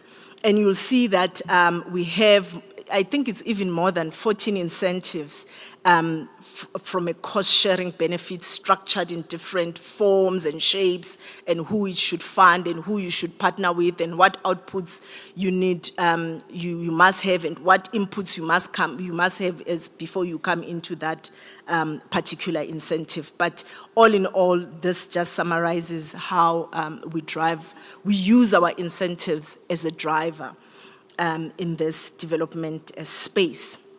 Now, if you look at how these 14 incentives are structured, they are divided into 5 clusters, where one of them is manufacturing cluster, and we have an innovation and I like to say innovation and technology, because really in the innovation cluster we support technology development more than innovation itself. A lot of projects that we support, they are technology development projects. There's an infrastructure cluster where we are talking about special economic zones, critical infrastructure in industrial parks, export promotion and services cluster. And the budget that we get from National Treasury will be divided, as you can see, it's allocated per cluster, and the biggest cluster that gets the portion of funding is manufacturing, and as you can see how it's spread across the 5 clusters as stipulated. Now, coming to the ones that are specific to what we're talking about today in terms of innovation incentives. Within the department, there's 2, the THRIP and the SPY, and those figures are the figures over the past 5 years that we have dispersed, and the number of projects that we have supported in each. In addition to these 2, we have one other incentive that sits at the IDC, because I'm sure when I was talking to this, you saw there that IDC, as our agency as well, is responsible for implementing some of our incentives as well. There's a Kwebo Industrial Innovation Program that sits at the IDC that then works towards commercialization. And some of the industrial financing branch, that some of the projects that were supported range around enterprise growth platforms. These are just few of the examples that I wanted to put up to show that these are the sectors that we fund. One of the things that I wanted to emphasize here as well is that of the projects that we fund, one of the things we are not prioritizing. We are not giving, she said, if I see her stand, my time is up. I'm just gonna go through quickly to the last two slides. I just wanted to put up some examples of projects that we funded, which now I don't have time to go through what projects are they, but some of the successful projects that we have funded. But this is, for me, this is the most important slide of everything that I've said, because tomorrow we are supposed to give the ministers a call to action. And these are my four, to say we need to be agile. I mean, Prof. Mugabe did talk about that, how responsive are we to what industry needs. So sometimes policy lags behind, but what is it that we need to do as a system that needs to deliver on what industry needs? And I think that's one of the things we need to take to heart. Secondly, we need to have operational and functional partnerships. This coordination that we're talking about, it needs to be a lived experience. I think 9 out of 10 times we talk about it. Sometimes we do it with success, sometimes not without, we fail here and then, we don't follow through. But I think once we start doing that, then we're going to see way forward. And then also, I wanted to quote from a mission-oriented technology strategies. My point here is that I don't think we have a luxury of not prioritizing. To some level, we need to prioritize, because prioritizing is going to make us focus, right? Because we know that this is what we are developing, and if we still fund everything and anything, then it just means we are diluting our efforts, and the rate at which we are going to succeed is still going to be very low. And the last one is how then we build these multidisciplinary production teams. And this goes to even the government employees as a cohort in government. How do we build this multidisciplinary, not even in technology development, but in how we function within government? And this is my last slide, just to say within the DTIC, innovation is not treated separately from anything that we do. It's woven in everything that we do. And also localization and innovation, I think they're the two sides of the same coin, in that localization strengthens capability and fuels innovation, and innovation drives industrialization. With those few words, thank you.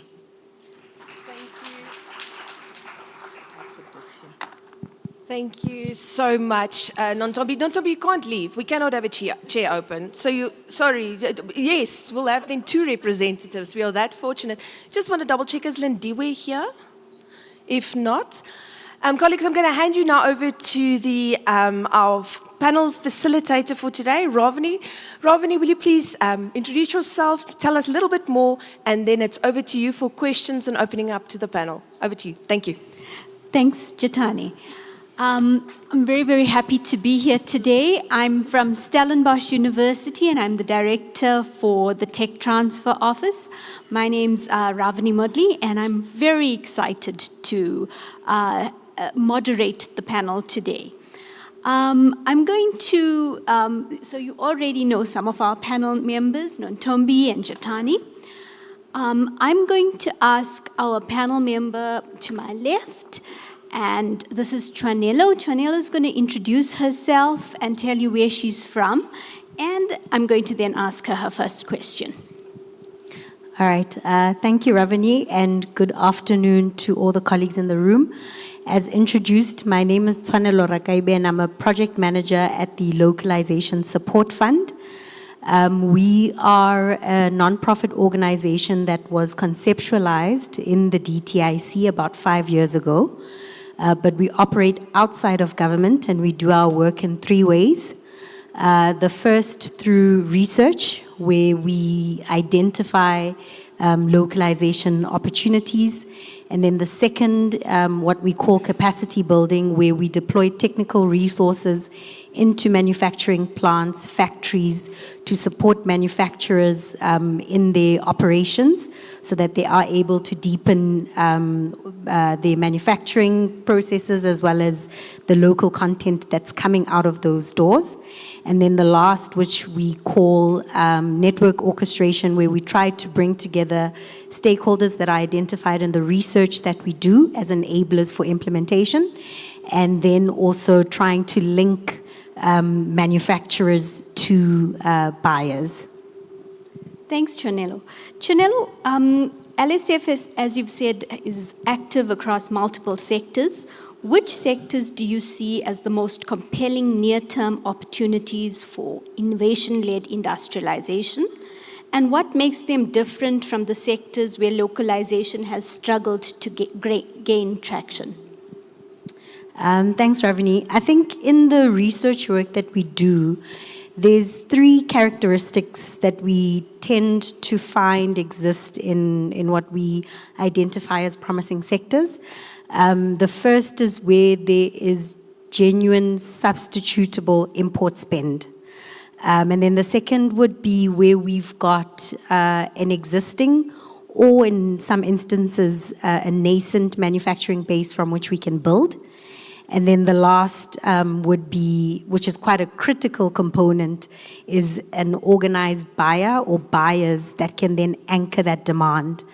And in some of the work that we've put out recently, I think three sectors come to mind, which is in the water and sanitation infrastructure space, where we did recently put out a study where we've mapped out the manufacturing components used in the water and sanitation infrastructure, things like your pipes, your valves, your fittings, your treatment, water treatment equipment.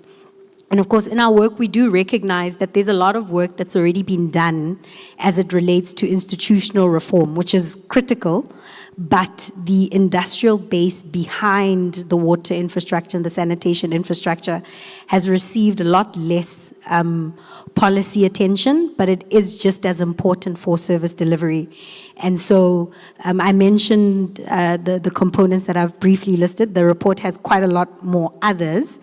And what we see in those components is that we do have this existing industrial base, and it is one of the spaces where import substitution is achievable with targeted support. And then the second would be in the automotive space, particularly in the aftermarket components, where we see public infrastructure expanding, public transport infrastructure expanding, and with that would come a growing demand for those aftermarket components.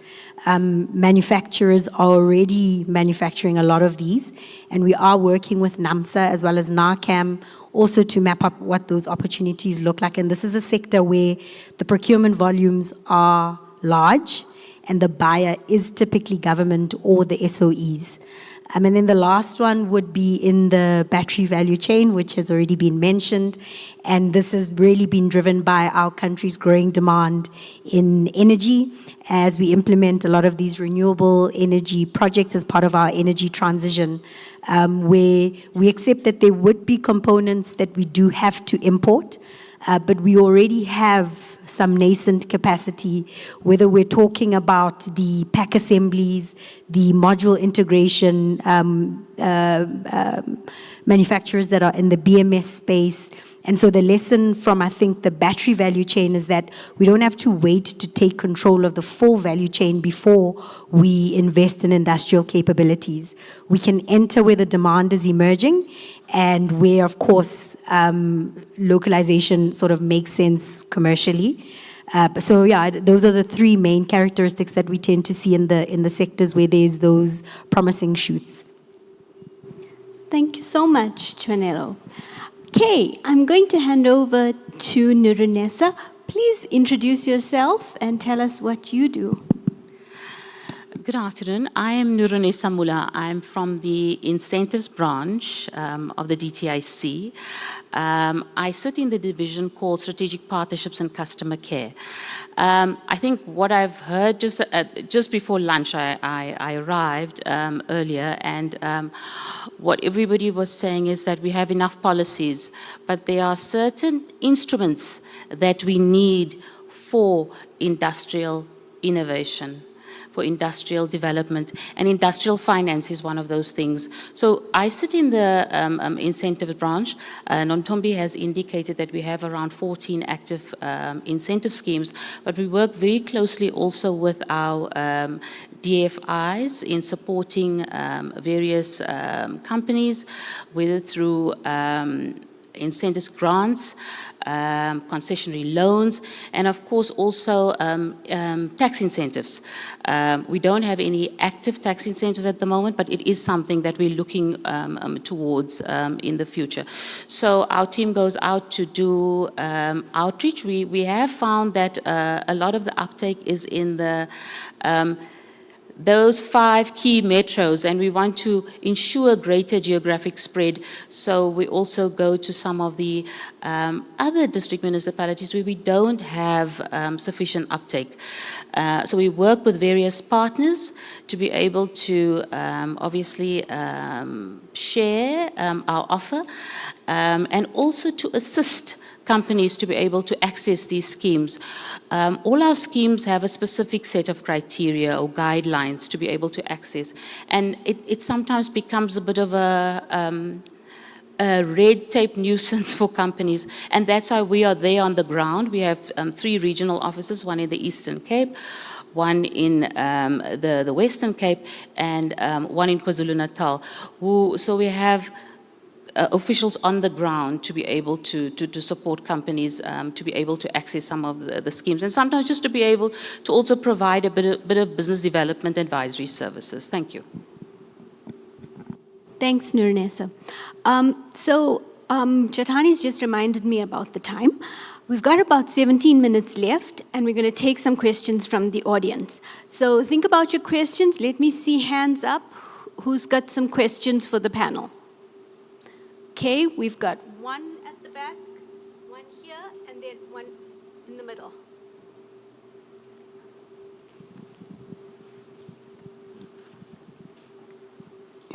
Do we have the mics? Good afternoon. My name is Kenneth from Tlamonyeko Engineering Project. My question is in regarding to the sectors, especially Tshwanelo and maybe Ntombi, the one that you are identifying. So Ntombi mentioned something on a presentation about decarbonization. And there is another sector in bio. We can call it biochar or bio oil or biogas. So do you guys have a plan in including the SMEs that they are dealing in terms of bio or biomass material?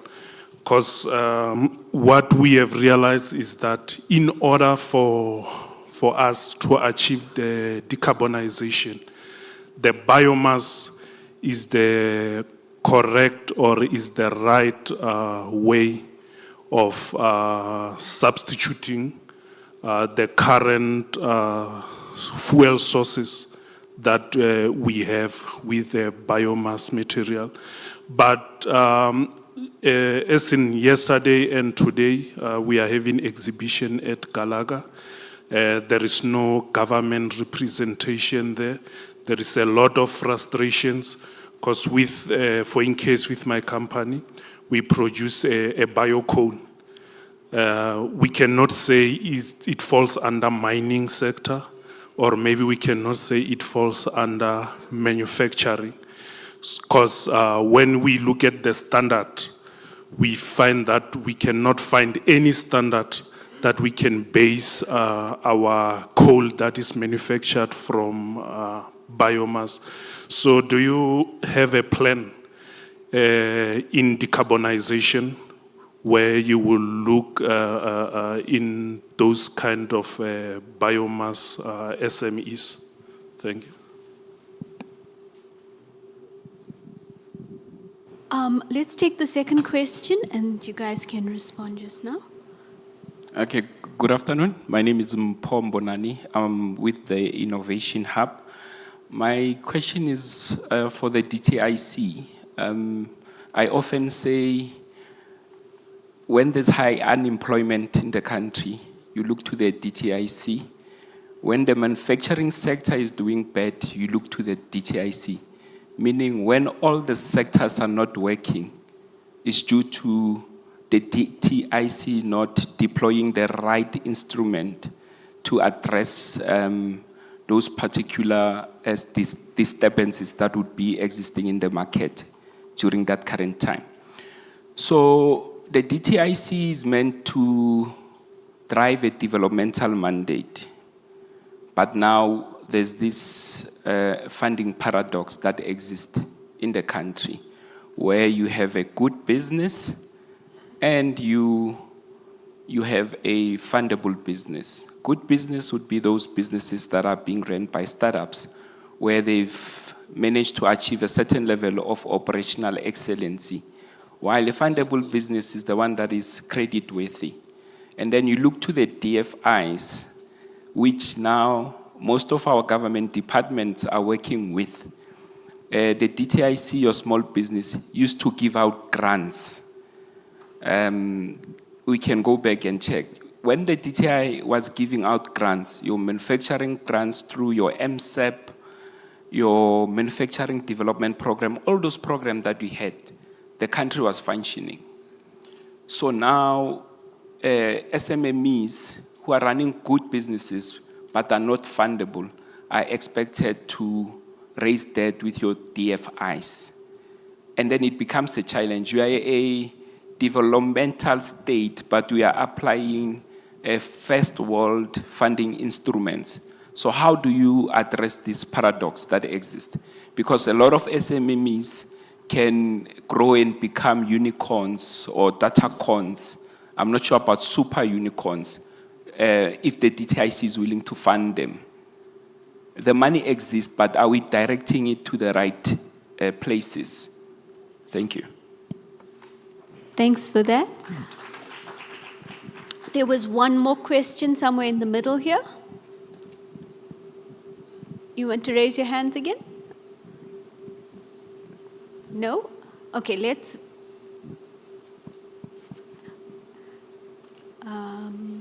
okay, I'm going to ask Nontombi Nerissa to answer, and then we'll come around for the next round of questions.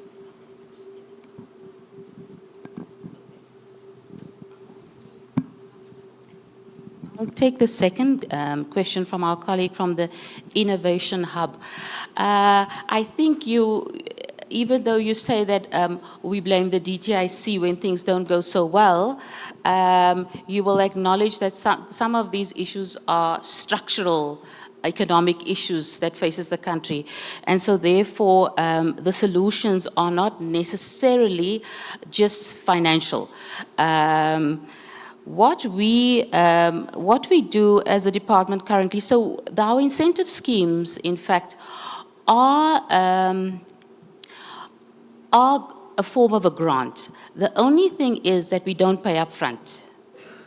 So you would have to come up with the capital, and you'd make a loan either from one of our DFIs at a lower interest rate or a commercial bank, and then we would reimburse you at different steps of the project cycle. So we would agree up front what the milestones would be, and then we will disburse. So that support is still there.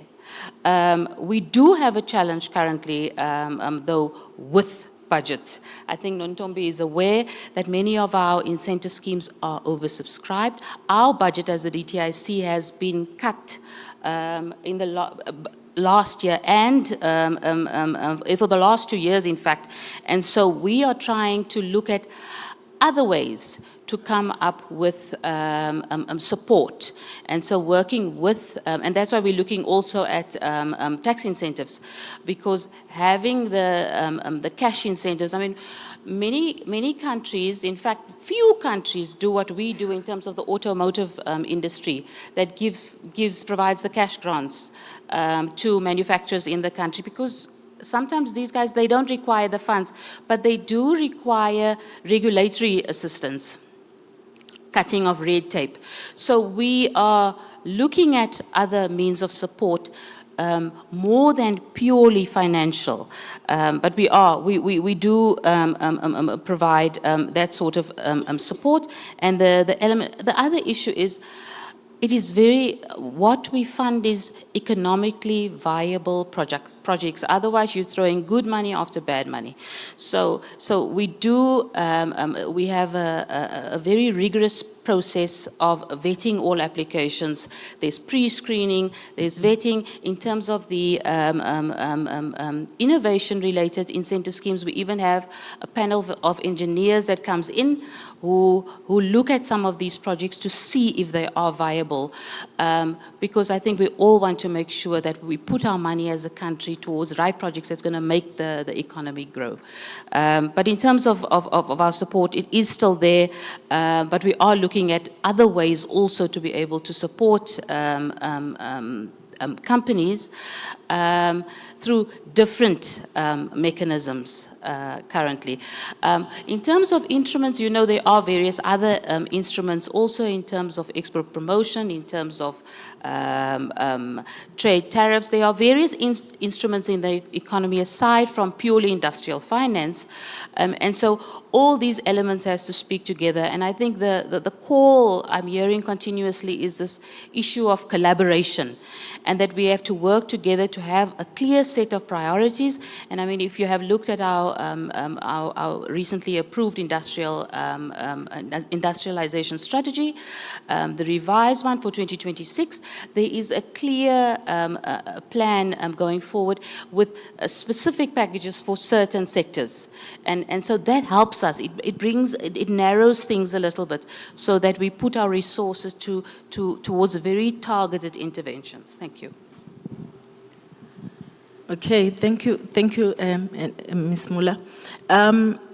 Just sticking with that second questions from the Innovation Hub again, I want to agree with you, because what you have said is not necessarily untrue, that of 100% of the people that come to our doors, maybe at least we can fund adequately about 60%. And there's still a mismatch. And sometimes you are right, it's about at what level the business is at which incentive, because that also is a minefield to just go through in terms of which incentive is right for me. It then becomes also another challenge. So we still have those, but I mean, from day to day, we are working on them, and it's things that we are aware that we need to resolve for our clients. Which then goes to the second question, where we were dealing with the decarbonization. So one of the things with our incentives, one has to be very clear, what assistance do you need? Is it manufacturing? Is it technology development? Is it agro-processing? So I will implore you to go to them and just check, as Ms. Muller has said, what are the guidelines, and where do you particularly fit? In terms of having a strategy or a plan for decarbonization, the simple answer is no. We don't have an elaborate plan of how we are going to support that space, but maybe this is one of the things that this session can advance, to say, as a department, if we're saying decarbonization is one of our thrusts, how then do we build a plan around that and be deliberate, about making sure that we'll support these kinds of projects, and this is the kind of support that we are going to. But as we speak, those are just thrusts to say, as we are doing our work, we have to take cognizance of those 3 Ds. Thanks. Maybe if I can just come in and answer some of the first question. Kenneth, you are the luckiest man in the world. One of my colleagues, Sia, has I've just seen him. He is the director for bio-innovation and bioeconomy industrialization. As the Department of Science, Technology and Innovation, we have a directorate that looks at biofuels, biogas, biomass. So please come afterwards to us. We might not be able to address your concerns fully, but let's start that conversation to see how we can address your needs as the department and then link in to the DTIC's interventions that they have. Also to the gentleman that posed the first question, I think in terms of the mandate of the LSF, I did mention that we are a non-profit organization, and so our pockets are not too deep. And so we tend to focus on, although we are sector agnostic and do consider applications on a project-by-project basis, we do tend to focus on high value industrial scaling and not niche beneficiation. And that's really just linked to our mandate of trying to drive structural re-industrialization across the manufacturing space. And a lot of the work that we tend to find that we do is unlocking this typical egg and chicken dynamic that we find in the market, where the policy is ready, the manufacturing footprint exists or exists to some extent, and the interventions that we provide seek to unlock that egg and chicken situation. That's not to say we're not doing any work in the bioenergy space. We've actually just recently published a study in the biofuels sector looking at the feasibility of grain sorghum as a feedstock for biofuels. And that's really largely been driven by our fuel import vulnerability, as well as the newly gazetted National Ethanol Pricing Framework. And then the 2% blending mandate, which alone requires, I think it's about 180 million liters of bioethanol annually. And so you would see that's the type of interventions that we would participate in. But of course, we would collaborate with our sister departments and support in the work that they do to try and get your projects in any other sector where it may be niche, but there's opportunity to scale up. Thanks very much to the panelists. What is really exciting was to see that with emerging technologies, that there really is this overlap, or not overlap, this dovetailing of DSTI's and DTIC's activities, and that we can see it moving from early stage investment into technologies to the manufacturing, especially in this biochar and bioenergy space. There was a question, person in the red there. Can we, yeah. And then one last question here. And then any other questions, our panelists will be available during tea time as well. Thank you. It's Rabao Nemokwanadle from Mafikeng Digital Innovation Hub. I wanted to ask, how does localization and industrialization look like in the context of rural provinces and rural areas? Because most of the time, the innovators are there, the brilliant ideas are there, the skills are there, but when solutions are being built, most of the time they are being built for the outside world. So how does it look like where we could maybe make sure that whatever is being built and all the solutions that come from those places, they benefit the places that they come from? So the focus should be more on the economic development of those rural provinces. So how does that look like? Thanks for that question. Let's take one last question here, and then I'll hand over to the panelists to answer.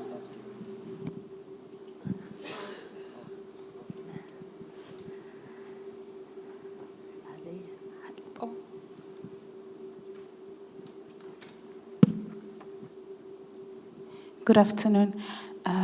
Thank you for the opportunity. My name is Nomagugu Mvelase. I am from Lizwile Engineering. I'm the founder and the director. So my question and also a comment, maybe some of the things that we need to review in terms of the fundings. I know there are grants. I know there's BIS, MSP, and quite a few that has been presented here.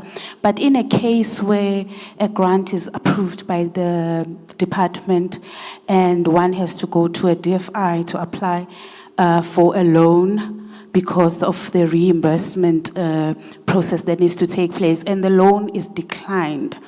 So it can happen that the grant can even expire while an entrepreneur is trying to source a loan.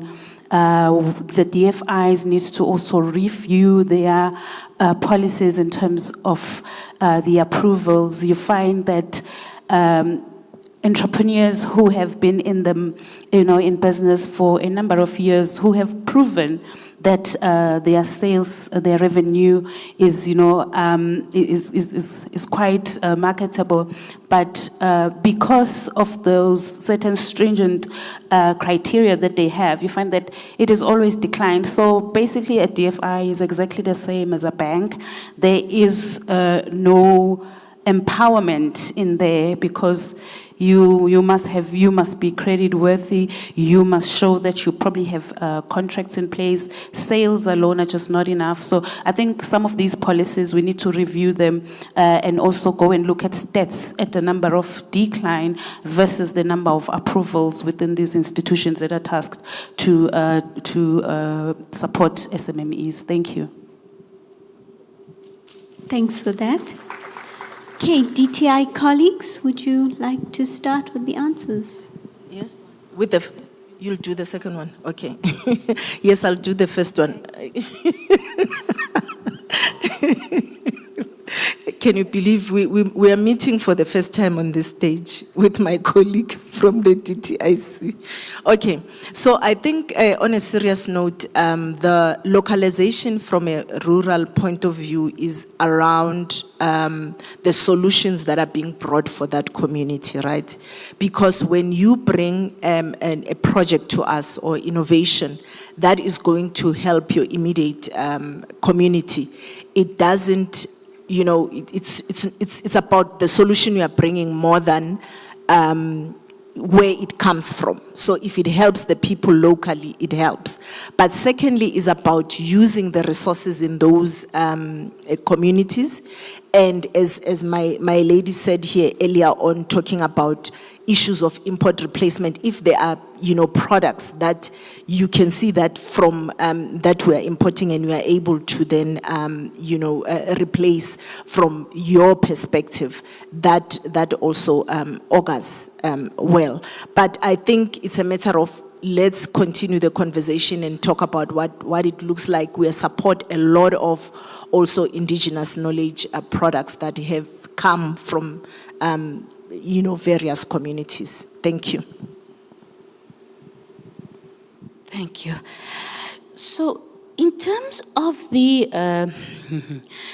those loans not being approved and that having an impact on grants, a grant not being paid, so these are linked. One of the requirements that we have before we approve an incentive scheme application is that there must be guaranteed financing, whether from a DFI or whether from a commercial bank.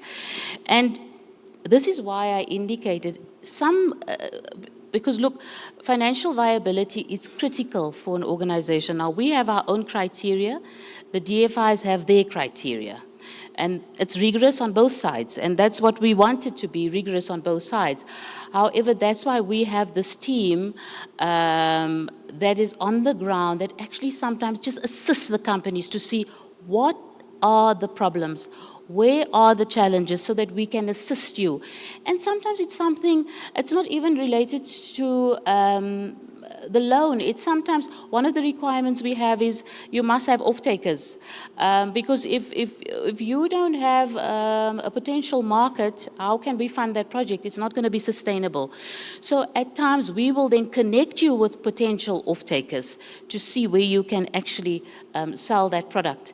And so those sort of connections we do in terms of our business development advisory support that we offer to companies. But the elements, our guidelines are very stringent. I know that. And unfortunately, in the past, I think there have been incidents where we have funded businesses and they've just tanked.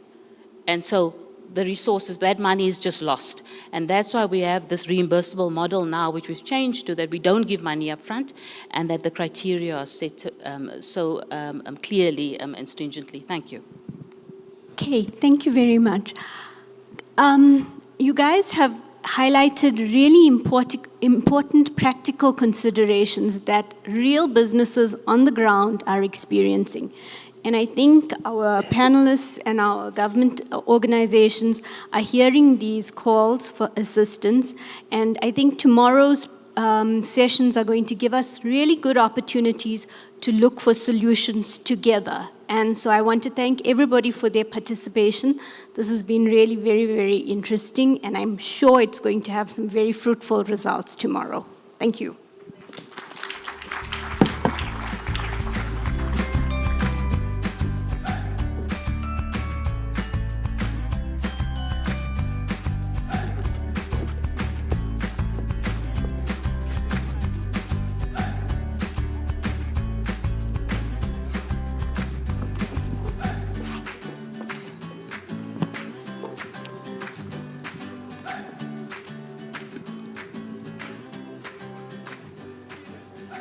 Thank you so much to the panel for those very insightful discussions.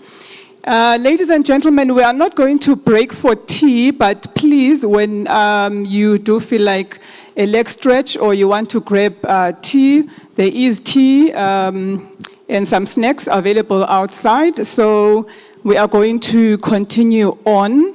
So you can bring your teas inside. Time now, I think, is about 3:25. So we are aiming to make sure that we are done by 4:30.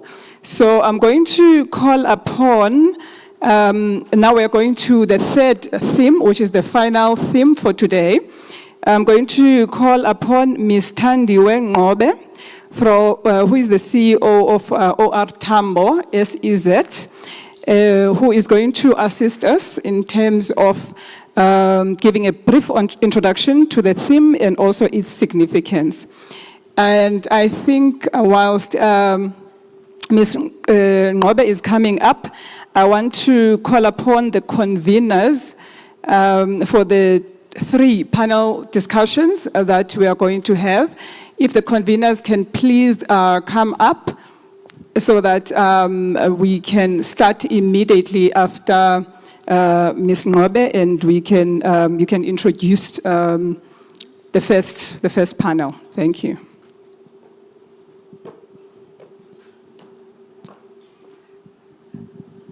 Thank you, Program Director. Good afternoon. I think before I introduce the theme, just on behalf of the special economic zones that are here, I think what has hit us the most is just how fragmented our implementation approach is in government in relation to various policies. I mean, you know what special economic zones are supposed to be doing, and I'm sitting here and I'm thinking, so the investors that we'd like to see located in special economic zones, some of them who may be innovators can't even access, some form of help that takes them to the next level of their innovation, and it bothers me no end. Anyway, in terms of our next theme, which is the last theme of the day, we are going to be talking about inclusive and transformational innovation ecosystems. So, Rebaone, I want to believe that this discussion is going to respond to the issue that you've raised, how we ensure that we do not leave anyone behind, how we ensure that the ecosystem is inclusive and caters for all innovators in the country, and including women, rural innovators, black industrialists, etc. So if the conveners can please come up to the stage, I think it's Ms. Mulebatsi and Ms. Mama Tuba. Thank you very much.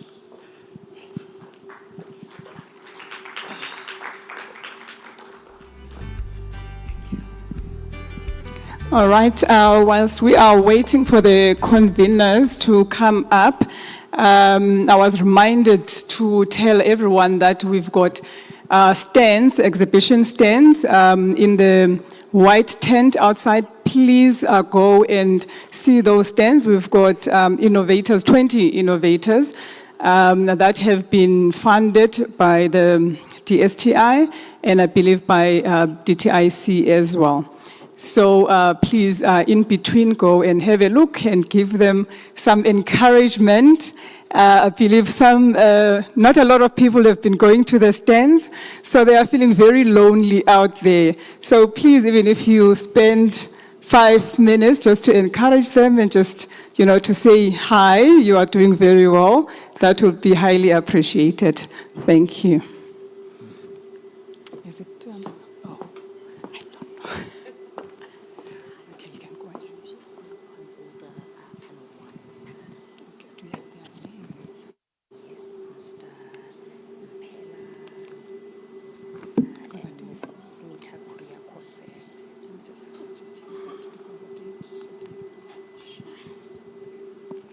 All right, for the first panel, we've got Ms. Mchevevu from SA Same Fund. We've got Mr. Joel Mpela from the National Empowerment Fund. We've got Smita Kuriakos, I hope I didn't butcher your surname, from the World Bank Group. And we've got Bulelani Balabala from the Township Entrepreneurs Alliance. And then we've got Mr. Bonga Masuka, and who is the industrial entrepreneur from Splash. Yes. Correct.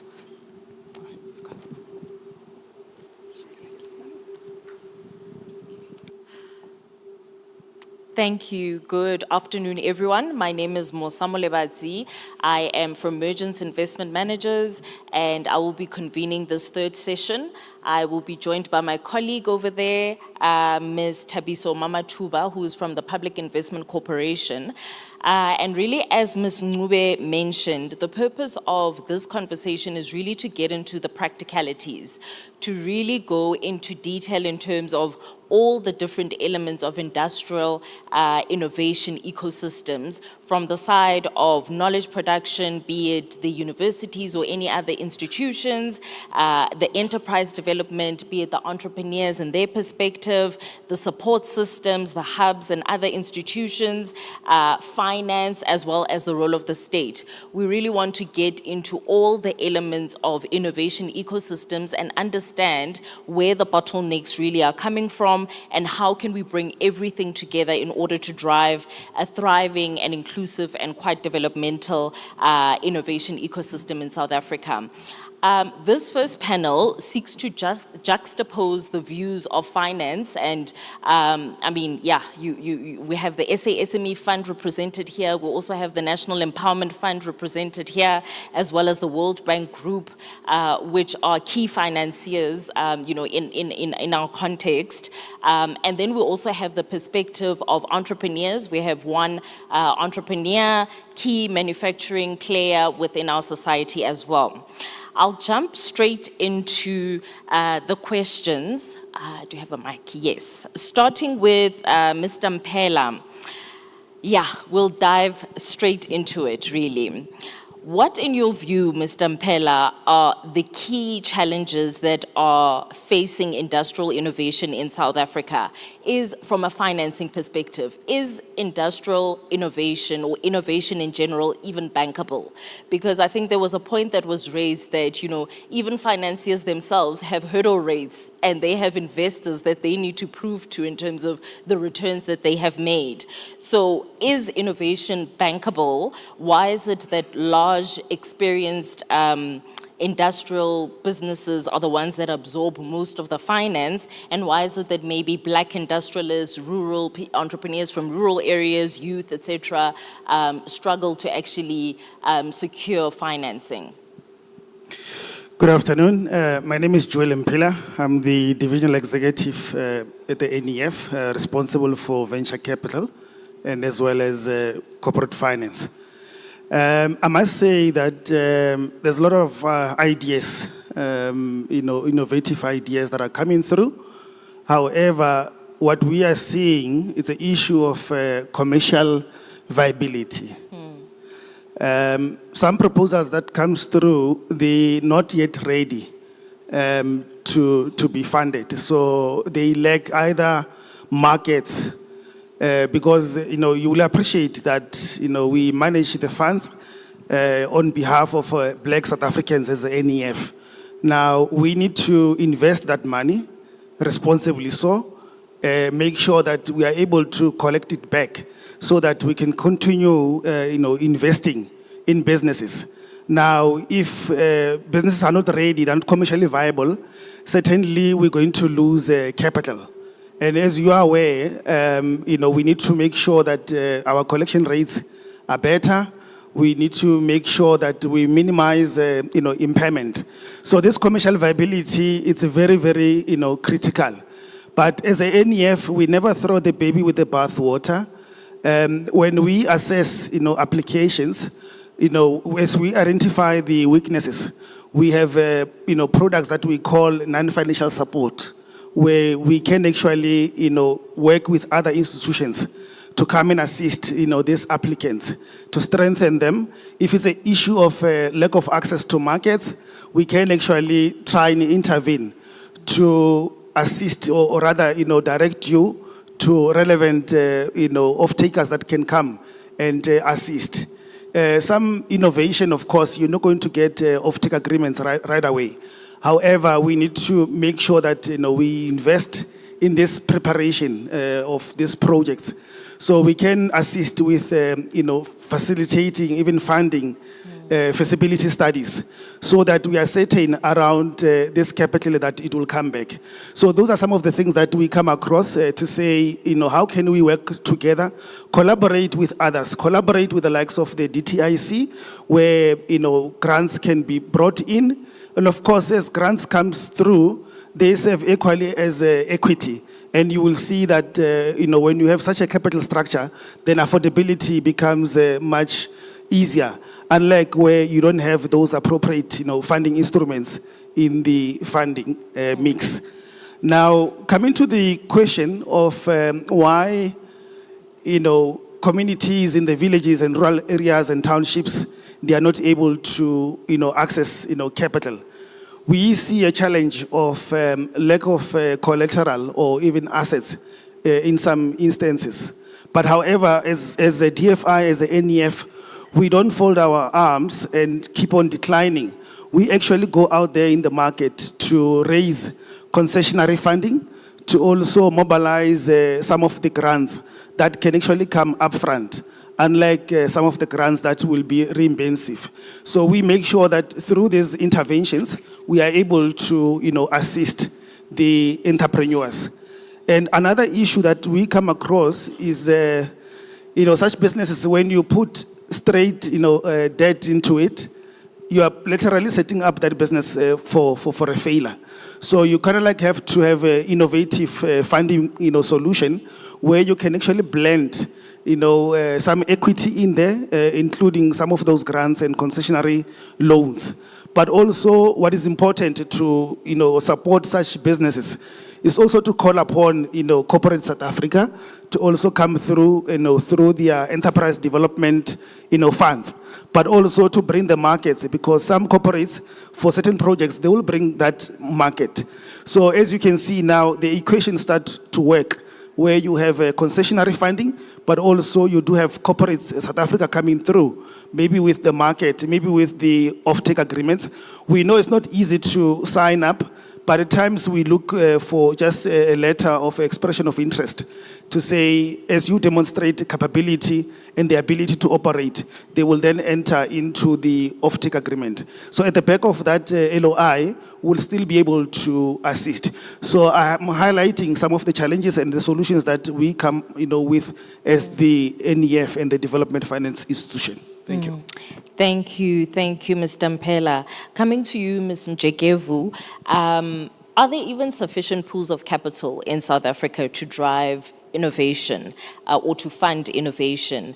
Maybe you can highlight a couple of pools of capital that you're aware of. Mr. Mpela also highlighted the mechanisms and the instruments that financiers can start to use in order to drive increased financing. Maybe talk us through what the space looks like, the capital, the pools of capital that are available to drive industrial innovation in a sustainable and a long-term manner. Thanks, Musa. It's Rabet Mjekevu. I'm from the SASME Fund. We are a venture capital funder fund, which means that we invest in underlying fund managers in the South African venture capital space. I think the short answer is probably yes, there is a sufficient pool of capital. It's how we get that capital to the businesses that require it. And there's three levels really. It's public, private, and a hybrid of both.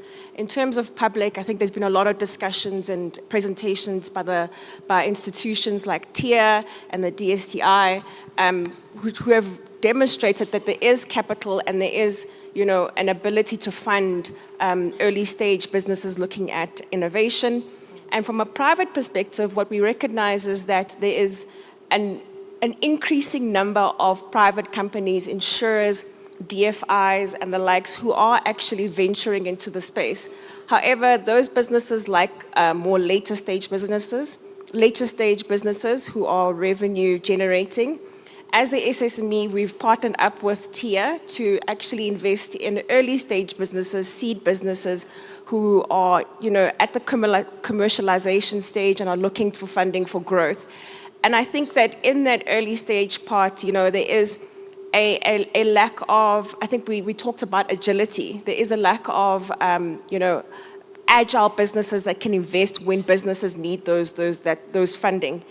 From a hybrid perspective, we have more public-private partnerships like the SASME, as I said, having partnered up with TIA. But we've also leveraged that relationship to get more philanthropies into the businesses, into our funds, such as the Alan Gray Business Philanthropy and E-Squared. So there is an abundance of funding. However, there's not a lot of mechanisms to actually get that funding to those underlying companies who need it when they need it. And so you see a lot of businesses failing because that funding does not get to them quick enough. I think, for why we are set up as a funder fund is that if we had to invest in the underlying companies that need funding, we're a small team. So what we've decided is that we'll invest in other fund managers who could move more quickly and deploy more capital quickly instead of us investing through ourselves. And so there's those different types of products or asset managers that we can leverage on to actually get funding to those underlying businesses quite quickly. Sure, thanks, Ms. Mjekevu. I think I'll come to you, Ms. Kuriakose, just on that point of what are the mechanisms that actually work. Maybe you can shed some light in terms of which kind of examples have you seen maybe in various other countries, given that World Bank operates in various countries, in terms of the instruments and maybe the underlying kind of managers that have worked in terms of getting the money right all the way to the grassroots, to where it's needed on time. And was there government involvement? And, how do we see this playing out in South Africa, even with partnerships with DFIs, venture capital, and other blended finance institutions? Thanks a lot. My name is Smita Kuriakos, and I am the lead economist in the World Bank, looking at private sector development issues, so innovation, SME development, finance for innovation, and industrialization are some of the areas that I work on, and I work closely with folks at DSI as well as DTIC, so very nice to be here. So to your question, I think it goes back to the previous panel in terms of there are various stages that we look at in terms of, when it looks like in terms of funding. You're looking at the pipeline as well as the commercial viability. So if we were only to be looking at the commercial viability, you're only going to be looking at a funnel approach wherein you will only have large, very bankable projects that get funding. And the same, so just to give a quote for South Africa, the large banks basically fund 5% because those 5% are where the bankable projects are. So I think the work that is being done in the Innovation Hub and with the Innovation Bridge portal is at the seed level. So there is a role for government to be present at the seed level, wherein, for example, countries like Singapore have used the A-Star program where they provide matching grants, but also provide tax incentives so that you're able, which is the most risky profile, right? The early stage where the big banks are not going to come in. It's too early for the VCs to come in. So there is a role there for government to play a part. Then you have what we see kind of the growth stage at a higher level before the VCs come in. And so countries such as Korea have used vehicles like the Korea Investment Fund to be able to, they don't take a stake, but there is a mechanism by which you crowd in private investment. Now, the SASME fund is a similar vehicle. It's a fund of funds. However, it is, there isn't an institutional framework around it. So one could say that it's a drop in the ocean, it's done some really good stuff. How do you actually scale up this example, and how do you institutionalize it? Because it was, in effect, a private initiative with the DSI now coming in, and also, given that there is this gap, this new initiative at the seed level that the SASME fund, the latest initiative, is exactly to look at the pipeline issue. Then there is the example of the Israel Yozma Fund, which has been extremely successful, and what started off as something wherein the Israel government wanted to actually have innovation for defense. It has now become their largest innovation program, and it is fully financially sustainable because they had a royalty-based program. So companies that actually benefited from the Yozma program actually paid royalties back into the fund. So there was really this ownership and this sustainability, which is actually a problem in most government programs. How do you sustain these? How do you ensure that those firms who actually do really well give back to the sustainability of this program? So I think that's something that it's not easy to replicate, but if one was to look at that as an example, that could be something. It would have, it's demand driven, because if a company has to pay royalties, they really are going to utilize it for something that is meaningful, not take it as free money. Then there is a return to the investment for the government. Of course, there'll be some projects that don't make it, but those who do make it will be able to, sustain a greater pipeline of projects. So in a fiscally constrained environment, for example, which South Africa faces today, like many other countries, this is something that could be very useful to look at. Now, so DFIs have a role, of course, but I think DFIs always have a developmental role to play. So there's DFIs which play a very different role from VCs and then blended finance. So I think blended finance is a tool, whereas DFIs have a role to play in the development, so that it's not all about returns, whereas VCs have to look at high impact, high returns. But I think the role here is to look at not just the funding, but also look at how do you increase the pipeline of investable projects. Thanks. 100%. Thank you very much. And as we switch to the entrepreneurs and the side of pipeline, Mr. Bonga Masoko, what are the key bottlenecks that entrepreneurs are really struggling with in terms of innovating? And I mean, in the context of South Africa, can we even say that South African businesses have the opportunity or even the luxury to actually innovate? And then on the other side, can they really scale? And with them scaling, is it just finance that's really at the biggest bottleneck? I'll ask that question and then a follow-on question that's more directly linked to the financing. Thanks for the invitation and for having me, and to the audience as well. So my name is Bonga Masoka. I'm the founding director at Splashed. We are a black-owned architectural and decorative paint manufacturing, retail, and application company. We are probably one of the few emerging businesses in this industry. And, you know, running a business on its own is very difficult. Scaling is complex. And I suppose that's why in the past 9 years, we are still trying to figure it out. You know, businesses do not scale from addressing one problem. They scale when multiple constraints are removed at the same time, more or less. And I mean, you take, for instance, our company, we've been financed before by the NEF. Was the constraint removed? Definitely. What was the constraint? Manufacturing capability.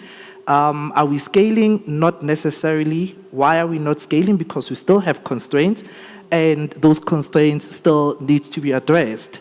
So you addressed one problem, but there's still multiple problems that still need to be addressed. I mean, for instance, a startup is trying to prove that the idea works. And their whole mantra is to build and demonstrate market acceptance and operational capability. Whereas scaling entrepreneurs, on the other hand, are trying to prove that they can become an institution. I mean, at this stage, the challenge is often not market access. I mean, the market already exists. The challenge is building the infrastructure that allows the market to access their products consistently and at scale. That's the core problem. I mean, in my experience, the challenge facing SMMEs, especially in the South African context, is not simply a shortage of capital. And I think that's what the panel has addressed, that there's plenty of capital in the market. It is shortage of financing structures that are aligned with how businesses actually scale. And we need to study that at detail, especially in the South African and African context. Many funding instruments are designed, and I think someone mentioned this in the audience, many funding institutions, instruments are designed around procurement-led businesses that can secure large contracts, purchasing orders, or long-term supply agreements. And it's unfortunate that DFIs have also taken that position of looking at, do you have a contract? Do you have a long-term contract? What's the value of this contract? Are you fundable? And you know, the fundability of a business or of an idea should not rely solely on the basis of whether it is secured market or not. You know, we need to be able to study businesses intrinsically at the core value of those businesses. What is it that they're doing? What shortages are they addressing? What impact, especially from a DFI's perspective, what impact are they addressing? I mean, if you look at the large portion of South Africa's industrial economy serves predominantly the retail market. Manufacturers of products such as paints, in our case, furniture, shoes, we've seen recently, Batu and Drip, and other consumer goods do not grow through a single contract. They grow one customer, one retailer, and one distribution channel at a time. And for those businesses, the challenge is often misunderstood. It is not necessarily that demand does not exist. There's plenty of demand in South Africa, especially from the retail end of things. South Africans are already buying paint, in our case. I mean, they're renovating and maintaining their homes, commercial spaces, public infrastructure at approximately 20 billion rand per annum, just on paint alone. So that tells you that there's significant market, there's significant opportunities, but why are we not creating entrepreneurs and institutions within this space? The challenge is enabling the market to access those products consistently and with efficiency. Building distribution networks, for instance, retail presence, logistics infrastructure, inventory capacity, e-commerce capability, and all those things require significant investment long before scaling can happen. Financing structures focus primarily on productive capacity while underestimating capital requirements to building accessibility. So in other words, many businesses do not suffer from lack of markets, they suffer from lack of infrastructure that connects them to those markets. And I think to address the bottleneck, we need capital that will grow with enterprises, that will grow with you, especially for businesses that are building industrial brands and distribution. Capital that recognizes that accessibility as an investment, as a growth investment, rather than just simply an operational expense. Today, the biggest barrier in our business the biggest barrier to scale is not making the product. I mean, we are only at 12% of our manufacturing output. So meaning that we are strongly capacitated from the manufacturing end, but the problem is our products being accessible to the market. We tried e-commerce, and funny enough, the biggest client pool was in Cape Town. It's just that the pricing was too much that it almost outpriced us, or it was outpricing us, so we had to find new models of being accessible. But you can only imagine that if we were in a position where we can draft, or we have already drafted a model where we can franchise our stores or franchise our distribution, and a DFI could come in at that point that let's finance the franchising of your distribution. That will result in success from our end, but it will also result in the impact that the DFIs are looking at, which is employment, empowerment, and job creation. So ultimately, industrialization is not only financing production, it is also about financing accessibility, especially in the retail end. Because product cannot reach customers, because a product that cannot reach customers can never become an industry. Thank you. Thank you, Bonga. Yeah, so he said a mouthful. So there's clearly a requirement, particularly from us financiers, because I also sit on the side of financiers, to be a little bit more agile and to look at business a little bit more creatively in ways that, we don't necessarily always, not in the way in which we are trained to look at business. So I'll ask the final question, and any of the, panelists on the finance side can answer it. If we were to actually wrap our heads around the South African economy and the businesses that are actually before us and the pipeline, rather than wishing for a pipeline that we wish we could have, and actually look at the pipeline that's in front of us as financiers, and aggressively fund it, what would be the opportunity? What would be the upside, potentially, and the returns and the characteristics, if we were to dream for a little bit, for institutions and institutional capital? Maybe Mr. Mpela, I'll pose it to you as a start.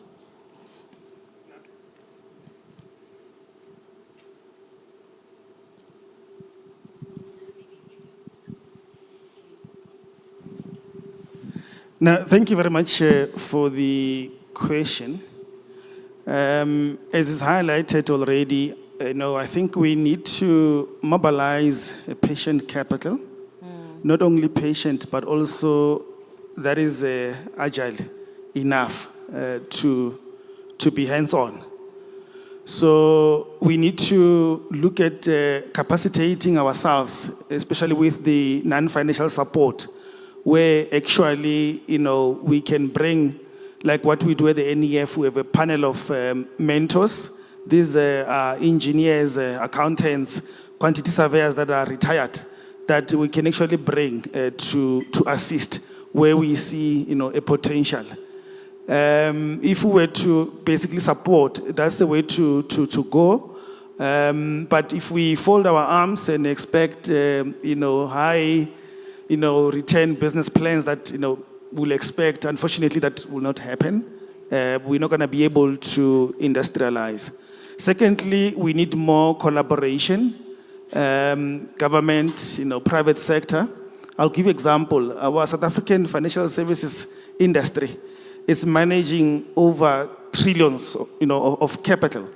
We do have a, financial services charter that wants them to basically, invest alongside, DFIs, take more risk. But unfortunately, they are not able to take that risk. And I think there's an opportunity for many of us, like DFIs, to come in, de-risk some of those businesses.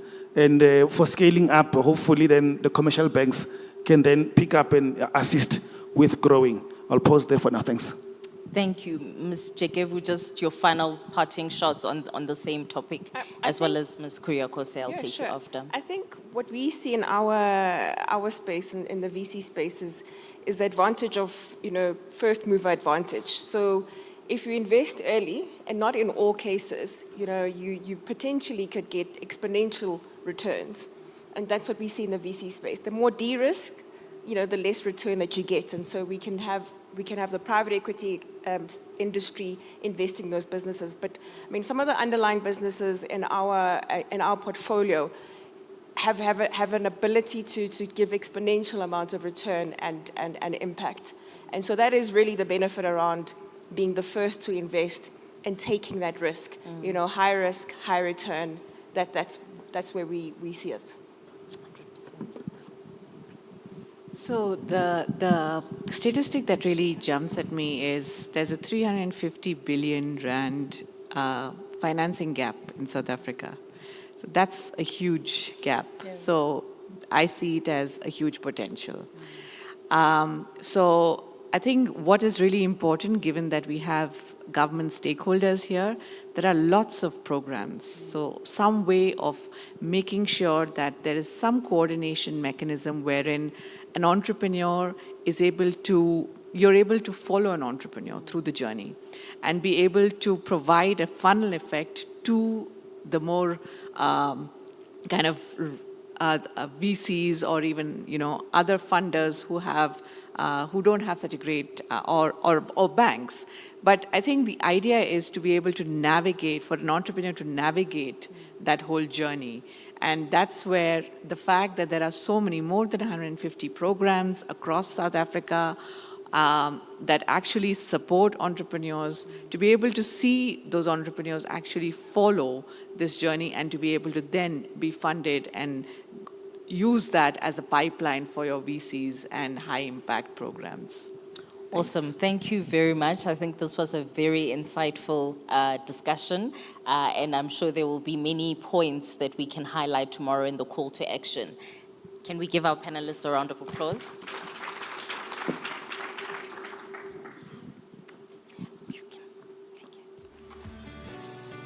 I'll now be handing over to Ms. Mamatuba, who will be chairing and convening the second panel discussion. Thank you, Ms. Molebadzi.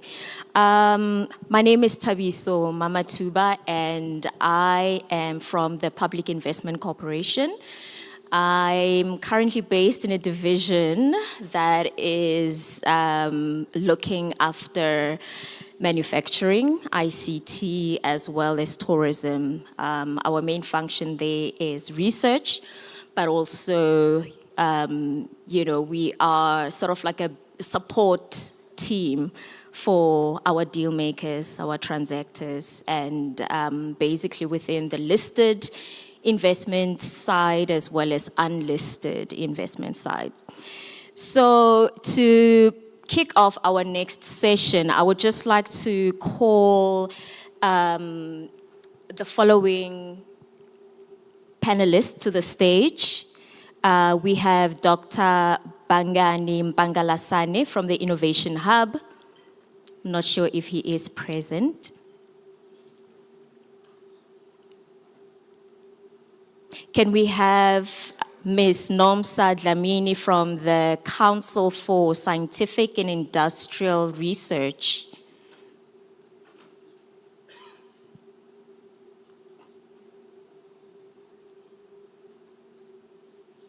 As well as Mr. Ihsan Arifdeen from Ferntech. Thank you, colleagues.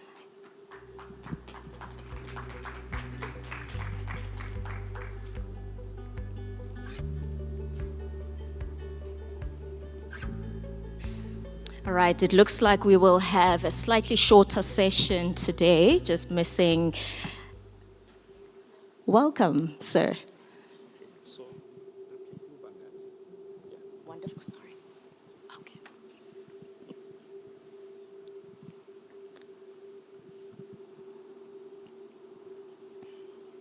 All right, colleagues.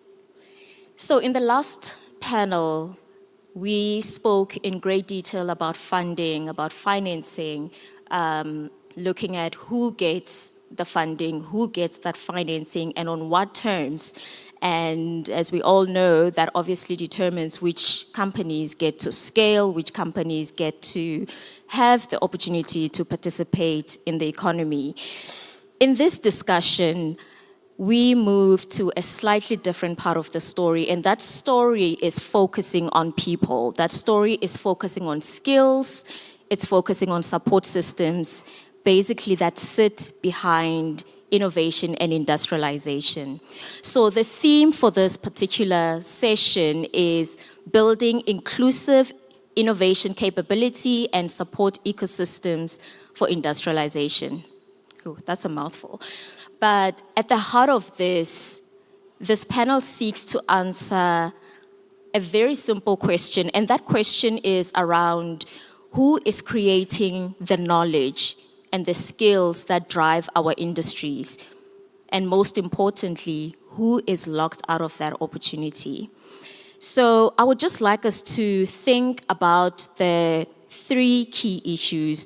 Firstly, our skills pipeline from grassroots level, from schools to TVET colleges to universities and firms and factories. Are we really building the right capabilities for an innovation-driven economy? Secondly, how do our universities, research centers, and companies work together so that ideas don't just remain on paper, but actually move into products and services, and most importantly, into jobs? And lastly, the role of incubators and hubs and other support platforms.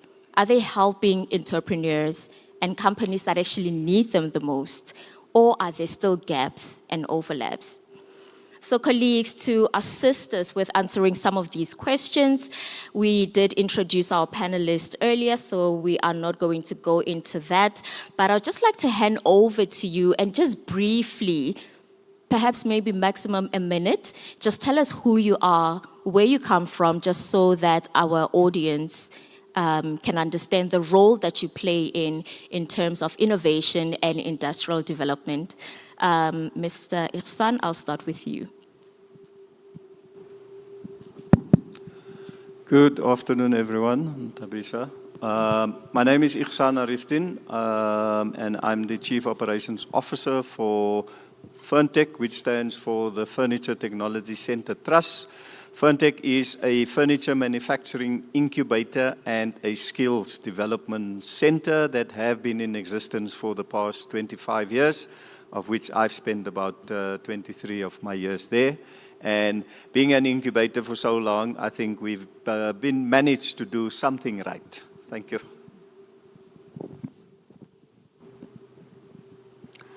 Good afternoon, colleagues. My name is Nomsa Dlamini.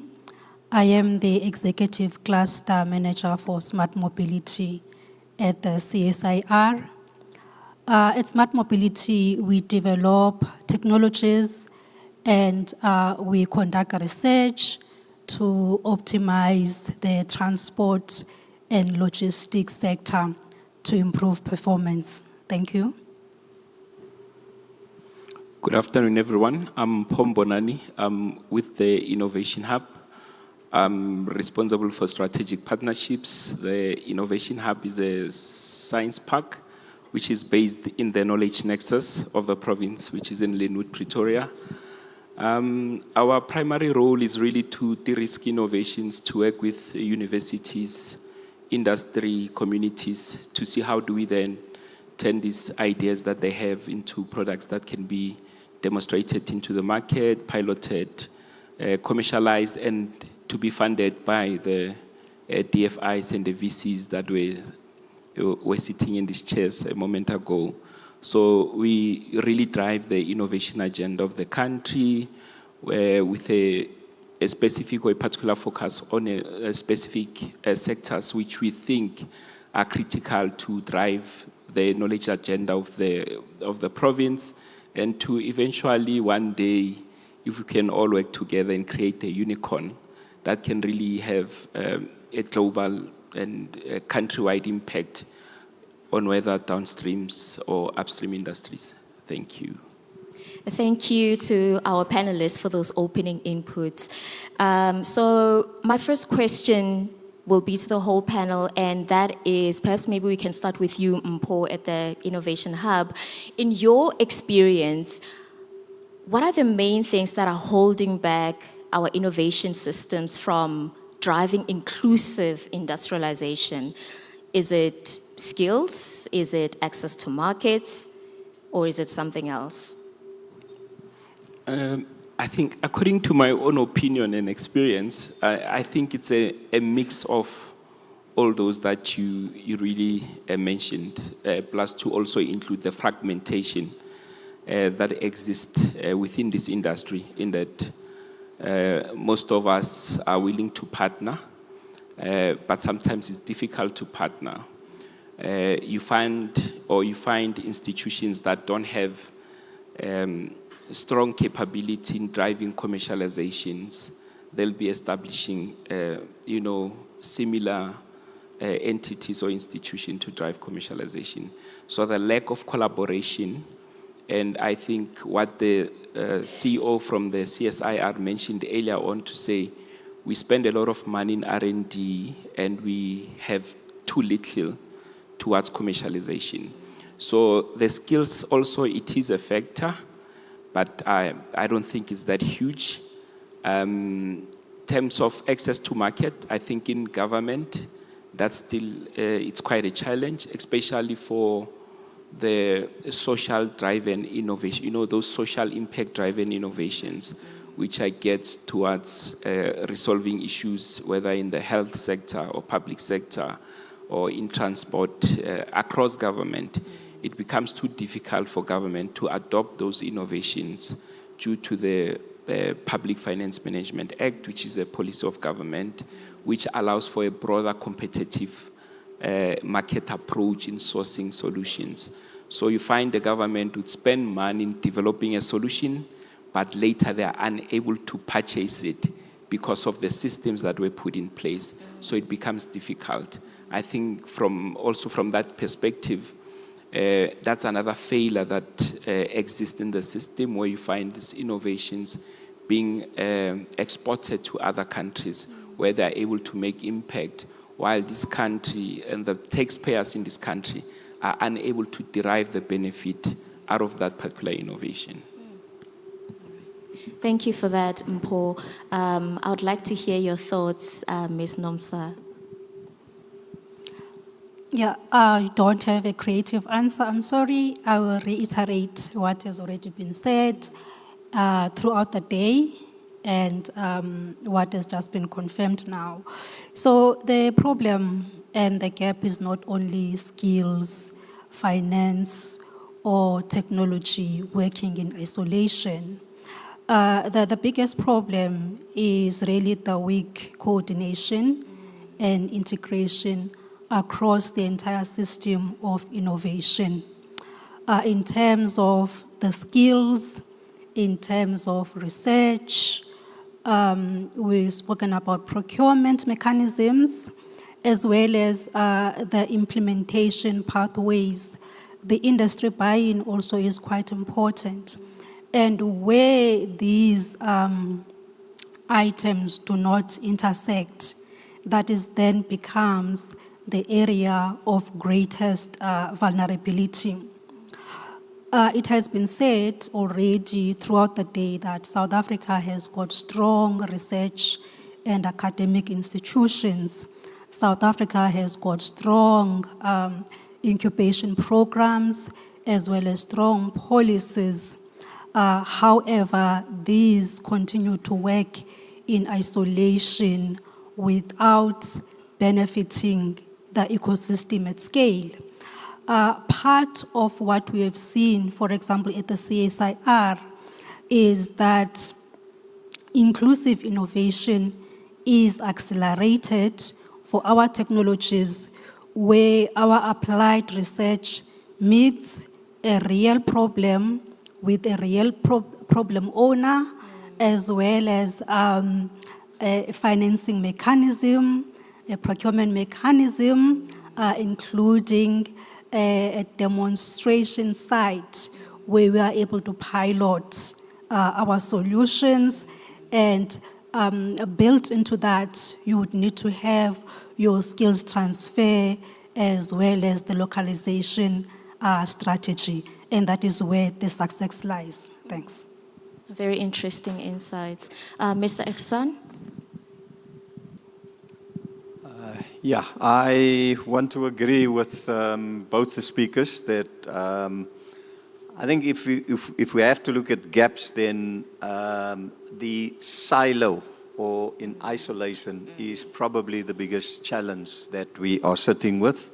And as numerous speakers have mentioned since this morning, funds is not the challenge. The challenge is that we are not integrated enough. And having been working for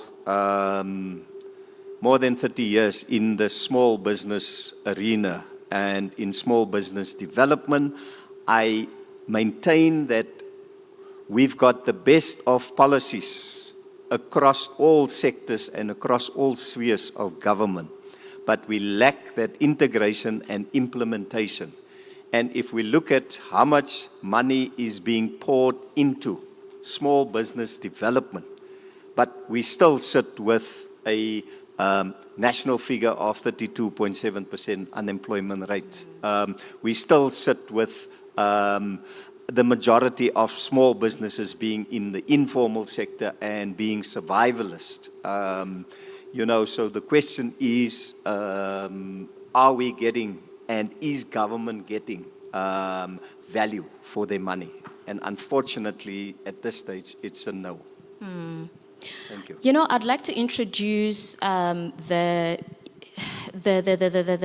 issue, well, not an issue, but I'd like to focus a little bit on education at grassroots levels.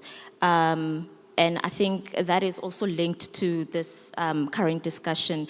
The current STEM and TVET programs that we have in South Africa, is there a feeling that they are producing the skills that are actually required for innovation-driven industrialization? Ms. Nomsa? That is an interesting question. And I think the response that I'm going to give is based on the current statistics in terms of the SET or SET students that the universities and the academia produces annually. Currently, that is in excess of 55% or 50%, and that is a huge number. The challenge, however, sits at the intersection of when they get introduced to the work environment, where then they are able to convert their qualification into experience. And you'll appreciate that the skills that are required now in terms of industrialization, with the opportunity that AI presents, that skill is actually, or that intuitive knowledge is actually sitting with the young people. And I believe that we are at a huge advantage where when the young people are introduced early into the careers, not just the qualification, because a qualification not being translated into experience then leads to the problem that we have, where we don't have the sufficient skill that is required to enable industrialization. When you look at the engineering, for example, the field that I come from, when you look at what the plus minus 20% that the universities produce, when you go through their stages of their career development to when they get professionalized through EXA, you really have about 7% of those being professional engineers. And you need those professional engineers in order to then industrialize. So I think the problem is not with academia and the institution. There is a gap between when that qualification can be translated into the skill that is required now. And how do you think we can close that gap? I mean, these are really sobering statistics. The skills mismatch that is taking place. You know, one would think that perhaps our graduates are not, you know, undertaking qualifications that are aligned with what is required for re-industrializing South Africa. How can we close that gap between the qualifications that they obtain and applying that skill into the industries? Yes, I think we'll go to the initial problem of integration and coordination. There are various programs that, even at the CSIR, we participate in. There's YES programs, there's career days for learners, there is the work integrated learning programs where the graduates are introduced into the work environment. But the problem that we sit with becomes then, once they are introduced into the CSIR, which is a very small number, by the way, the question is, how do we then integrate our efforts such that that number is scaled to a number that could make an impact becomes a problem. So what I'm trying to say is there are programs that exist in order to address those challenges. The issue remains the implementation, and the issue remains the monitoring and the evaluation of the impact of those various programs. And of course, the ability to sustain those young people so that they can get into the senior roles, because ultimately that is where you need them. Thank you so much for that, Mpho. Ms. Nomsa. Mpho, I just want to turn my attention to you just very briefly. I mean, At the Innovation Hub, you work with many innovators and startups. We did chat just briefly about some of the barriers that they face. But in your view, what does a strong support pathway look like from an early idea all the way through to a firm that is ready to scale? Just very briefly. Before I answer that, can I add on to the previous? Yes, please. Yeah. Okay, so, you know, it's amazing that you asked that question earlier on, in that yesterday, China, I think they scrapped about 15,000 qualifications. That is correct, yeah. Because they were not relevant to the future that they're driving to. I think what we are also lacking in this country in particular is that political will, you know, and also the professional will to take those decisions to say, we are scrapping all this. Now this is the pathway. And it also goes back to us asking whether is this 5-year planning cycle really efficient and effective, or should we start now looking at 30-year, 50-year, and not changing the strategy of the country depending on whom is driving the bus. So going back to the question, I think a complete innovation or support system really is a system whereby each and every entrepreneur startup that gets through the system gets the necessary support, necessary and sufficient support through your value-added services that you provide, which would be your technical support in terms of the innovation, business support that would be assisting them with bulletproofing their business plan, coming up with a comprehensive business plan that will stand whatever interrogation or due diligence that can be applied by your VCs, commercial banks, or your DFIs. And it also requires you, like as an incubator, to really go with them, to be with them throughout the journey, whether you take them to market exhibitions, or missions, or you create networking sessions where you bring in the buyers or suppliers or anyone that is within the supply chain that can take on that particular product. And really to get them to a stage where they are completely de-risked, where the VCs, like the lady said, that higher risk, higher returns, then they are able to take those decisions. I think one of the challenges that has been with the DFIs is that the DFI, the question that they should be asking is it worthy for us to fund this particular business? Is it viable? But will it have any impact, economic and social impact in the economy? They should not be asking the questions that the banks and the VC are asking, which is, will this business be able to repay this loan? So I think even within our DFI, they are now sort of like de facto VCs where they are asking, will this person be, or will this business be able to repay this loan, rather than looking at the social and the economic aspect of what the impact that will transpire after you inject this capital into that business. Okay. All right. Awesome. Thank you, Mpho. Just lastly, I mean, we are running out of time. Mr. Ihsan, just quickly, based on your experience at Ferntech, are our current incubators and training programs actually reaching the entrepreneurs who need them the most?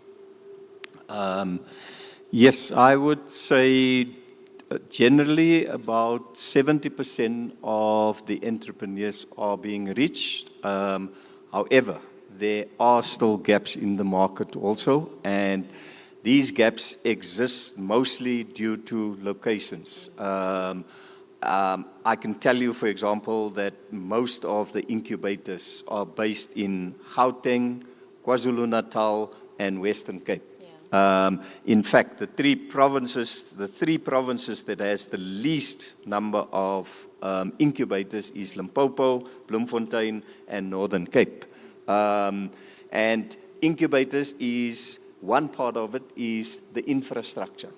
And yeah, I want to add that I haven't heard anywhere during the day's proceedings anyone spoken about the municipalities. The Constitution has actually made one of the core functions of the municipalities economic development. And the municipalities are sitting with empty buildings and with derelict buildings and etc., which can be turned into incubation hubs and into facilities for entrepreneurs. But someone from a provincial or national government in terms of their programs need to link it to those municipalities so that integration can take place. Thanks. Thank you. We have to wrap it up. Thank you so much to our panelists for those rich and just really honest insights that were shared today. I would like to now take this opportunity to move over to the next session.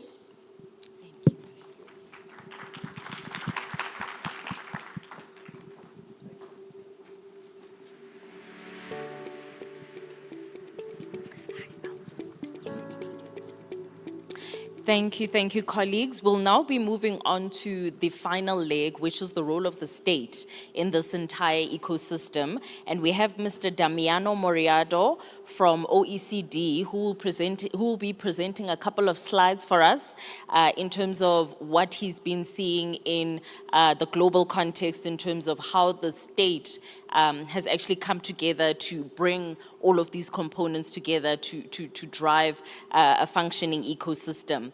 We will also have Mrs. Lebogang Zulu from BRICS WBA, who will be joining us on stage to also provide some reflections with regards to the South African context. Thank you.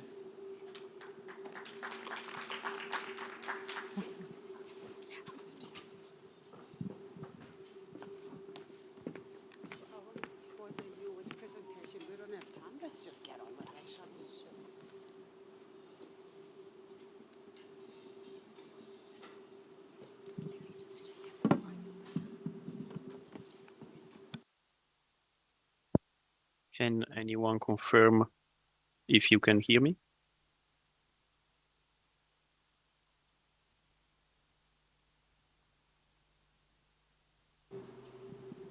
Hi, Damiano, we can hear you. Thank you. That's very nice to hear. So let me try to share slides on my side then. Let me know if you can see my PowerPoint presentation in just a second.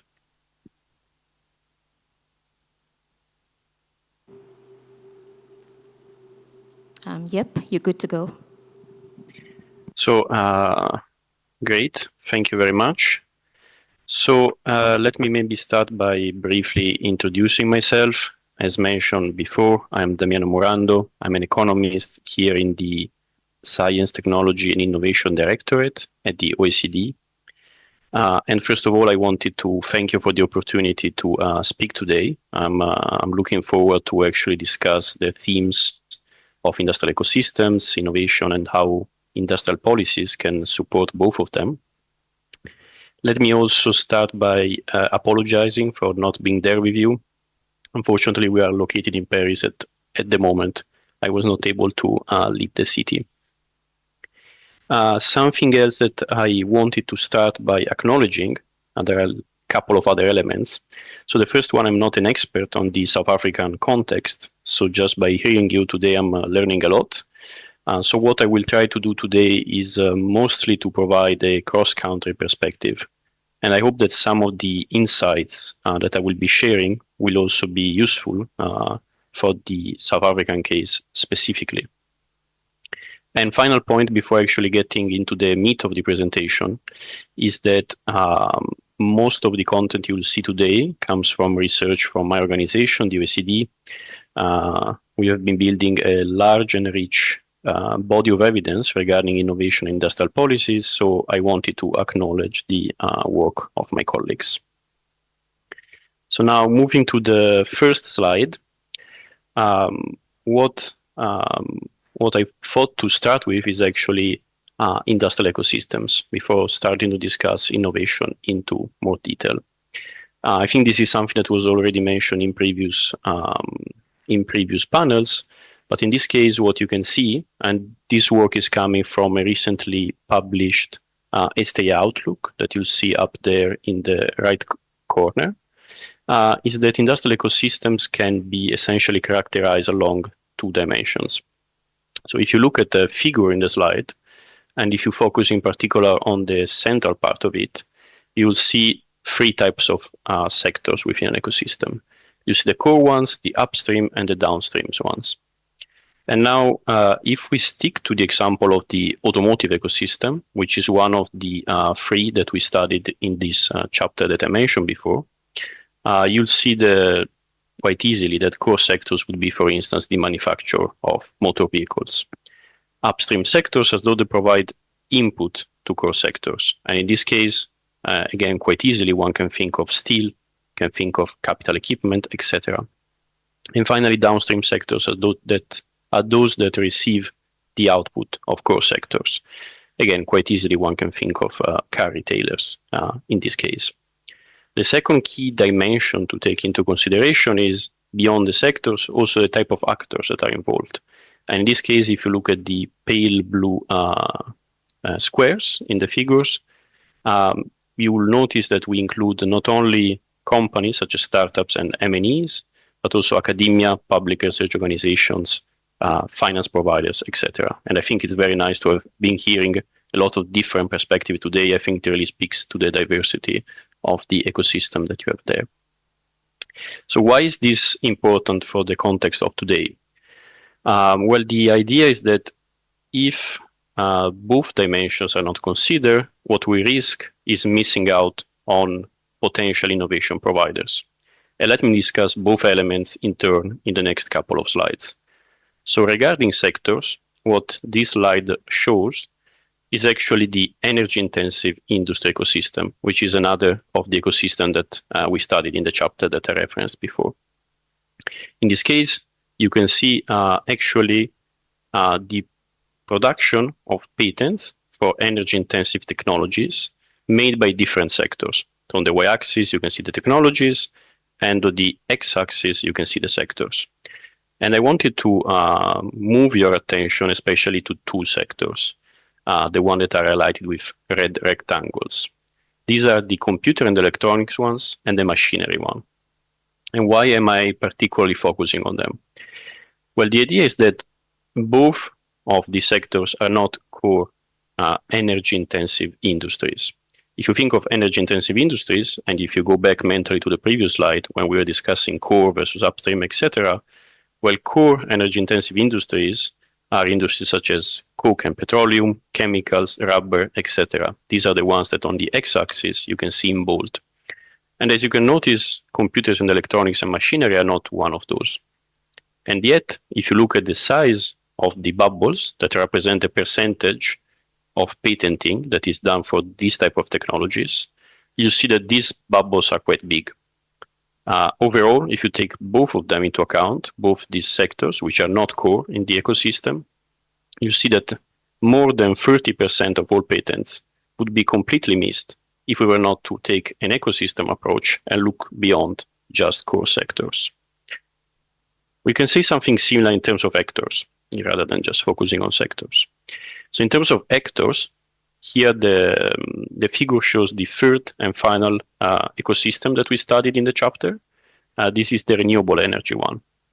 And you can see that in this case, the figure shows the percentage of patents that have been filed by either university or public research organization in the field of renewable energy ecosystems.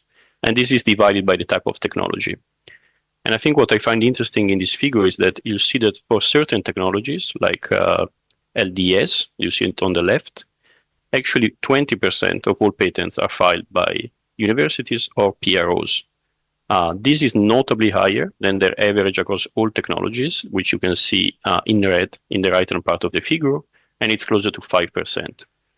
So this speaks not only to the importance of universities and PROs, but also to the fact that different ecosystems are different, and the relevance of certain actors changes according to the specific ecosystem and technology that we're looking at.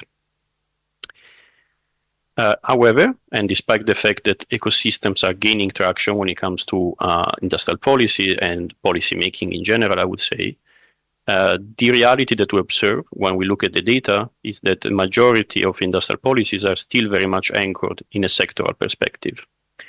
This figure is coming from a different work. It's coming from the QUIS database, Quantifying Industrial Strategies, which cover 20 different countries for about 5 years. And it's another product made here at the OECD. And what you can see if you look at the red rectangle on the left part of the figure is that sectoral is still very much a big target when it comes to industrial policies. If you look at it as expenditure over GDP. On the other end, what you can see is that if you look at the next rectangle, the pale blue one, the one for technology, you see that it is much more smaller. So this means that comparatively, there is a very low percentage of spending going into that target. Where we see actually the spending made of innovation is in two different targets. We see it made for R&D, namely the orange rectangle that you can see a bit farther away on the right, and for SMEs and young firms. What I also wanted to highlight is that, both of them, of course, are relevant for innovation, but they are served by very different type of policy instruments, at least on average across the countries that we look at. If you look at R&D, you see that the blue bar is much bigger than the red one.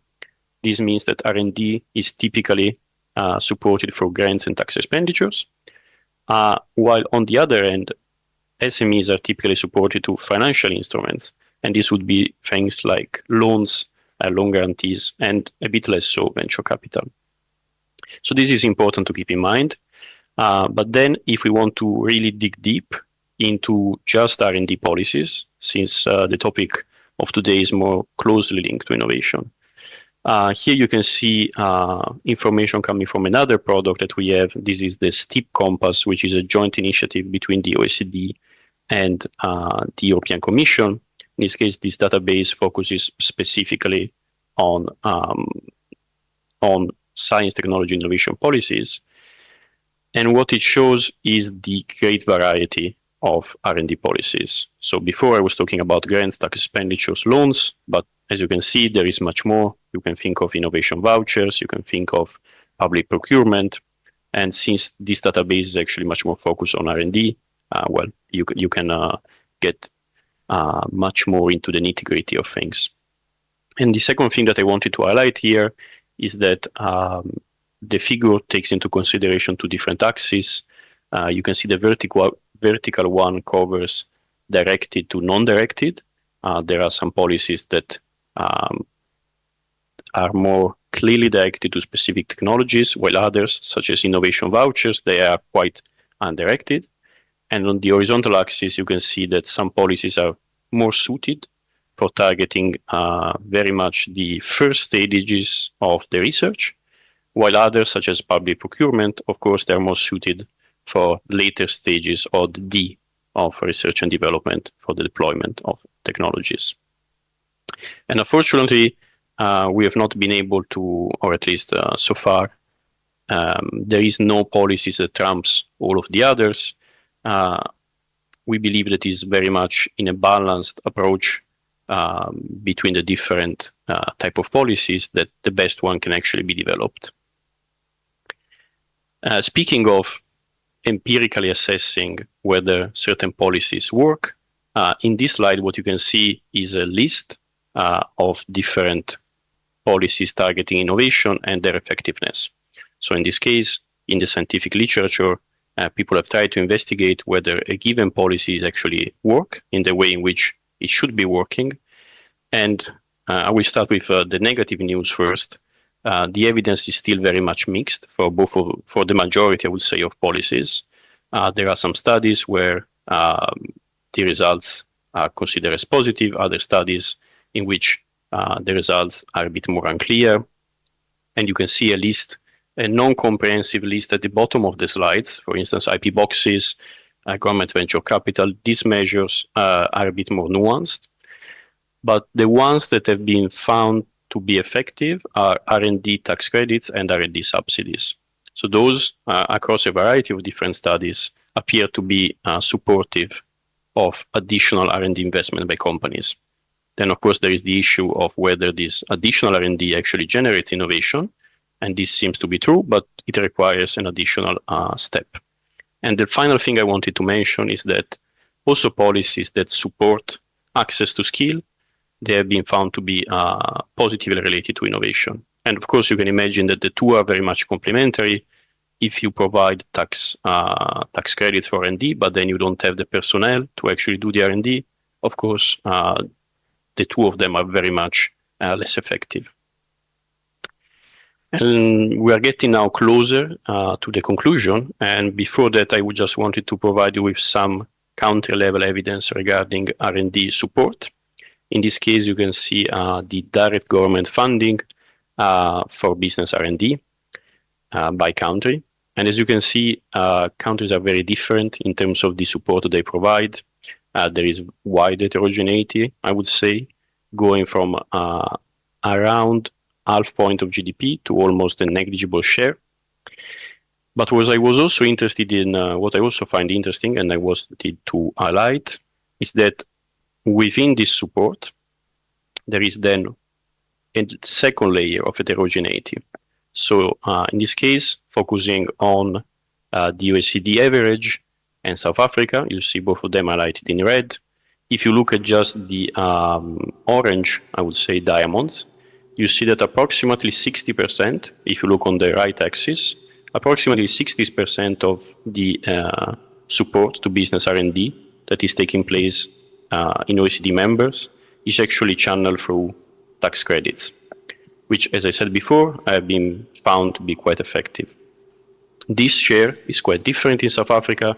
It's closer to 20%. So, by drawing this type of comparison, I think there is much that can be learned on what countries can possibly change if they're interested in doing so. And in any case, it provides valuable data for policymakers to compare and benchmark what they are currently doing in their economies. So let me conclude. I hope it was not too long, but I just wanted to provide you with a bit of an overview from our perspective. As I said, the ecosystem approach allows policymakers to really understand the complexity of their economy in which they're operating, identifying innovation sources that otherwise would be easily missed, as we discussed in the first slides. At the same time, we see that sectoral approach is still very much prevalent when it comes to industrial policy, and this, in a sense, is quite a shame, given what we've been discussing. When it comes to supporting innovation, we see it mostly be done through policies for R&D in general, not for specific technologies, and for SMEs. And when we focus specifically on policies for R&D, then there is a wide range of possible approaches. There is unfortunately no one-size-fits-all. There is no policy that work in a vacuum, and this is something else that I've been hearing mentioned before. They're all interrelated. So it's more about designing a portfolio that is really targeting the entire ecosystem, identifying the sources of innovation, and then being properly designed and properly applied in order to be effective. And now let me stop here and thank you for your attention, and I look forward to the panel discussion. Thank you. Thank you. Thank you very much, Damiano, for that very interesting global overview of industrial ecosystems as well as policy tools. So I would just like to bring this down to the South African state, to what South Africa can actually do in practice, especially for women, for the youth, for Black industrialists, and to hear a BRICS perspective. Ms. Lebogang, over to you. Thank you, ma'am. Doesn't look like it wants me to speak. Okay. Thank you, ma'am. Man, I am not known as a person that sugarcoats and put flowers on things. I tend to tell it like it is. So there are macro issues, and then there are micro issues. And I do believe as a country, both public sector and private sector, including ourselves as native businesses, we've got to face the truth for what it is. We are here. Here is 30-odd years into democracy. And in this particular period, we are members of many multilateral structures, including BRICS. But what does it mean when native businesses see South Africa paying millions and millions to maintain its membership of BRICS status, but they're not participating in terms of attracting investment and or selling product? But then again, you say, what product can they sell? What product can a South Africa sell to a China, as an example? We had a conversation like that with a colleague a bit earlier on. So our first truth is that from a fiscal perspective, I think a colleague from the World Bank spoke to that, is that we are operating as a country with a debt to GDP ratio above 78% as we speak right now. Simply put, that means our output is not enough for us to sustain our needs, and therefore we are relying on borrowed money. Now, if we understand that as an individual, when you go to the bank to borrow money, they say you've been approved, your terms and conditions you signed, but you see this particular clause and you are trying to negotiate it, the bank says, this is standard terms and conditions, sign and take the money, or oopsie, tough. Now, what makes us think that the terms and conditions with which our country is actually borrowing money is pro-development or not? That's our first truth. Our second truth, and of course there's enough data, if you look at numbers, numbers will speak to you. The same numbers would not necessarily mean the same thing to everybody. So our second truth is, how do we be surprised when we are sitting with a 38 to 42% unemployment rate, depending on which definition you look at? Why do we be surprised when the economic landscape of the country is comprised of a 20% government participation? And when I say government participation, I mean that part of government that is actually trading in business.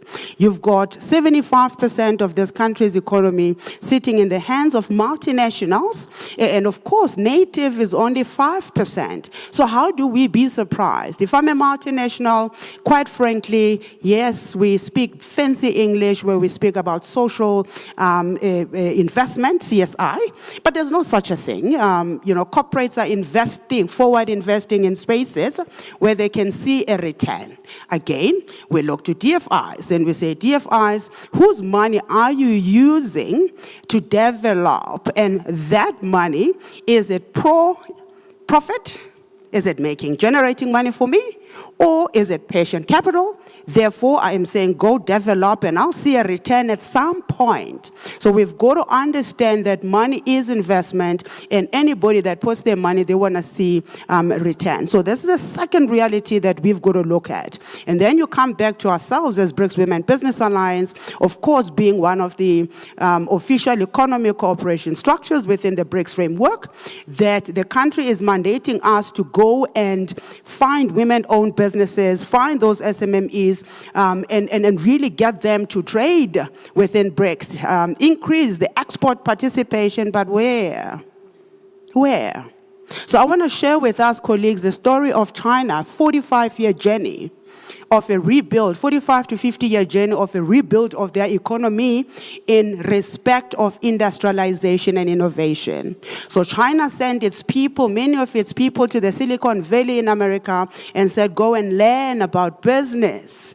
The people came back and they've learned about business. China said, okay, now we're ready for phase 2. By the way, you all would know China operates on a 100 to 200-year growth plan, not just a 5-year growth plan, but a 200-year growth plan that keeps getting monitored as the years go. Of course, we've got to say to ourselves, what policy framework are we working on? But when the people came back, China said to the world, China's open for business. We will offer you cheap labor, we'll offer you incentives, tax breaks, this, that. And of course, many of these multinationals went and established themselves in China, your Nikes of the world. I mean, they started producing in China, many of them, right? But China said to its people, learn absolutely anything and everything from them, even to a small little thing as how do they make a screw, right?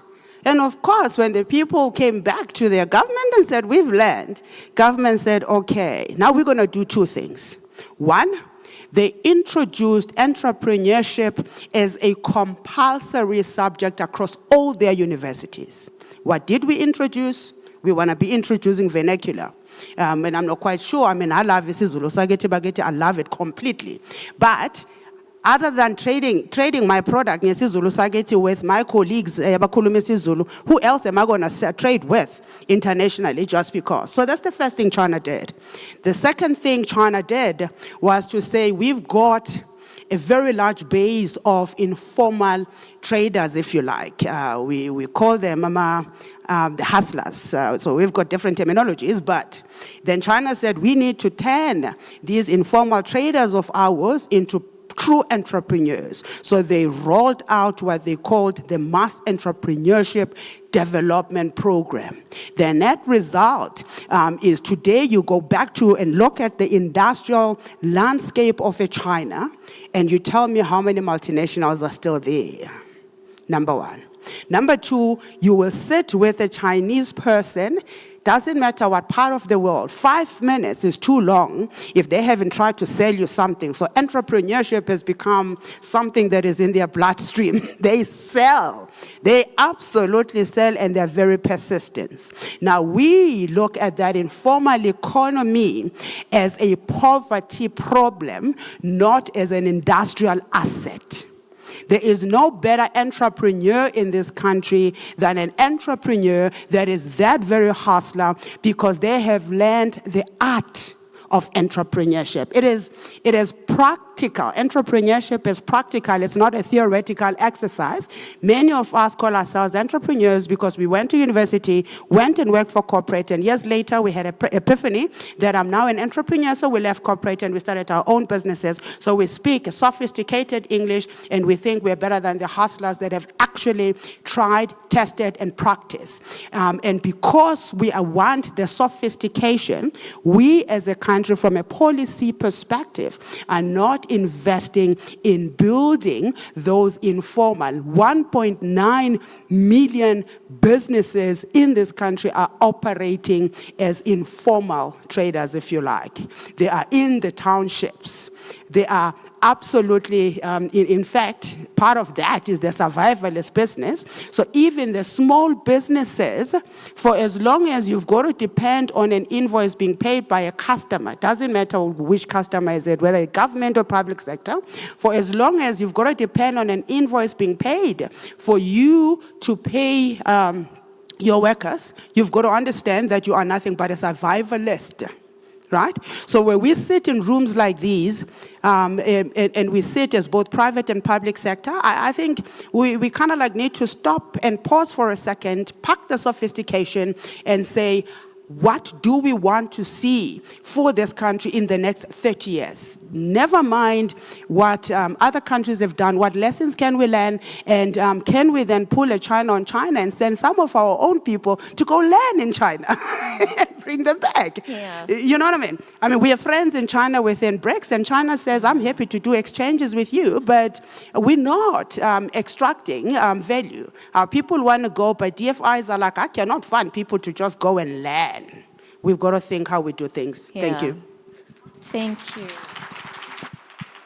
Very, very good lessons there. The China story, a huge success that is very well known globally, and obviously some lessons that we can take from that as a country going forward. Unfortunately, we have significantly ran out of time. We do not have any, unfortunately, opportunities for questions, but I think right after this session, there will be a networking dinner, and obviously that presents opportunities to ask questions. I think some of our panelists will be there. So I will now hand over to Program Director, Ms. Lebogang. Thank you very much.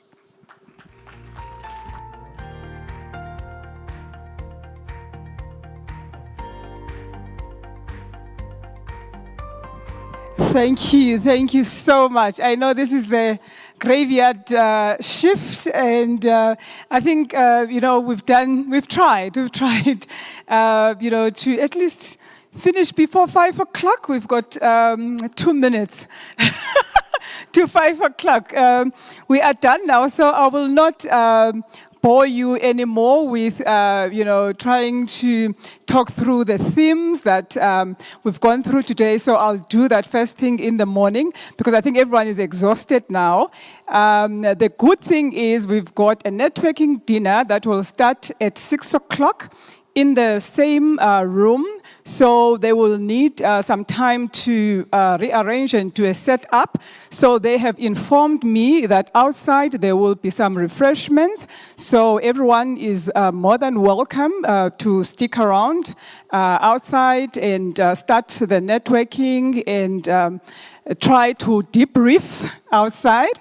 And then there will be the networking dinner that will start at 6 p.m. in the same room. Just a reminder that tomorrow we are starting exactly at 8 o'clock, and we're finishing at 1:30. So we need to have everyone here. I know Joburg traffic can be a nightmare in the mornings, so we need to really start, because we know that on a Friday afternoon we're really not going to have anyone if we don't finish at 1:30. And once again, thank you very much, ladies and gentlemen. Thank you to the speakers. Thank you to the audience for sticking it out this long, and thank you for all the questions and the comments that were given to the panels and the speakers. Thank you very much.